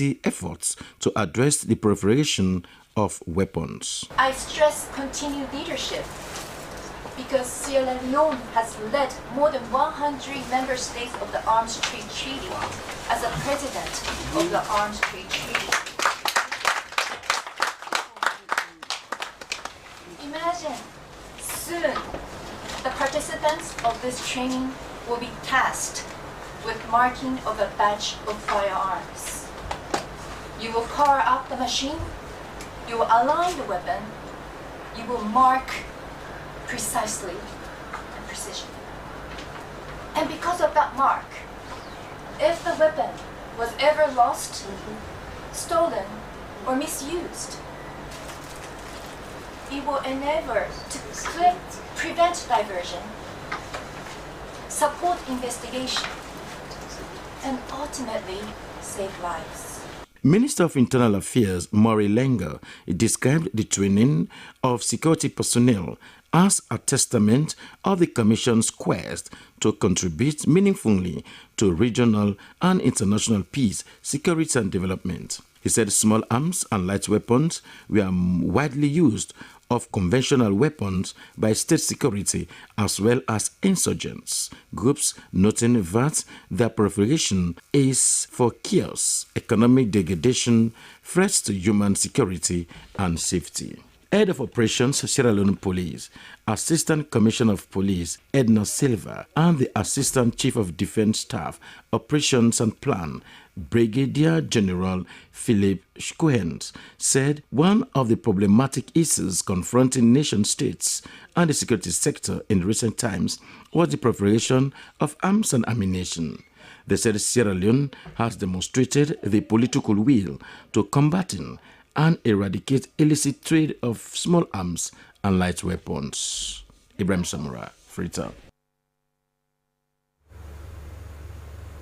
The Director General of the Food and Agriculture Organization, FAO, Dr. Q Dongyu, has called for strategic investment in local staple crops, notably gari and rice, which he said could be transformed into value-added products with export potential, provided the right infrastructure and market platforms are in place. He made this call during a two-day working visit with a delegation from FAO made in Sierra Leone. Let's join Mohamed Lamin Toure for more.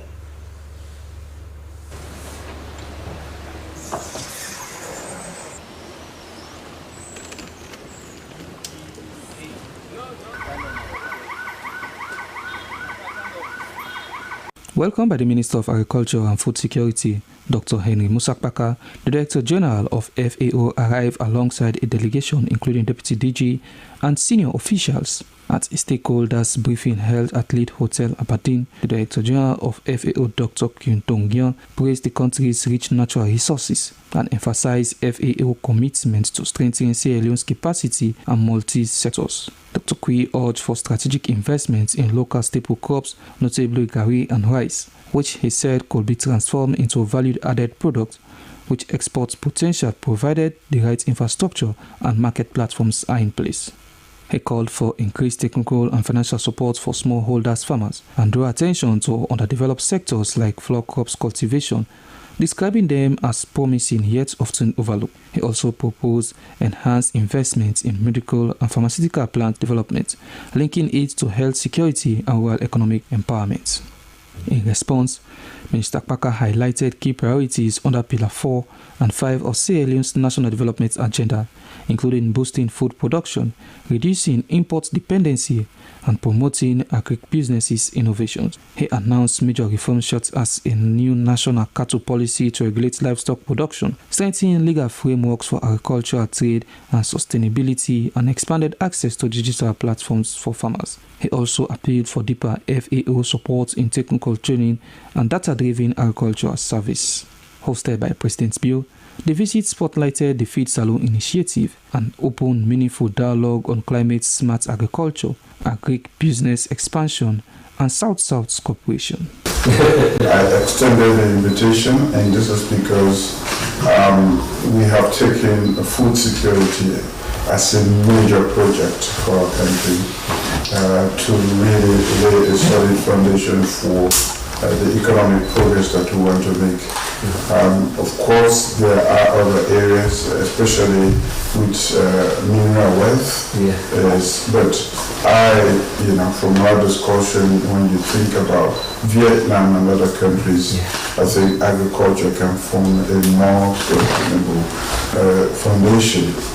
So I'm happy to receive you because we want to work with you for the technical support. FAO pledged alignment with Sierra Leone's strategic goals, marking a fresh chapter in technical partnership and agricultural reform. I don't know what I'm going to do after FAO, but at least I want to use FAO to support your agenda, support your country, to do my best impact or tangible result together with your leadership, your commitment, and of course your colleagues' close engagement with FAO agenda and so on and so forth.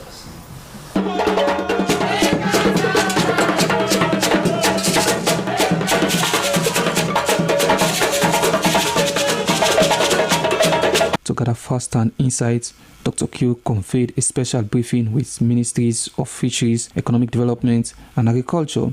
The discussions emphasize agriculture's role not only in food production but in climate resilience, ecosystem preservation and economic development. Minister of Fisheries, Princess Dugba, expressed heartfelt gratitude for FAO decade-long partnership and raised concerns on the urgent need for fiberglass boats to replace unsafe fooding vessels and called for alternative livelihood programs. Well, really it's exciting to have a meeting with the FAO director because really the meeting shows that they are not just geared towards agriculture, they also look at other sectors like my sector, fisheries. And he has vast knowledge about fisheries. He said he did aquaculture for 30 years, which can also unlock the world. My reaction is that it was a very positive engagement because he came out with his experience, not just his professional and personal experience, and how he can utilize this to support Sierra Leone. During a staff engagement segment, the FAO country director praised Dr. Q's leadership and acknowledged the shared vision that helped forge enabling environments across ministries and partner organizations. Staff reflected on both success and lingering challenges, presenting symbolic gifts and called for renewed support to maximize the efforts of Sierra Leone's dedicated workforce.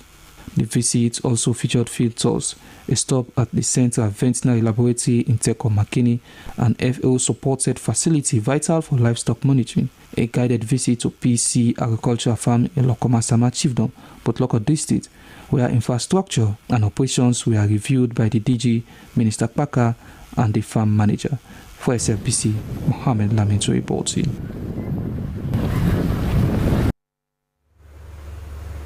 This is News Hour live on Slbc Television in Freetown. We continue with more stories. A 2-week intensive training for school leaders and primary teachers in the Western region has begun in Freetown.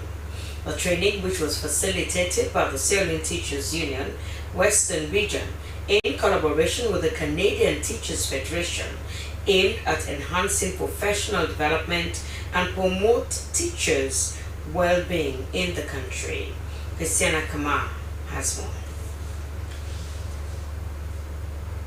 The orientation, which brought together diverse groups of educators, including heads of schools, senior teachers, and primary teachers from various schools across the Western region, was to enhance professional development and promote teachers' well-being in the country. The 2-week intensive training program will cover critical areas such as mathematics instruction, teachers' well-being, and fostering a positive learning environment. Before the commencement of the session, some teachers shared their eagerness towards the program and expressed appreciations for the opportunity to engage with international education experts and to gain new strategies they can apply in their schools. Vice President of the Sierra Leone Teachers Union Western Region, Teresa Agnes Sako, emphasized the union's commitment to improving the professional capacity of teachers and the significance of international cooperation in the educational sector. No nation can rise above the quality of its education system. And no education system can rise above the caliber of its teachers. Remember, there's no amount of money that will be okay for you teachers. But remember, the knowledge will be okay. We as service to the nation, that's our motto. And as teachers, we should always prepare to serve the nation. Team lead for the Canadian Teachers Federation delegation noted that they remain committed in supporting educational systems in developing nations through sustainable and impactful partnerships. This program, Teaching Together, is based on the principle of partnership and solidarity. We are not here from Canada to work for you or to deliver to you, but to work alongside our co-facilitators from your union and in collaboration with all of you to hopefully share an experience that will be enriching for all of us, both personally and professionally. As Sierra Leone continues to rebuild and strengthen its education system, partnerships like such between Sierra Leone Teachers Union and the Canadian Teachers Federation stands as a beacon of hope. By investing in the well-being and capacity of educators, the program will not only uplift teachers but also lays the foundation for a more resilient and effective school system. SLBC News are in Freetown. Christiana Kamara reporting.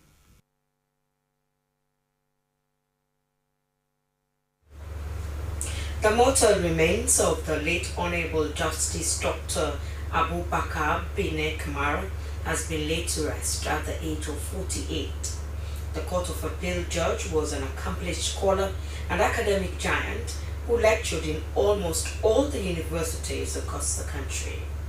Until his demise, he was the Dean of the Faculty of Law at Furabe College. Mohammed Korma reports. Allahu Akbar. I will not rest until the children of the poor and the downtrodden in society are educated. When a man loses money, he loses nothing. But when he loses his integrity, he loses everything. Let's forge ahead. These were among the favorite sayings of the late Honorable Justice Dr. Abubakar Bine Kamara, a man of many virtues who gave his all to education. The Honorable Justice Dr. Bine Kamara was among the most celebrated and versatile academics whose knowledge spanned from economics, law, accounting, and media. The learned judge of the Court of Appeal wore many hats as a lecturer and first Dean of the Faculty of Law, FBC, lecturer of the then Mass Communications Department, FBC, lecturer IMAT College, King Tom, not to talk of his leadership lectures at IPAM and Jala universities. When citizens are informed with the right, proper, and genuine information, they will definitely be able to hold the government accountable.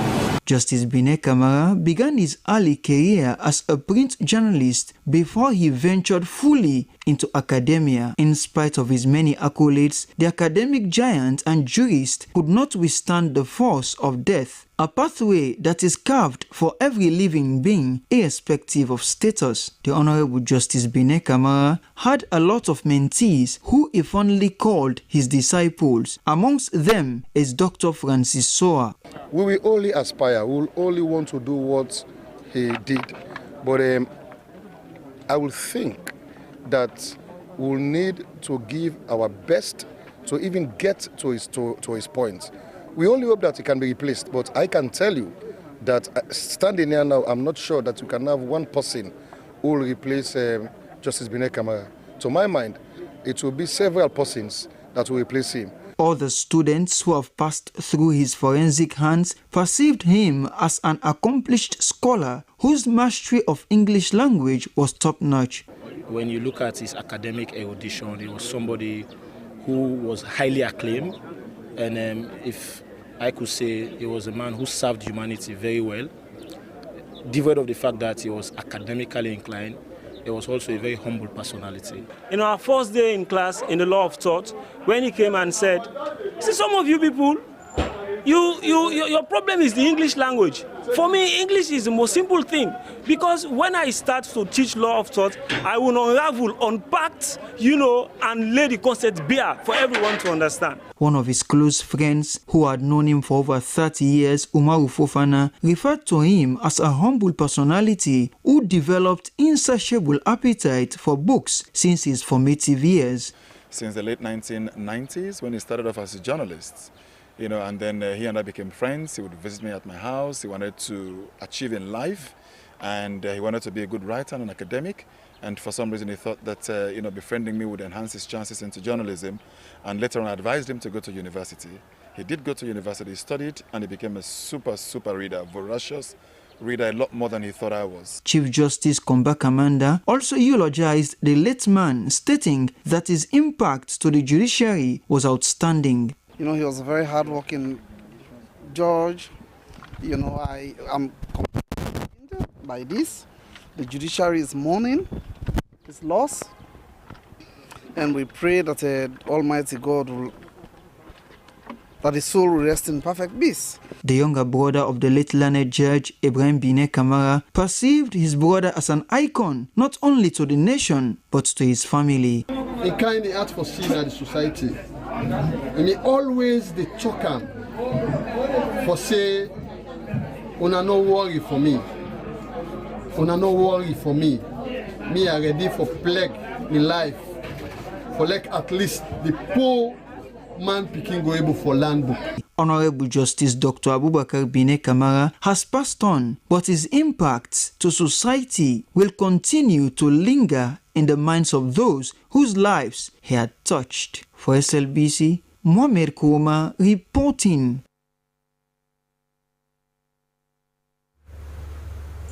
It's now time for our segments, and we start with the international news update.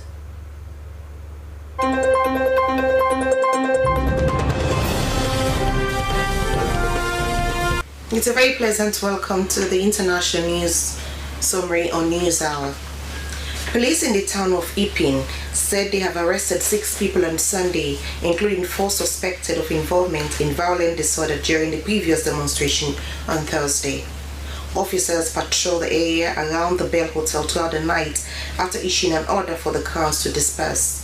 The protests came amidst escalating tension over the rising number of asylum seekers who are being housed at government expense in hotels around the country. These pressures flared into days of rioting last month in Northern Ireland after 2 teenagers were arrested on charges of sexual assault. Prime Minister Keir Starmer condemned last year's riot as far-right thuggery as police intervened to stop the violence and expedited the sentences of those convicted of taking part. The demonstration came after 8 police officers were injured on Thursday after a peaceful protest outside the hotel escalated into violence. 4 of those detained on Sunday were arrested in connection with events that happened during the initial protest, police said. The 5th was arrested on suspicion of causing criminal damage to a police car, while the 6th was arrested for being equipped to cause criminal damage. At least 19 people have died and 164 were injured after a Bangladesh Air Force training jet crashed into a school campus in the capital, Dhaka. The armed forces said the F-7 jet experienced a mechanical fault after taking off for a training exercise just after 1 p.m. local time. The pilot was among those killed. More than 50 people, including children and adults, were taken to hospital with burns, a doctor at the National Institute of Burn and Plastic Surgery said. The injured have been transferred to nearby hospitals, while emergency teams are continuing rescue operations at the scene. An investigations committee has been formed to look into the incident, the statement added. Mohammed Yunus, the leader of Bangladesh interim government, said necessary measures will be taken to investigate the cause of the incident and ensure all kinds of assistance. Bangladesh has announced the day of mourning on Tuesday when a national flag will be flown at half-mast across the country.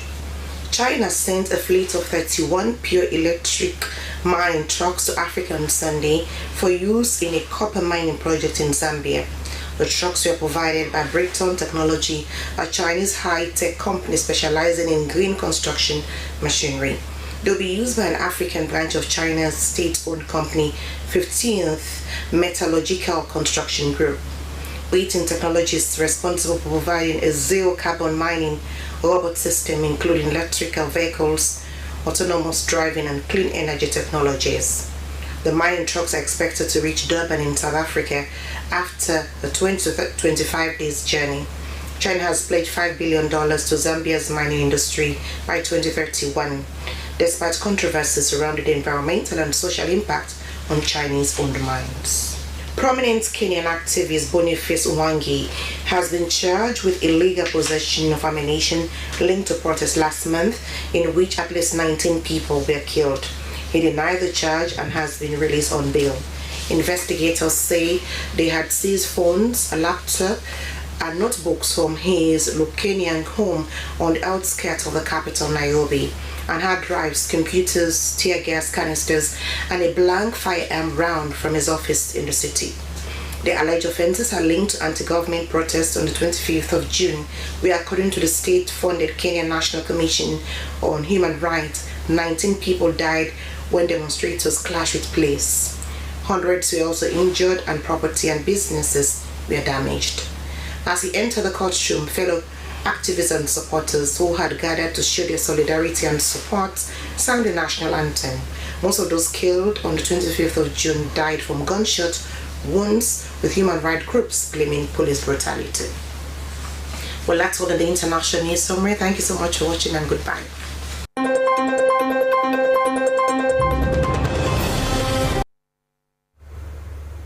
Well, from the international news update, we move over to the business desk for the business update.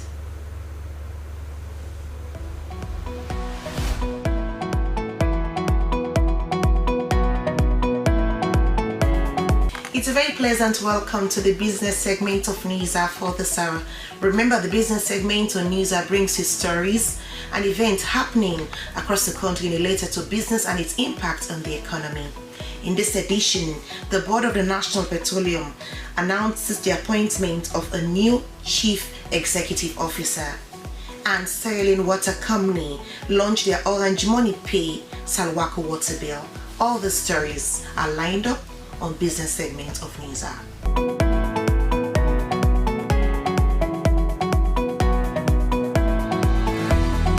To enable customers across the country pay for their services electronically, the Sierra Leone Water Company Salwako has officially launched their Orange Money Pay Salwako Water Bill. Suleiman Babaturi has more. We now officially launch the digital payment platform for Salwako. The launching of the Salwako Orange Money platform brought together representatives from the Ministry of Water Resources and Sanitation, Salwako, Orange Money, and other related agencies. According to the Director of Commercial Services, Salwako, Mohamed Aziz Mansari, they introduced the platform to help address complaints and constraints of customers, especially those in rural communities, in accessing bank to pay their water bills, and to allow customers get instant access to receipts. Orange Money representative Joseph Safar Tengbe said the launch of the service was to ensure easy and fast payments, cashless transactions, and affordable access to clean and safe drinking water, among others.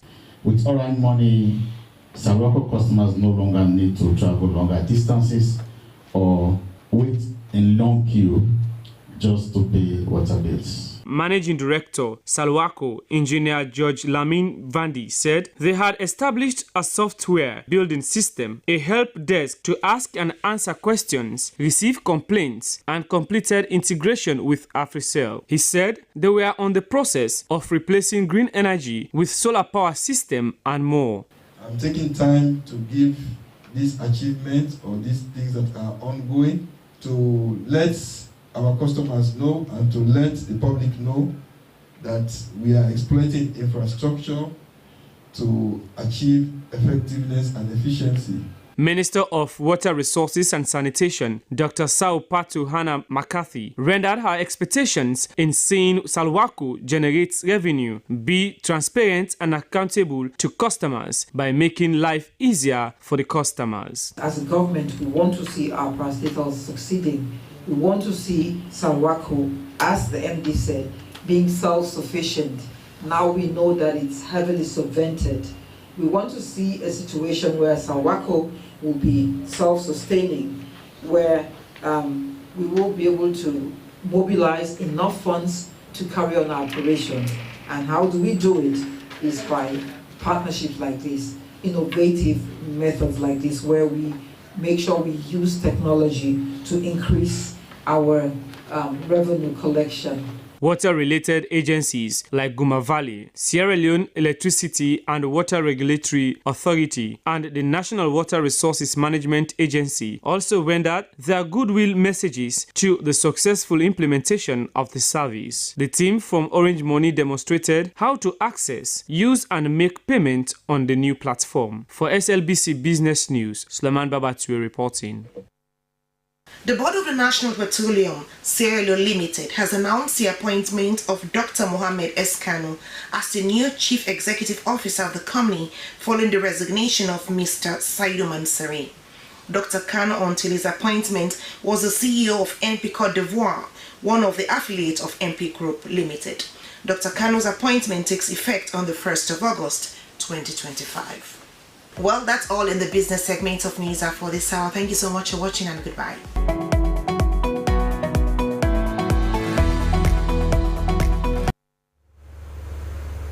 Up next is the entertainment update.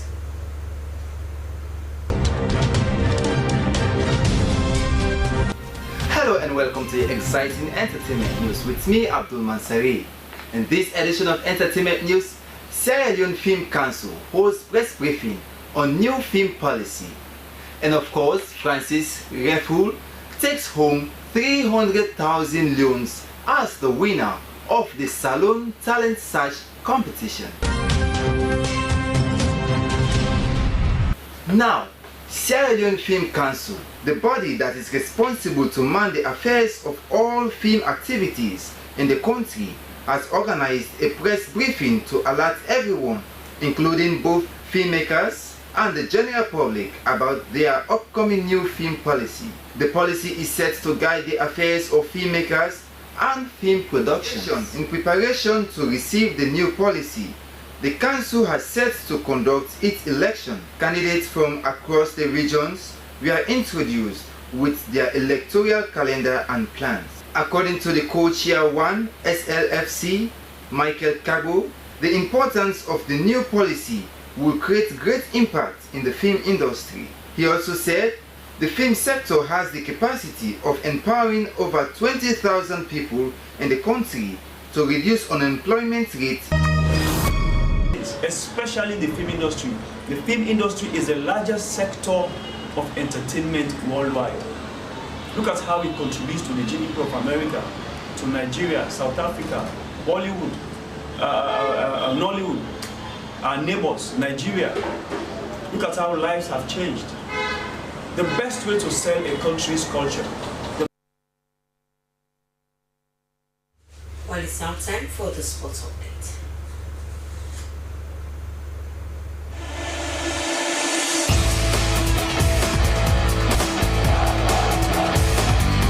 The updates, we turn our attention to Staffa as in a dramatic turn of events. The president of the Sierra Leone Football Association, Thomas Tadi Brahma, has directed the acting general secretary Mohamed Bensim Barrow to immediately suspend all electoral activities related to the upcoming Staffa elections, where the directive issued in a letter dated July 19, 2025, citing gross violations of both the Staffa statute and electoral code. Here is the report. President of the Sierra Leone Football Association, SLFA, Thomas Dadi Bremer, has called on FIFA governance to investigate the alleged breaches, emphasizing that the credibility and transparency of the electoral process, his suspension from the race, along with Aminata Bangura, has sparked widespread debate and raised questions about the legitimacy of the Ethics Committee actions.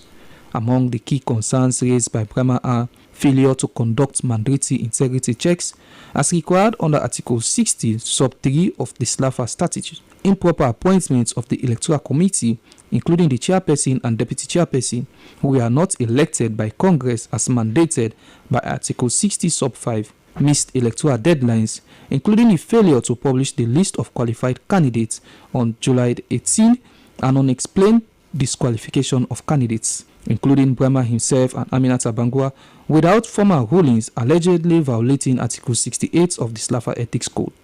Earlier, Thomas Daddy Brahma, who faces a 1-year ban and a fine following an investigation into allegations of forgery and misrepresentation, the Ethics Committee cited conflicting birth dates across multiple passports and discrepancies in police clearance documentation as grounds for his disqualification. Also disqualified is Aminata Bangura, whose candidacy was marred by questions surrounding her eligibility, including alleged forged documents and failure to meet residency and football administration's requirements. Her legal team has reportedly petitioned CAF and FIFA threatening to escalate the matter to the Court of Arbitration for Sport if no resolution is reached. We expect those who are at the forefront of things to make sure they do what is right for Sierra Leoneans, because we are not in any place ready to be banned from football. We've seen developments from football, we've also benefited a lot from it, and we believe they need to do the right thing for us to move to the next level. Sierra Leoneans out there, I think, deserve to know what is currently happening, and they need the right information, because what is currently the problem is that they are getting a lot of misinformation from people who are currently representing camps in this particular ongoing issue of the SLFE. As the August 2nd election date looms, the Stafa finds itself in a state of uncertainty. Stakeholders now await further guidance from FIFA and CAF on whether the election will proceed or face indefinite postponement. SLBC Sports, Mohamed Lamintu reporting. Now let's turn our attention to the international scene, as the Confederation of African Football CAF has announced new coaching rules. Head coaches and assistants for senior A or B national teams must hold a CAF A license or pro to enhance coaching standard across Africa. Well, that's all we can take in this edition of the update. Thank you very much for joining me. I'm Mohamed Lamintu, and goodbye.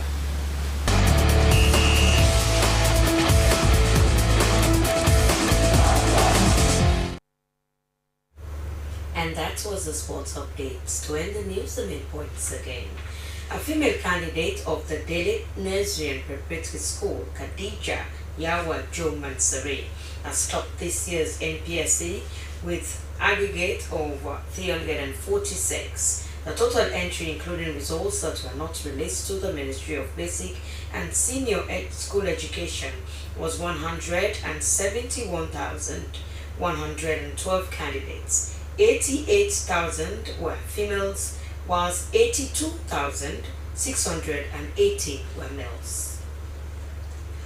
Over the weekend, the Sierra Leone Medical and Dental Association, with support from Sanofi Global Health Unit and PATH, held a session to train health professionals on better diagnosis, treatment, and community engagement on non-communicable diseases, and to strengthen Sierra Leone's pharmaceutical sector and protect the public from dangers of counterfeit and substandard medicines. The Pharmacy Board of Sierra Leone, with key stakeholders, has concluded a 3-day national session with health practitioners, lawmakers, and development partners.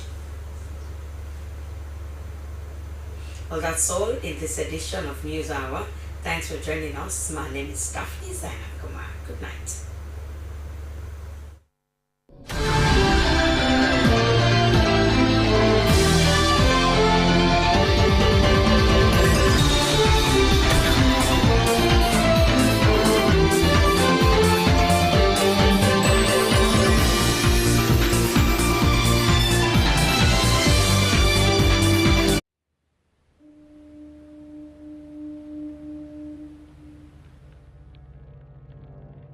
A place cannot produce poems.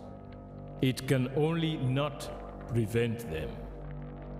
And Freetown is good at that, for Freetown has its own sudden elegances. People are slow to leave it, quick to return. And there are others who come for a year or two and stay for a lifetime, sensing that they found a city that is in the world, yet sufficiently on the edge of it to have a different resonance. Let me tell you something about this city. All of us, we're all just passing through, and we've all been here forever. Those who came, those who stayed, those who never returned. Tides turn, seasons change, we've waited and we've watched. But we've always been here. We've always listened, because there is a different resonance here. It comes from the river, and the land, and the sky. It's our place, all of us. This city belongs to everyone. And you know when it's your time. And it's our time. Listen, we are Freetown. The golden rules of Freetown. Don't pretend you're something that you're not. Don't go thinking you're better than anyone else. Or that anyone else is better than you. Don't shout about it. Get on with it. We are Freetown. Freetown. Freetown. Yeah. We found our voice again. I'm from India and Freetown. I'm from China and Freetown. I'm from the UK and Freetown. I am from Nigeria and Freetown. I am from home and Freetown. This city belongs to everyone. The fishermen, the taxi driver, the barber, the drummers, the dancers. All of us. All of us. Everybody. We are Freetown. The past is ours. The future is ours. It's our time again. And this city belongs to everyone. The playwright, the greengrocer, the teacher, the dog. This space is ours. This light is ours. The beaches are ours. The rivers now we own. The roads are ours. The bridges now we own. We are Freetown. We are all visitors and we've all been here forever. We've got the mightiest river.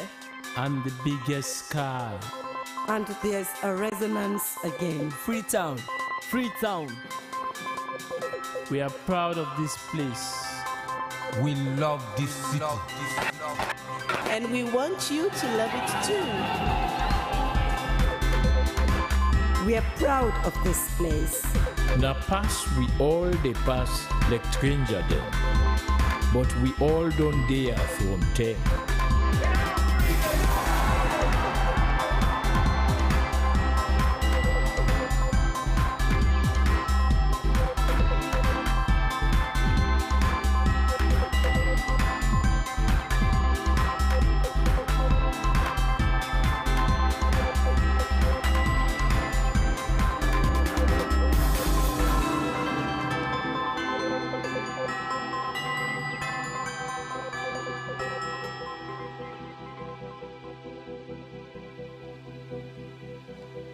Come here, and you'll feel it, that end of the line sense of freedom. Say yes to Freetown. Say yes to freedom.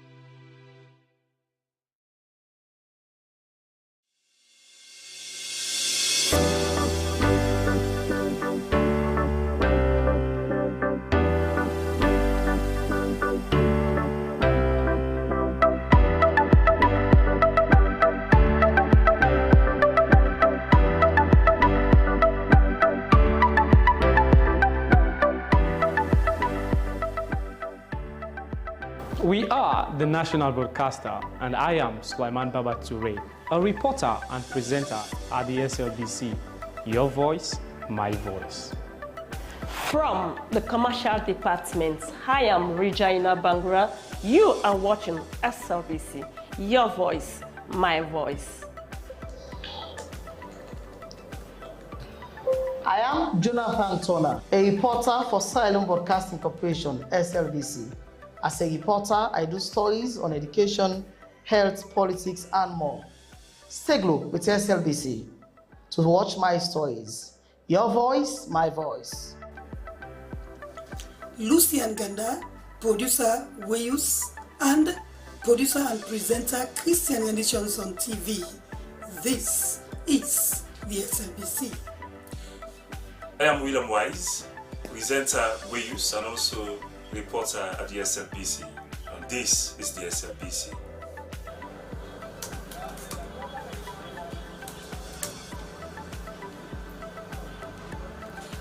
I am Salma Tabak, television executive producer. I produce programs on both radio and television. I'm a news anchor, a presenter, an announcer on radio. I enjoy what I do because I serve a public service broadcaster. It's a pleasure to work with the SLBC. I am Telikoma, head of News and Current Affairs Unit, Sierra Leone Broadcasting Corporation. Our news hour now covers several segments.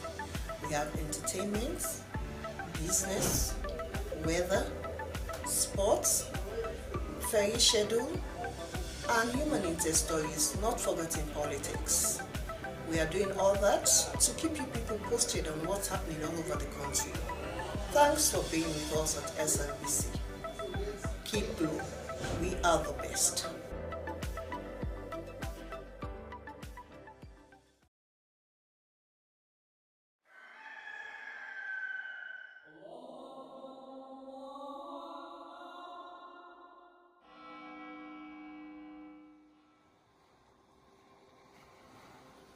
Discover Sierra Leone, a hidden gem of West Africa, where the rhythms of life dance in harmony with the beauty of nature.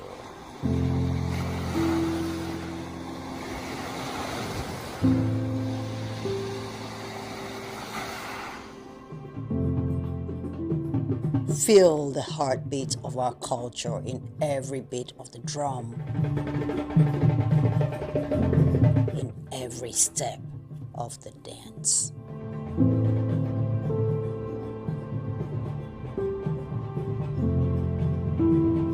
Experience the tranquility of our shores, where each sunrise brings new stories and endless possibilities.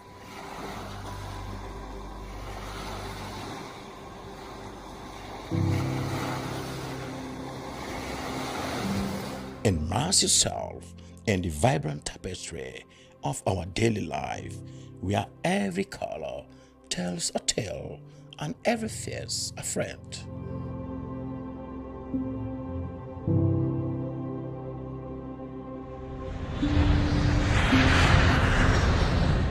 Come, be enchanted by the sights and sounds of Sierra Leone. A place where your adventure awaits. And memories are made.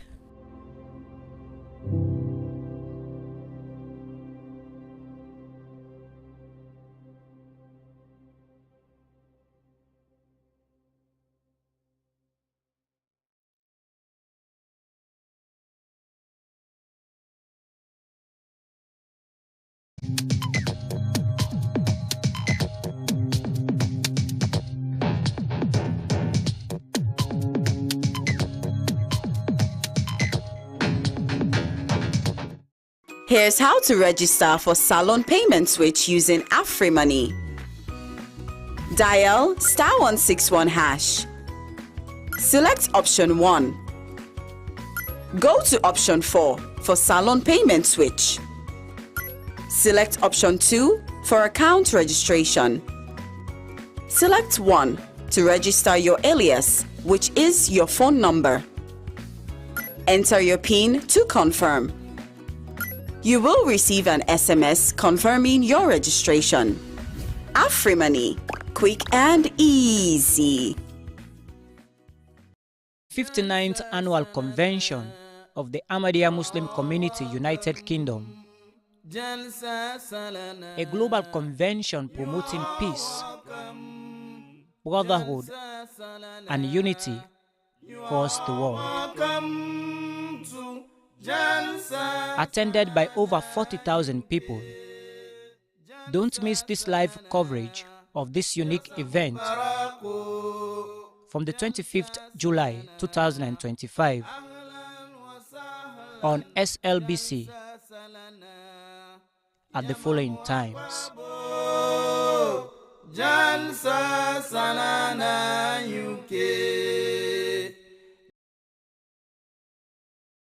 You dey look for better school for you pikin? Wonder Kids na the answer. Then get daycare for baby wey don 3 months and more. Nursery 1 to 3, primary from class 1 to 6, and Wonders Academy for JSS 1, where registration dey go on for all right now. Do ya me daddy, how this school look like? Then get big space, clean and good breeze dey blow all about the classroom dem. First class chair and table, sober textbook with syllabus and guideline from the Ministry of Education, big and sober place for pikin for exercise and for play, and one in town computer lab where they work all 10. Wonder Kids, daycare, nursery, primary and secondary school for JSS1. Then at 38 Kenema Road, Hillcourt Junction, Freetown. For more information, you can call them at telephone 077 482307 078 811424. For better land book with Papa God in Eye, for you picking in better Baba, Wonder Kids daycare, nursery, primary and secondary school, na the place.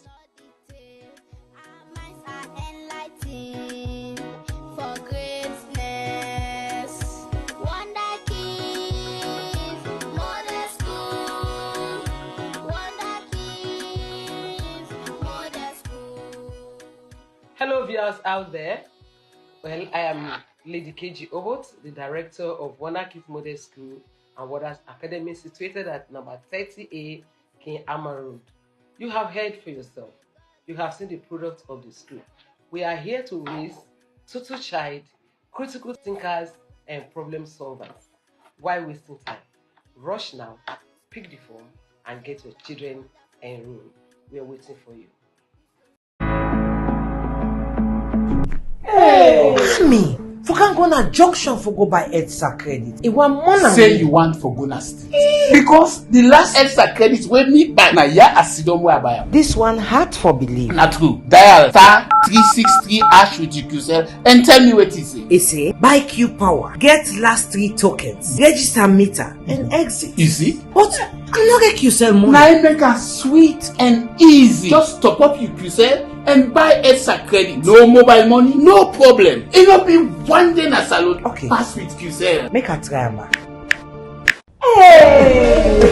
Lights don't come! Yes, use UQCell top up and buy EDSA Lite anytime, anytime. Just dial *363# and follow the instructions. Make sure say you register your meter number before you continue. For more information, dial 111. Terms and conditions apply. QCell, Salon Pride.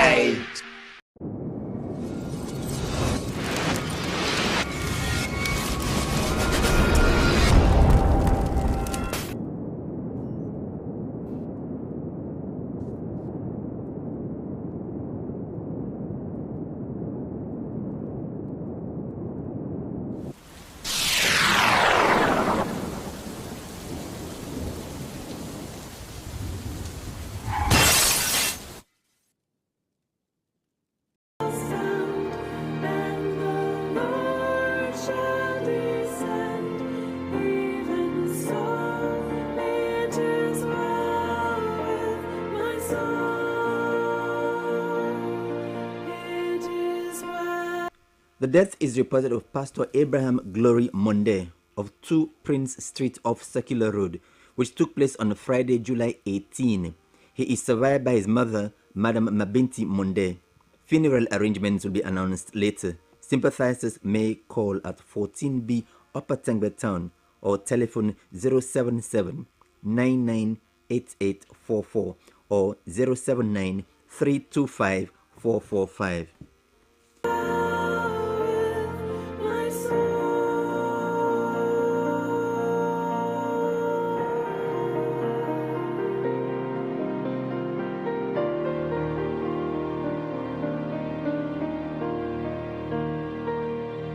The death is reported of Mrs. Marie Marianne Sisse of 4F George Book Doazak, Freetown. She died on Monday, July 14, age 59. She is survived by her children, relatives, and friends. Funeral arrangements will be announced later. Sympathizers may call at 4 George Book Doazak or telephone 088 552 179.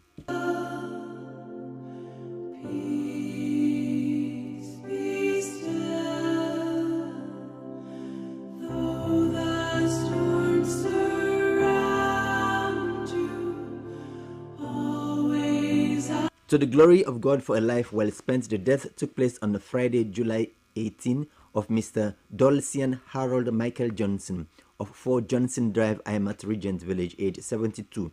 He is survived by his wife, Mrs. Rosetta Johnson. Funeral arrangements will be announced later. Sympathizers may call at 4 Johnson Drive, Imat Regent Village, or telephone 033 249 061 or 079 604 943. May his soul rest in peace. Always I am with you. Peace be still, my child.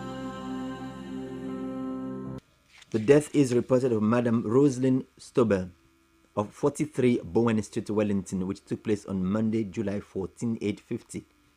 She is survived by her children, Hafsatu Sisse and Mac and Sumana. Funeral arrangements will be announced later. Sympathizers may call at 43 Bowen Street, Wellington, or telephone 078 112 611 or 034 785 090.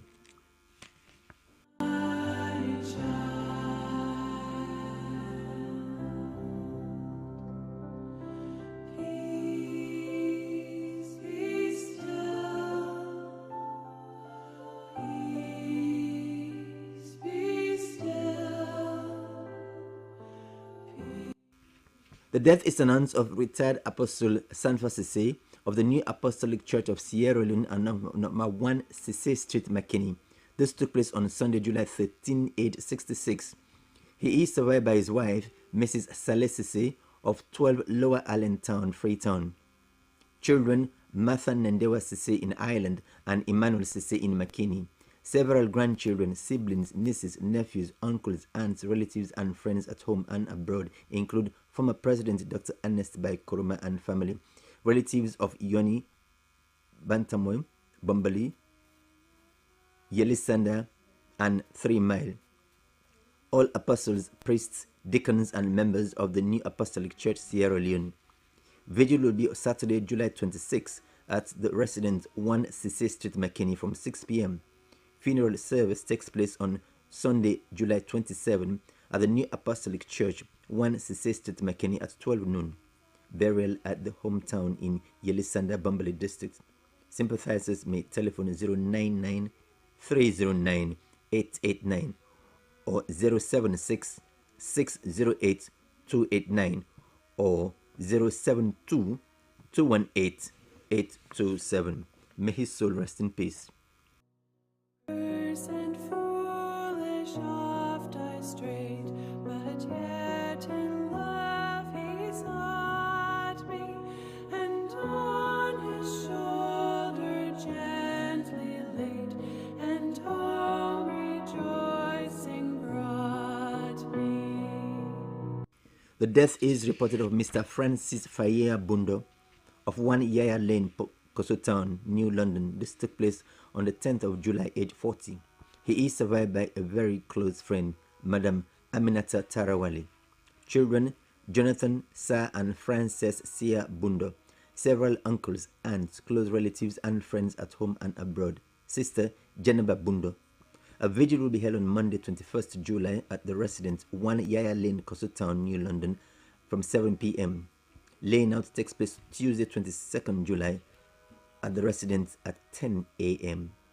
followed by funeral service at the Kosotown Community Center at 1 p.m. Tuesday, burial at the village cemetery. Sympathizers may telephone 076 445 950 or 030 267 097 or 076 700 621. Good Shepherd, may I sing thy praise within thy house forever.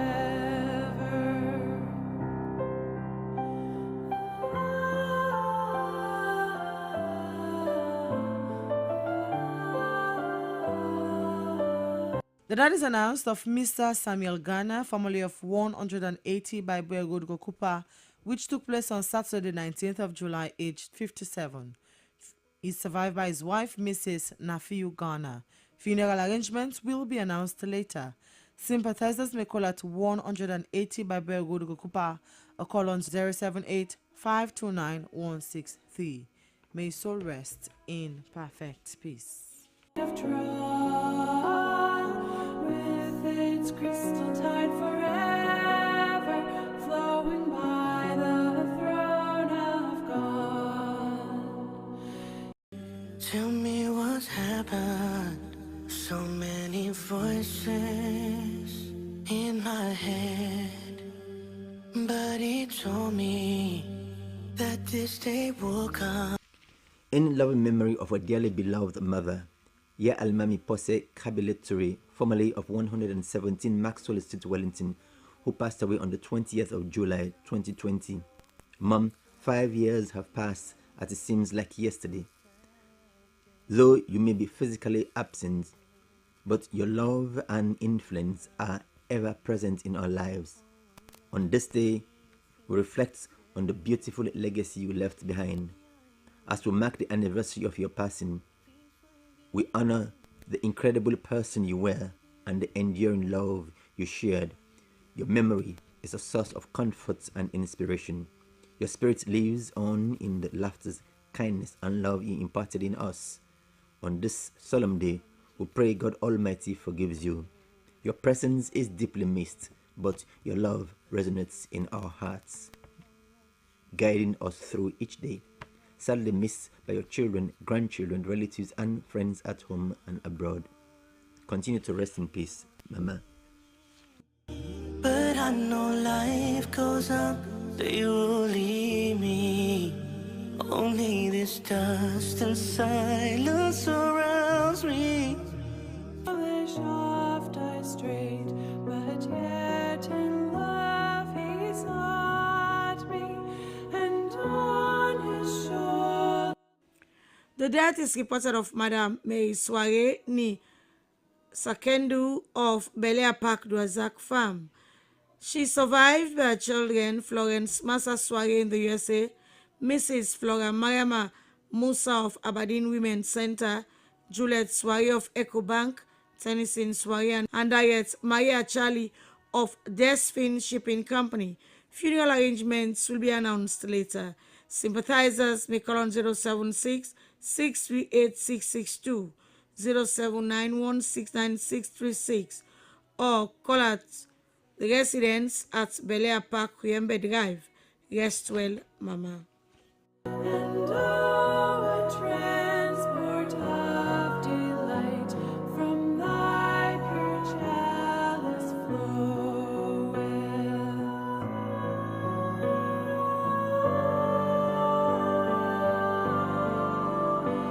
And so The death is reported of Madame Samuela Julia Conte, formerly of Lumley and Bama Village Goderich, former employee of the Human Rights Commission and Action Aid Sierra Leone.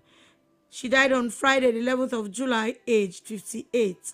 She survived by her children, Mrs. Lindsay Agatha Sisse, Mohamed Kamara Ansa Aliyu, brothers Melbourne and David Conte, sisters Mrs. Calvina Toka and Madame Estella Conte, several aunts, uncles, in-laws, nieces and nephews, close friends, and other relatives at home and abroad.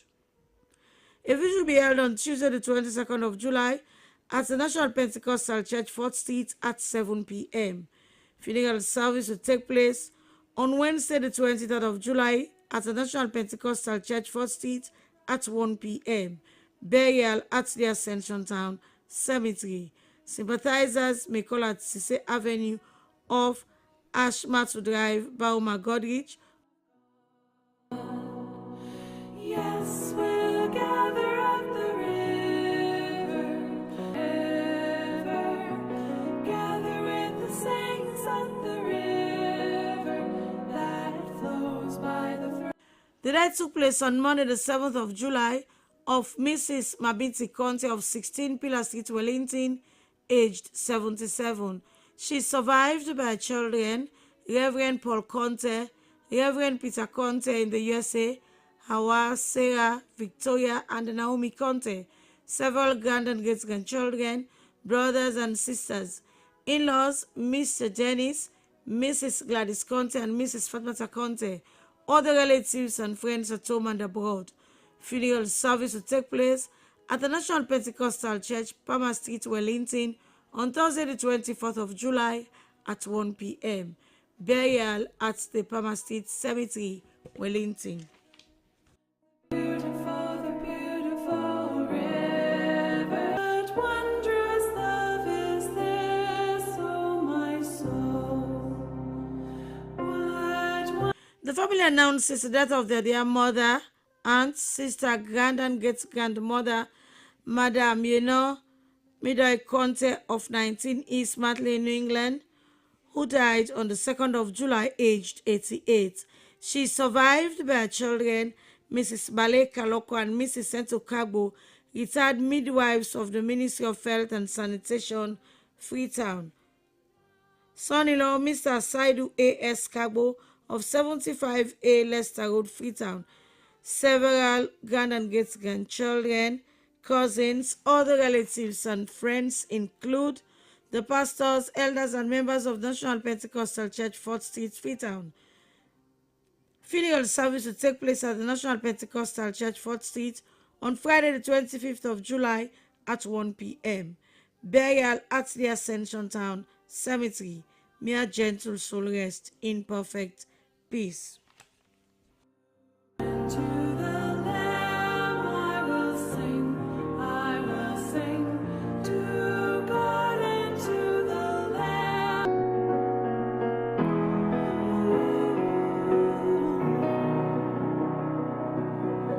The death took place on Wednesday, the 16th of July, of Mrs. Cleopatra Kumba, aged 63.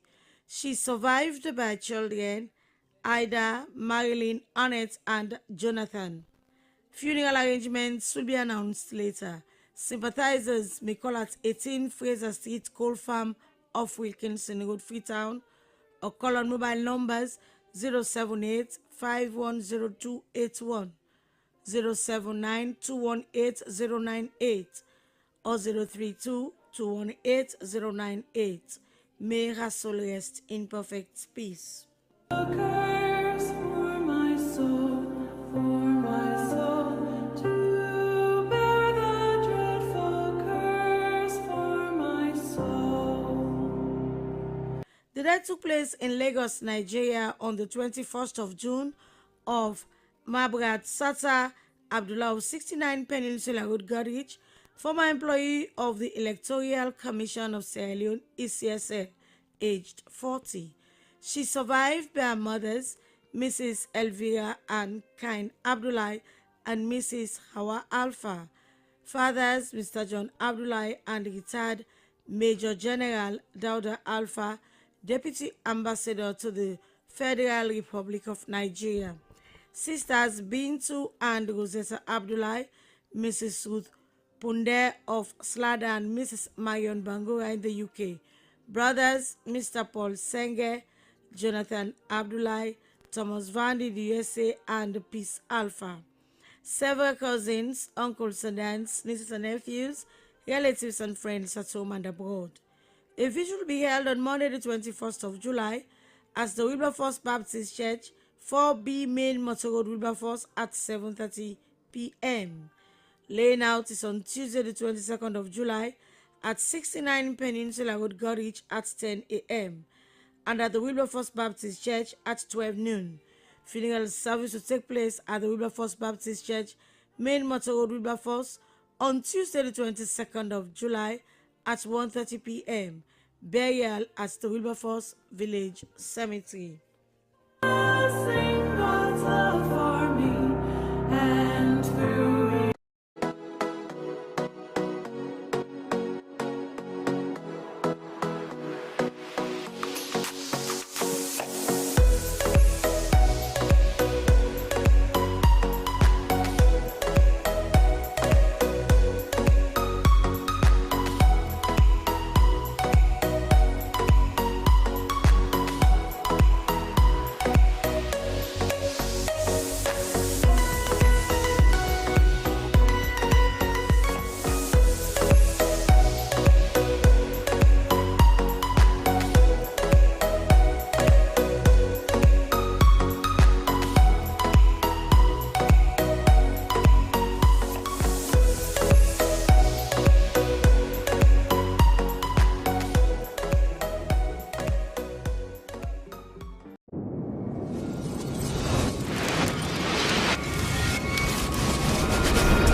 Today is Monday, the 21st of July 2025, and it is a pleasant morning and a warm welcome to your program Good Morning Sierra Leone, the program that always starts your day. I am Sheikh Usmail. And my name is Frances Pana. It's a pleasant morning here at Broadcasting House. Hello and welcome to the program. And our quote of the day is from American musician Al Guthrie, and it says, "The death of what's dead is the path of what's living."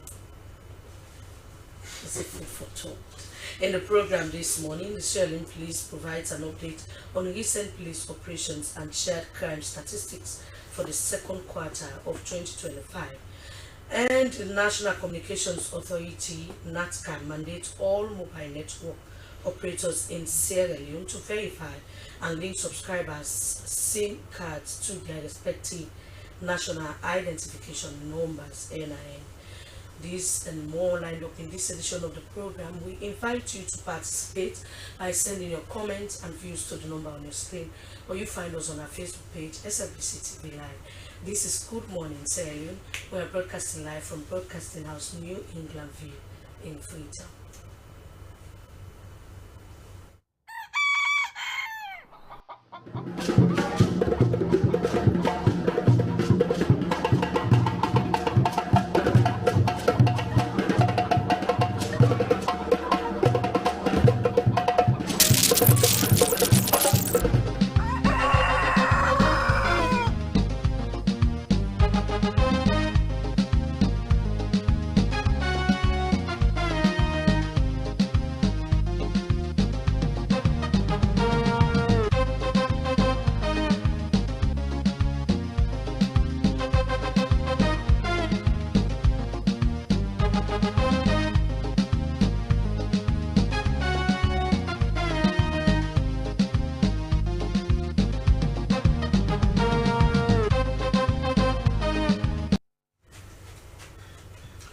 We're back, and the program you're still watching is Good Morning Sierra Leone, live from Broadcasting House, New England View in Freetown.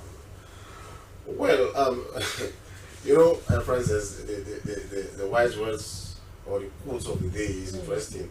The death of what's dead is the birth of what's living. Wow. Anyways, it is subject to further analysis. Anyways, the program you have been watching is Good Morning Sierra Leone. Well, as you may have heard in the news, in a major move to strengthen digital security and safeguard national identity, the National Communications Authority, NATCA, has issued a public directive mandating all mobile network operators in Sierra Leone to verify and link subscribers' SIM cards to their respective national identification numbers, NIN. Well, in the studio to talk more on this is Director of Corporate and Industry Affairs at NATCA, Abdul Ben Fode. Good morning, Mr. Fode, and welcome to the program. Good morning, sir, and good morning to my people in the TV world. Now, we also have the Director of Information, Education and Communication at the National, the Civil Legislation Authority, and he's Director of Information, Education and Communication, Obakar Javumbu. Good morning, Mr. Javumbu, and welcome to the program. Good morning. Now, in the first place, let us start with Mr. Fode from NATCA. You know, what is the motivation behind this? Thank you very much.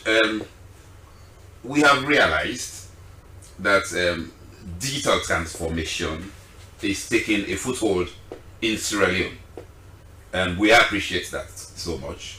Digital transformation simply refers to online transactions.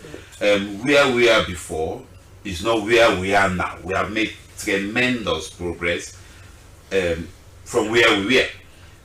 With respect to mobile coverage, Sierra Leone virtually is covered now by 2G, and 3G coverage stands at about 95%, 4G coverage stands at 97%. As we sit here, they might be watching us across the globe because we are in your radio station that you are looking at Facebook Live. And because of that upgrade and because of the online transactions that are now happening, we have come to the realization that we have to follow international best practice. So in view of that, we have mandated the mobile network operators to have all their subscriber SIMs linked to their national identification numbers, the NIN. You know, the NIN is a unique identifier which is given to anybody who's been registered by my colleague's institution here, the NCRA. As we sit here, much coverage has been done within Sierra Leone. So to avoid fraud, to avoid online crime, online criminal activities, to avoid disturbances on the digital space, now we are talking about the digital economy. So everybody who has a SIM should be linked to the NIN which is provided by NCI on your ID card. As we sit here, we have had some fraud happen before. So we remember wealth builders. There's more than 3 billion euros held at the Bank of Sierra Leone, for which we will not know who made those transactions when people wanted to get rich overnight by doubling their money. So if they tell you unbelieving stories that if you put 50,000 loans with 50 million all loans, we will give you 150 million loans after 3 days or after 5 days, as the case might be. So many people fell into that bait, and people of maybe even who have high caliber fell into that bait. But now when the realization came that they did not do any due diligence to have that scheme operating here, they clamped on the people, and they clamped on the money sitting there. Now for them now to give the monies back to the people who transacted with them, there is a huge challenge there. Because you might have been Joe Toure, but your transaction name was Ibrahim Kamara.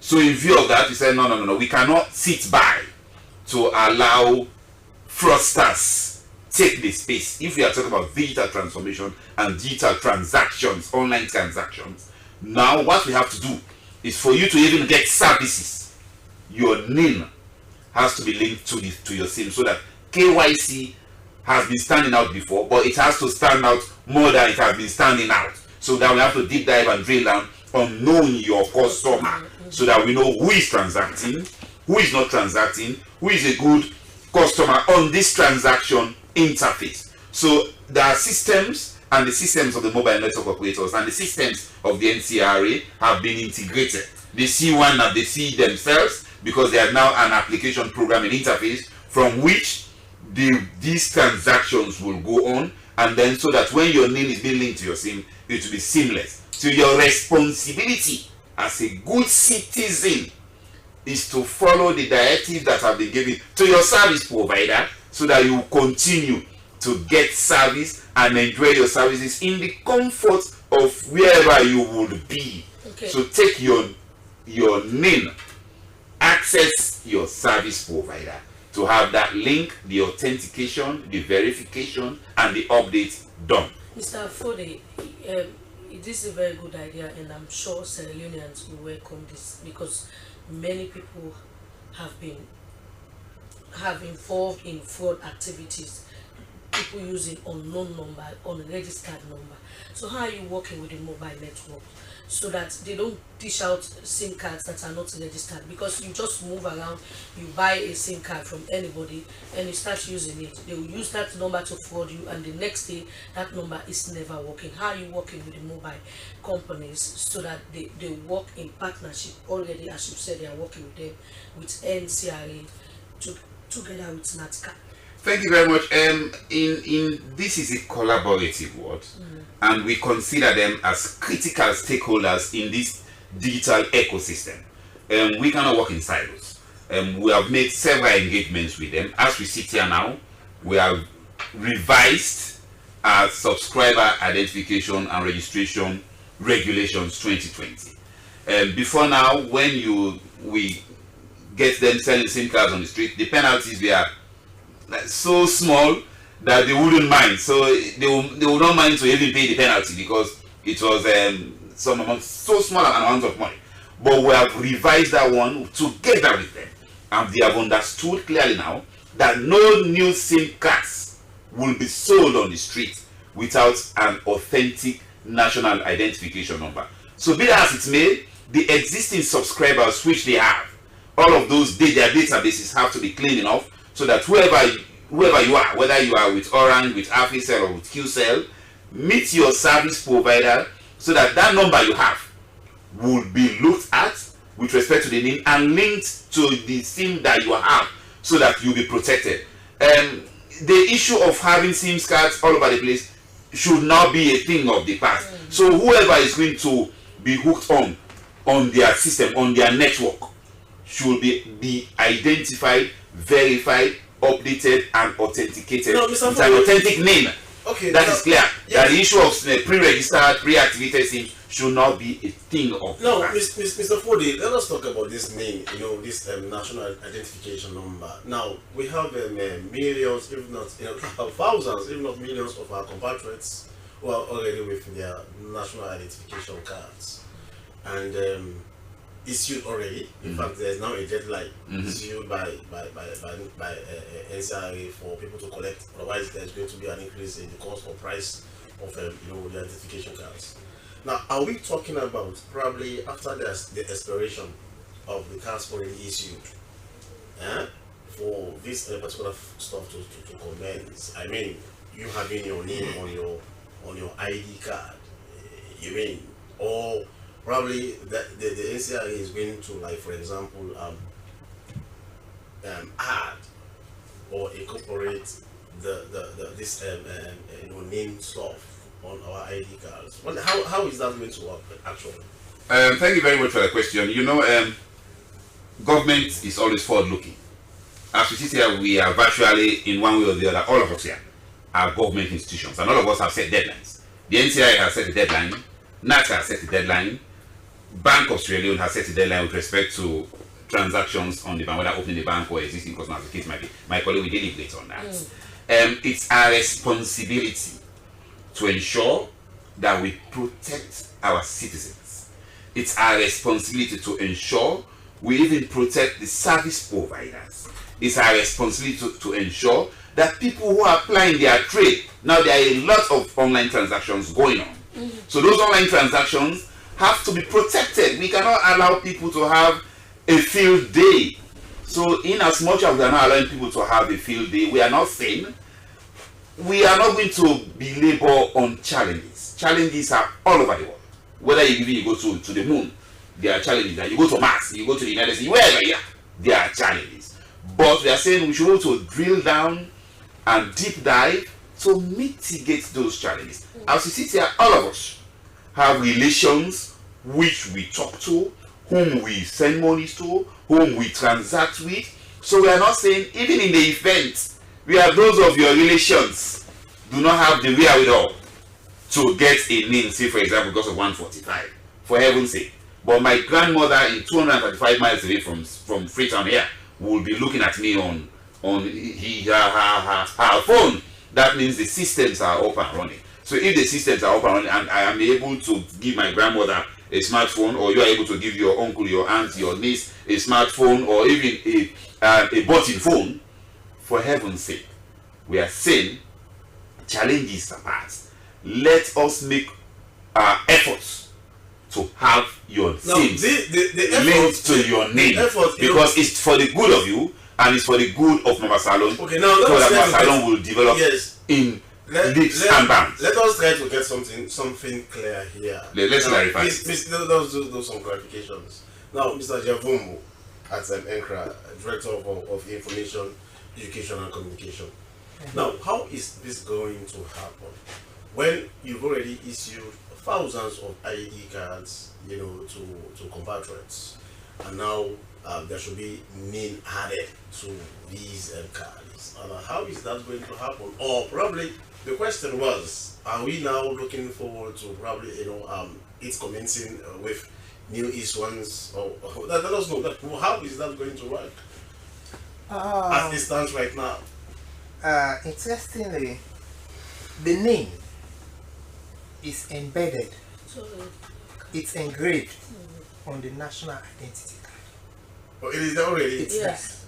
So whoever has obtained the national identity card has the name already.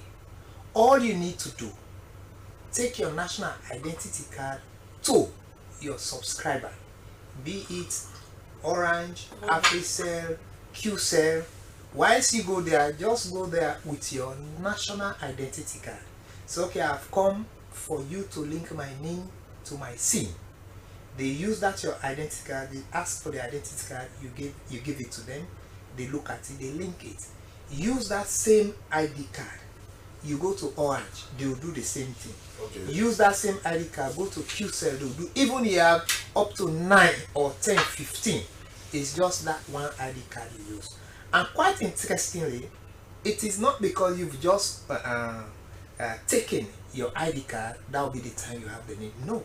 From the time you registered, as long as your details, your data has been transmitted to the NTRA database, the database check that your single registration as against the millions of other people for it not to be duplicated.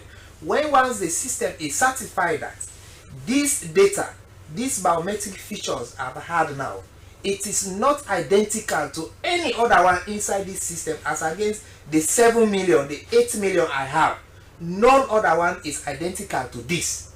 It assigns the NIN to you. So let us for the benefit of all of us, to put it simple. Now, the ID cards already have the name. Yes, sir. So all you need to do is to go to your mobile operator. Yes. And register. Yes. Is that what Mr. Are you on the same page, Mr. Bedford? We are on the same page. All you have to do, take your ID to your service provider. The service providers have their locations, they have their outlets, they have their franchises, they have their agents. They have gadgets with them which they will use. There is a back-end office which does all those verification, the authentication, and the updates. Once that one is done, then they will now link your SIM to your name. In 3 minutes or so, you are gone. Okay. So just reach out to your service So provider. let's go to the Bank of Sierra Leone. We have Philip Angura here. You are also asking that citizens, their accounts be linked with their NIN. How is that going to be done? Is it going to be the same process? Yes, the same process. So you're going to your bank with your ID, and then it will be verified. Prior to coming up with this notice, we do KYC for everybody.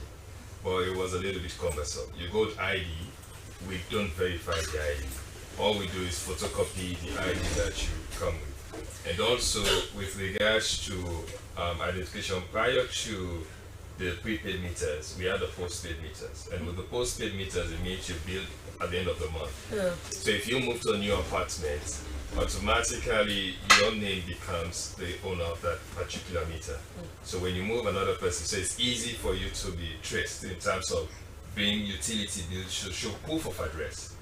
But now with the prepaid, most of the meters are owned by the landlord.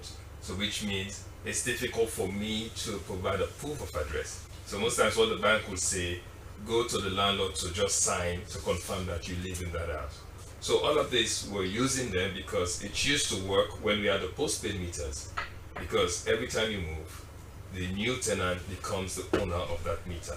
But now with the prepaid, that's not how it works. So we're still saying do proof of address. That was not working. Okay. But now with the NIN, it's quite easy for us to be able to link you to a particular information and be able to know that this is you.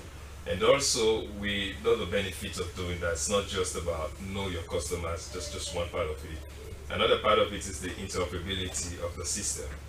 Now I can transfer money from Orange Money to Q Money. You know, the money operator side, Bank of Sierra Leone licensed them. The telecoms, the NATCOM deal with them. So we're able to move through our national switch. And also I can transfer money from Orange Money to a bank, which people used to do before, and still continue to use. So now with the NIN that links you, it's easy for you to now see if you have 3 wallets, mobile, Orange, Q, and AfriCell, you can see them. And if you have 5 bank accounts, you can see. So it's quite easy at one go to be able to do transactions easily. So how prepared are the banks? Because the Bank of Sierra Leone will come with all these ideas. If the banks are not ready, they don't have the system in place, then you have to take a long time to get them ready for this new trend that is about to kick off. Yeah, for Bank of Sierra Leone, you know, we are always prepared. We don't just come up with policies, we take our time. We've started this since 2002.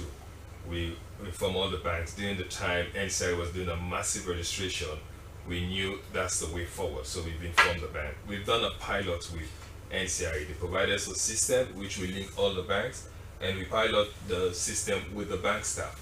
All of them had to go and get their IDs and link their ID card to their bank account, which was done seamlessly. So now we've made it immediately for new account opening. If you're going to open an account today, you need to take your NIN. For existing account holders, we've given you up to December. So which means I can go today, do transaction, no problem. But if I have time, then you can ask the bank and they will direct you where you should go and do your verification. So that's what we've done. But do you think, Mr. Bangura, do you think you being director of banking and supervision at the bankers bank, the Bank of Sierra Leone, do you think you've done enough? You know, have you popularized this particular system? Because the thing is, a lot of people, especially those who could not easily access you know the information as it is right now, you know, it will be difficult in a way to absorb this new reality. So do you think you've done enough sensitization for this thing to kick off? So what we've done is we've ensured we put a system in place where you can walk to your bank today, and obviously if you go to your NIN, you want to open an account, they can do that. We've given up from now to December, so that is why I'm here to discuss with you. We're working with NCRE to come up with and also the Minister of Information. But then do you think this media engagement is enough? Don't you think there's a need for outreach? Yeah, there's going into communities, talking to people. There's a communication strategy that is almost done now, ourselves with NCRA. From here, we're going to finalize that on how we target to get the message out there. But we've also asked the banks to also join us in sending out that message. So most of the banks, they do send SMS for your transactions, so they're sending messages now to their customer with regards to registration. So we're not just doing it alone, we're doing it with the banks, we're doing it with the NCRE. So obviously everything is in place and we know we're going to do that. With the Bank of Sierra Leone, we take our time. We've been doing this for the past 3 years, so we make sure the first thing we want is the system. When you go there, you want to register, you're able to do that without any delay.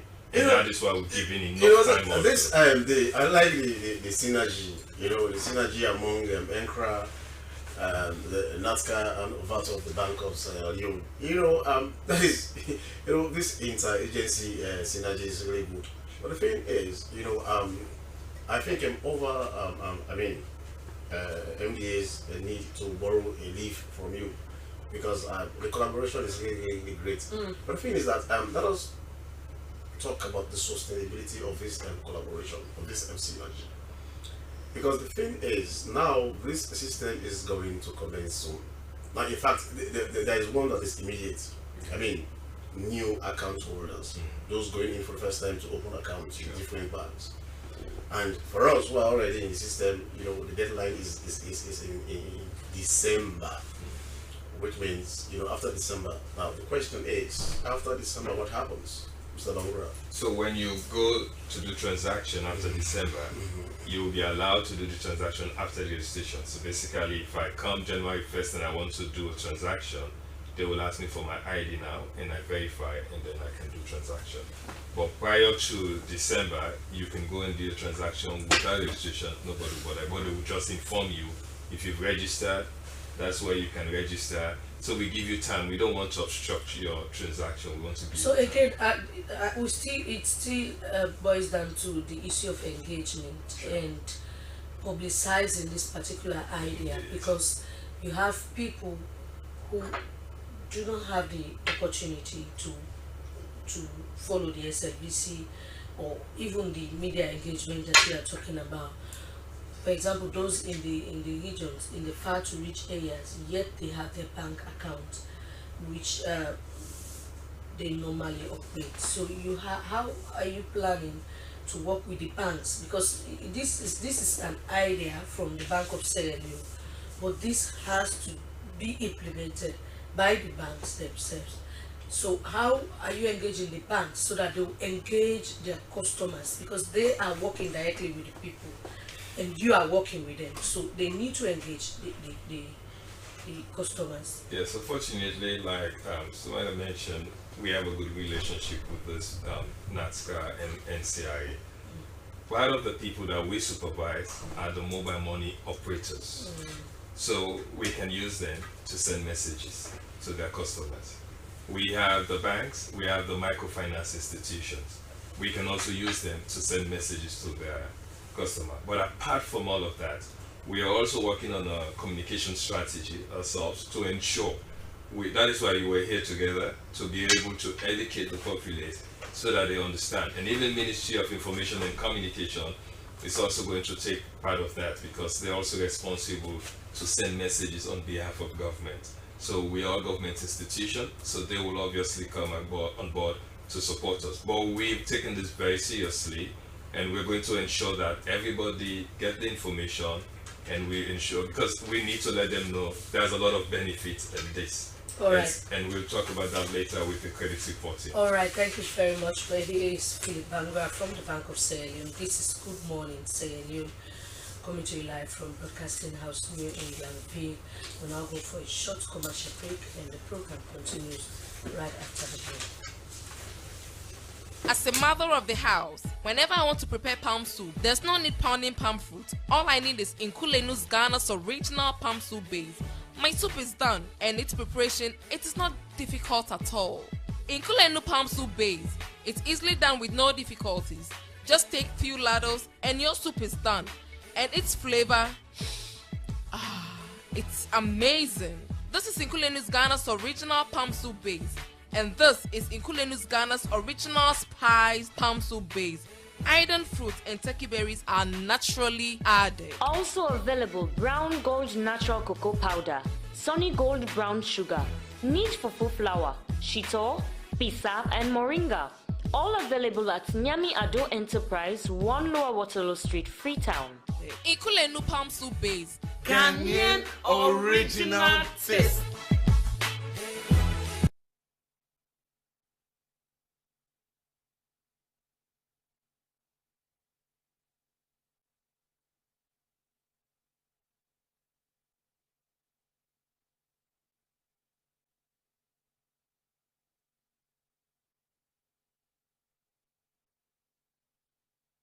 We are back, and the program you're still watching is Good Morning Sierra Leone, live from the Sierra Leone Broadcasting Corporation. Well, it is really good for us to know our health status, which is why in every edition of this program, Good Morning Sierra Leone, we bring you some health tips. And Francis, what do you have? What do you have today? In today's health tips, we take a look at your A1C results, which are an indicator of how high your average blood glucose levels have gone over a period of 3 months. It's more accurate than a point of contact measurement and helps your healthcare providers determine if your treatment is working. Here, we explain what A1C test is, how it works, and when you should consider getting it. When you're living with type 1 or type 2 diabetes, monitoring your condition over time and keeping an eye on your blood sugar levels are keys to success. The A1C test measures the average amount of hemoglobin in your blood that's been covered in glucose over the past 3 months. Hemoglobin is a protein in red blood cells that carries oxygen through your entire body. When your blood glucose levels are high, glucose sticks to the hemoglobin, affecting its ability to transport oxygen. And because red blood cells have an average lifespan of about 3 months, the amount of glucose attached to hemoglobin is an accurate representation of your blood sugar levels throughout that time period. The higher percentage of glucose-coated hemoglobin, or glycated hemoglobin, the higher your average blood sugar levels have been over the past few months. You can take the A1C test in one of 2 ways, through a finger prick test that provides results in minutes, or a blood draw through an accessible vein. The results are reported as a percentage. Anything less than 5.7% means you don't have prediabetes. 5.7% to 6.4% means you have prediabetes. And 6.5% or higher indicates you have type 1 or type 2 diabetes. If you already have diabetes, any changes in these percentages could indicate to your healthcare provider whether or not your current treatment plan is working, or whether something needs to be adjusted. In general, the American Diabetes Association says the goal for most adults with diabetes should be an A1C of 7% or lower. But your healthcare providers may have a different goal in mind, depending on your overall health and wellness.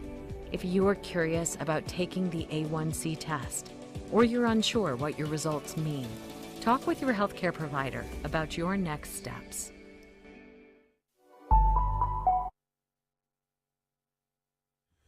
Well, I think I want to believe that you've learned a lot from that. It is really good, or in fact, it is imperative that we know our glucose level. The consumption of glucose. Other times, it is done inadvertently. And then, as you are growing up as an adult, you should know but the too much of sugar is not good for you, Sure, and it's starch not as so well. good. Because the thing is, as a kid, as an adolescent, sugar is good. But as you are growing older, you start to check, because if your sugar level is above average, then you have to refrain. Which is why it's really good for us to know what is happening around us, your blood and sugar level. We must go for regular checkups for you to know. But then, unfortunately, living here, the habit of going for regular checkups, it's not normal. It is not habitual. It's not. But it is really good for us to be that. Yes, we still have in the studios in Fode, the director of corporate and industry affairs at NATCA. Abubakar Javombo, he's director of information, education and communication at MCRAFT, and Philip Bangura, assistant director of banking supervision at the Bank of the Bankers Bank. Now, let us talk about deadlines. I know that these 3 institutions have given deadlines as to compliance. You just heard Mr. Bangura talking about December. December. Is it December 2025 or 2026? 25 December. I think that is for the old, the already account holders. I mean, for the new ones, it is immediate. And I'm sure